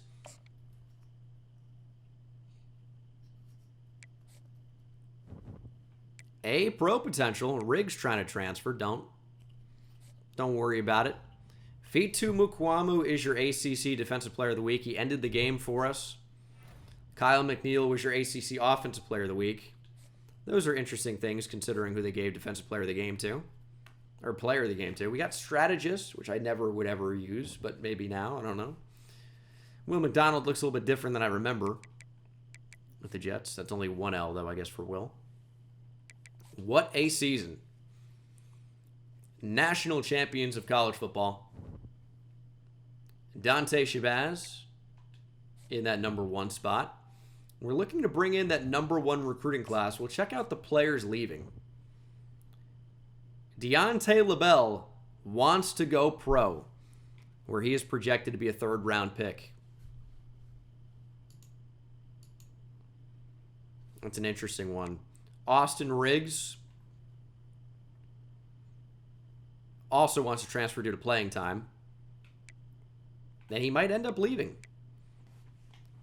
At quarterback, we lose Keon Jenkins, who actually did play a little bit this year. He did. At receiver, we lose Kyle McNeil to the NFL draft. Battled back through injury. At left tackle, Daniel Michel is gone. Michael Rabes. Jaheim Buchanan was a starter, not good. Denzel Dorn. A lot of seniors graduating. At left end, it's LaBelle and Austin Riggs. Josh Horton at D-tackle. Tavius Weaver at defensive end.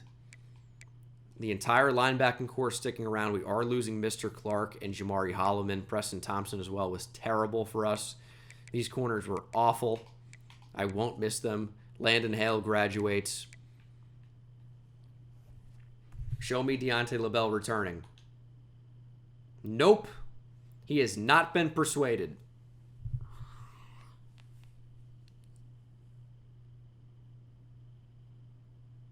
Broke the record for sacks in a season and decided to go pro. Austin Riggs also transferring. 0 for 2.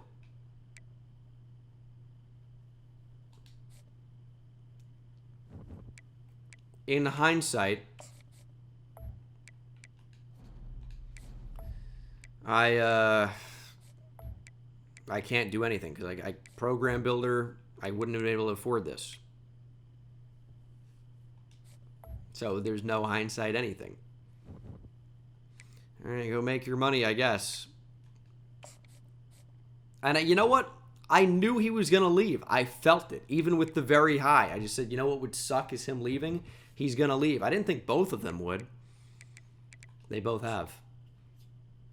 Well, he won a national championship. He won the Lombardi. He won Best Defensive Player in College Football, Defensive End of the Year. Set the record for season sacks in college football.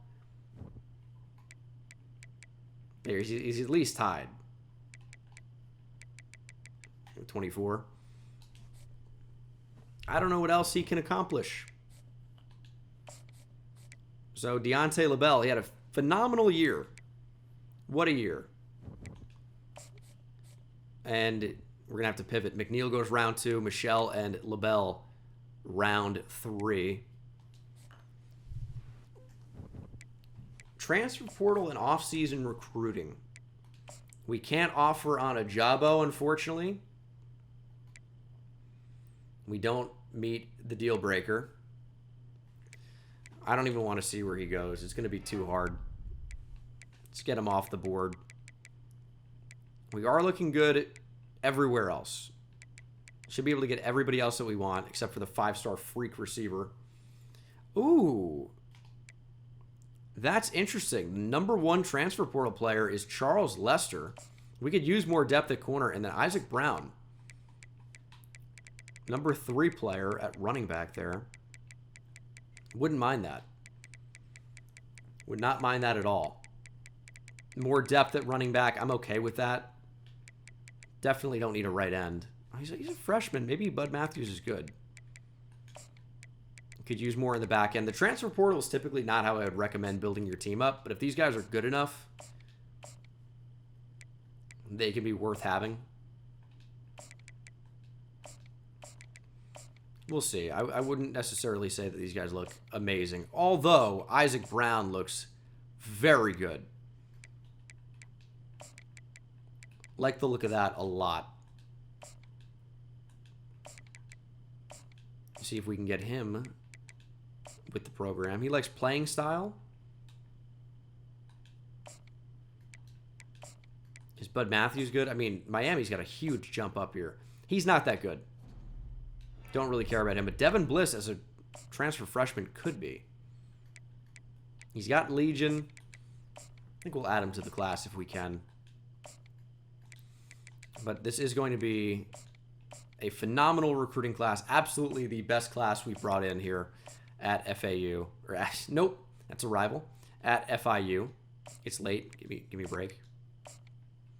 But yeah, super excited with the way this season went, obviously. It's kind of tough to beat, you know, winning a national championship. We don't need Joey Humes. I don't need 4 stars just to bring him in. The class is already going to be top 5, and that already actually doesn't matter for us at this point. We're not going to be able to unlock Elite Recruiter, so whatever. DeMar Phoenix is going to be a big one. He's going to be a big one. I mean, we lost talent at receiver. I think there's a chance he could play tight end and be really, really good there. So I also wouldn't, you know, rule out playing him in that role. But I also feel like D'Angelo Trout could be good. He is a gem. Doesn't show speed, but he looks quite good. He's not going to end up being that fast because the tight ends never are. But he could be a real solid player.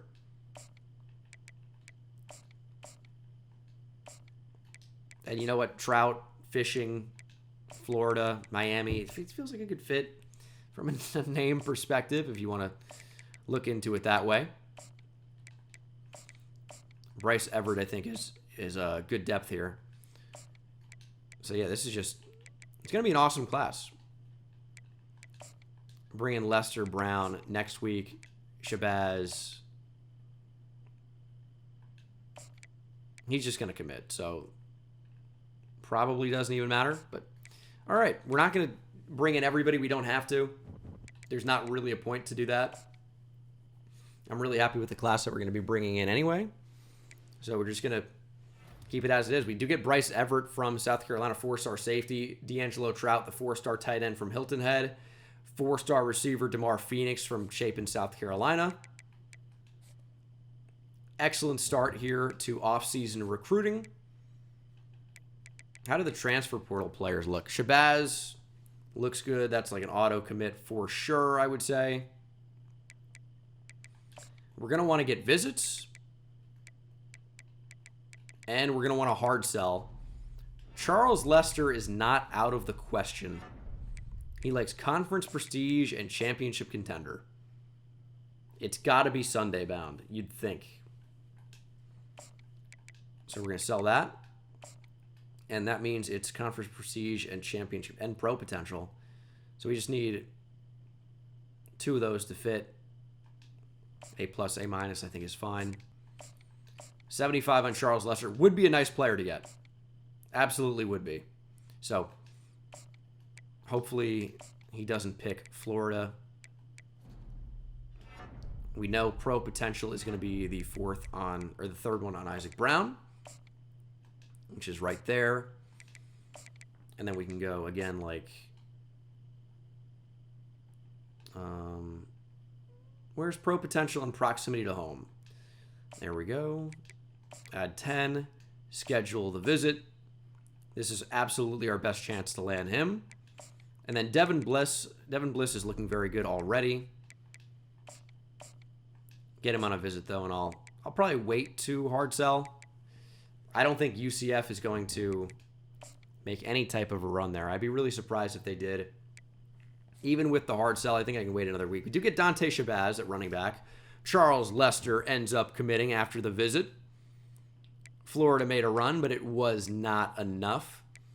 And Alabama wants Isaac Brown, which means I want Isaac Brown even more. Alabama doesn't have a visit going. I think he just probably ends up committing.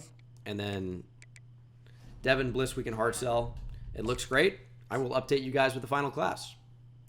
We do land Devin Bliss and transfer running back Isaac Brown, which means our final class is here. I don't think I have anybody else left to recruit.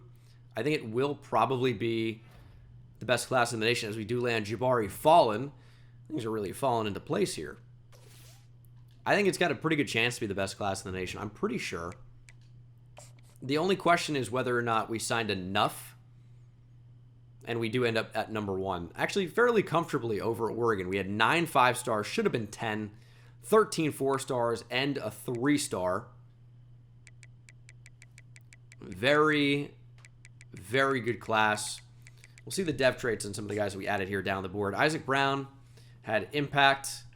Impact for Devin Bliss. Star for Charles Lester. These don't really matter a ton. Fallen, only normal. Normal for Shabazz. Normal for Younger. Elite for DeMar Phoenix. What an addition. Star for D'Angelo Trout. Everett with normal. Star for Minnis. We knew about that. So some really nice signings down the board. I just had a feeling about Trout. Just had a feeling about him. I can't believe we lost Deontay LaBelle. Sucks, but we'll be better for it long term. Next man up.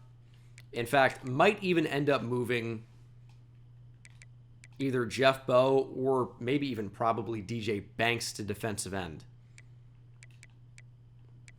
All of those things could happen. We shall see. Edwin Spillman, it doesn't feel like 6'1", 234, but he's got elite speed, acceleration, agility, and change of direction. This is a pretty elite user with good finesse moves and good zone coverage. Could Edwin Spillman play defensive end at an elite level? He probably could. And do the exact same thing we just did with Deontay LaBelle. I don't know if I'm going to do that, but it's an option. All right, we are ready to see some of these big-time upgrades after the position changes. I'm not sure if our main archetype is Motivator anymore. I should have checked that. We did get 17,000 XP, though, which should be good enough to get us up to 60 coach skills. We are still Motivator, so that was good. I was actually worried it might change to Tactician, but we ended up signing a top 5 recruiting class, and we ended up keeping most of our talent here, and we are now reaping the rewards. Rodney Salam is up to a 92 overall. His deep accuracy, still unchanged. He's kind of capped. At running back, Damon Lafotu. Oh my God. That's a pretty significant boost here for the true sophomore. He's up to a 94 overall. He's got 95 change of direction. I'd love to make him not a receiving back. I really would, and that might be possible in the offseason now because he didn't really upgrade route running or anything. His hands are extremely good, though.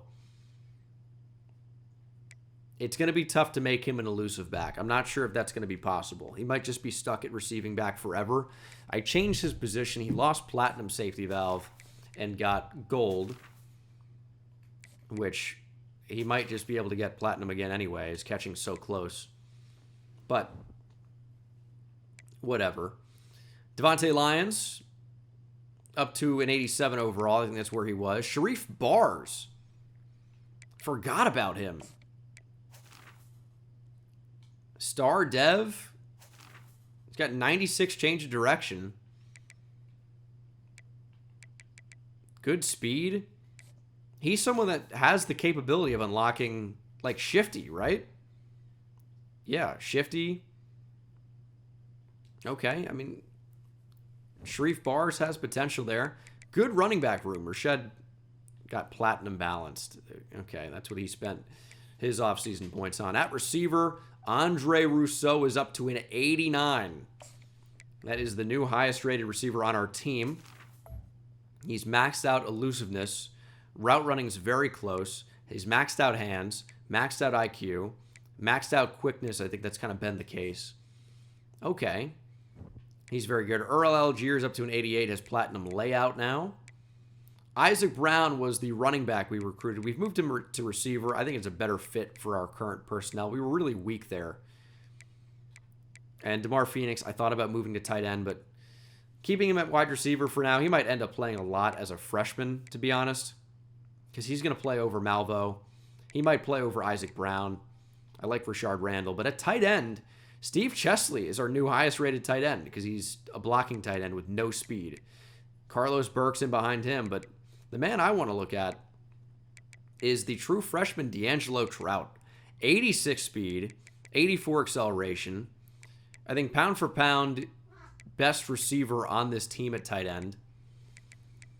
I will absolutely not start Steve Chesley at tight end. He can be tight end too. He can block. That's great. We already know how slow Cantwell was. He's up to 76 speed now, to be fair. But I think it's D'Angelo Trout's job to lose. That's what I'm thinking. At left tackle, Johnny Schmidt up to a 95. He'll end up being a first-round pick, I would imagine. D'Angelo Engler at an 89. Started left guard. Najee Saffold moved over to center. He's an 88. Ooh. Jelani Nix is a 91. Larry Kennedy's a 90. Tremaine McCarry's an 88. Some of those guys are going to end up starting. And at right tackle, Alexander Vigil's up to an 86.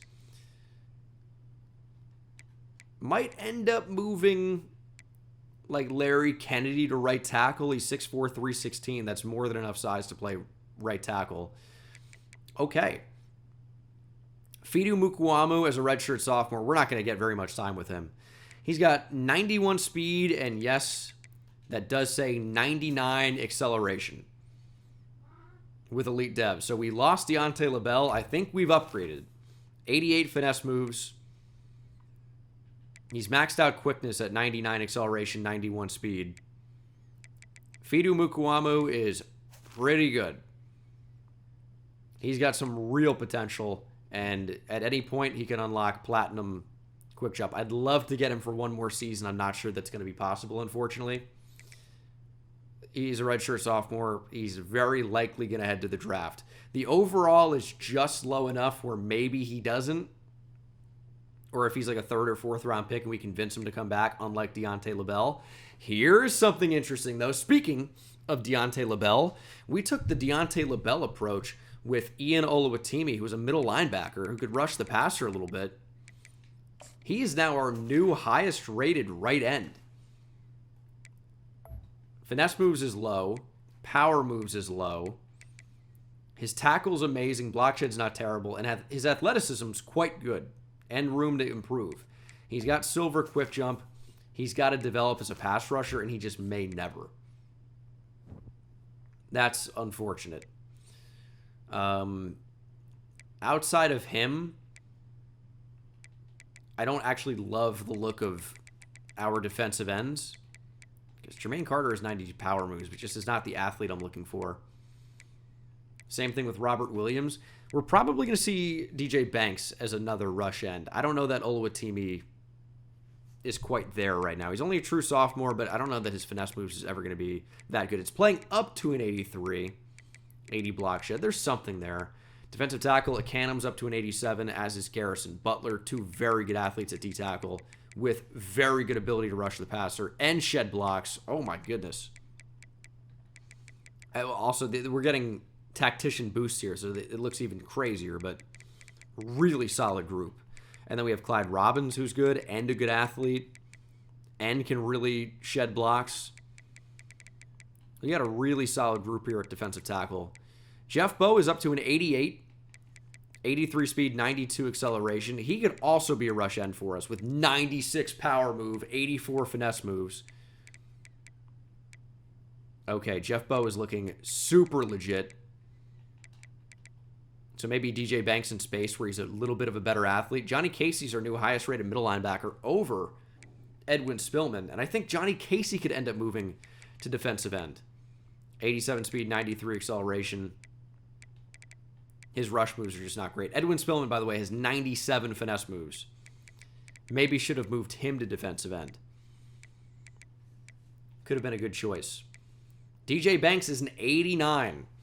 85 speed, 90 acceleration, 86 power move, 73 finesse move.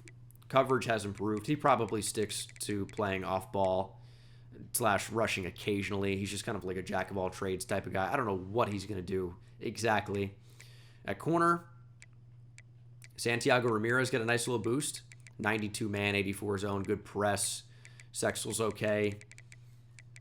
Lester is a good slot option, but corner's weak. Safety, weak. Maybe Jaden Williams starts over Shamir Sterling. I don't know. Although Sal Ayan Badejo is up to an 89. Zone up to a 94. He actually might be good this year. He might have a clue. What a nice change. So I have Robert Robinson, who I like his potential. Coverage is pretty poor, but maybe makes up for it in other ways. That is a really nice upgrading session. We have 60 coach points. Not quite sure how we're going to use those yet, but that puts a nice bow on 2027. National Championship, top 5 recruiting class, huge upgrades. And it wasn't even that huge of a recruiting class, so we don't really have to send anyone or a lot of guys leaving anyway.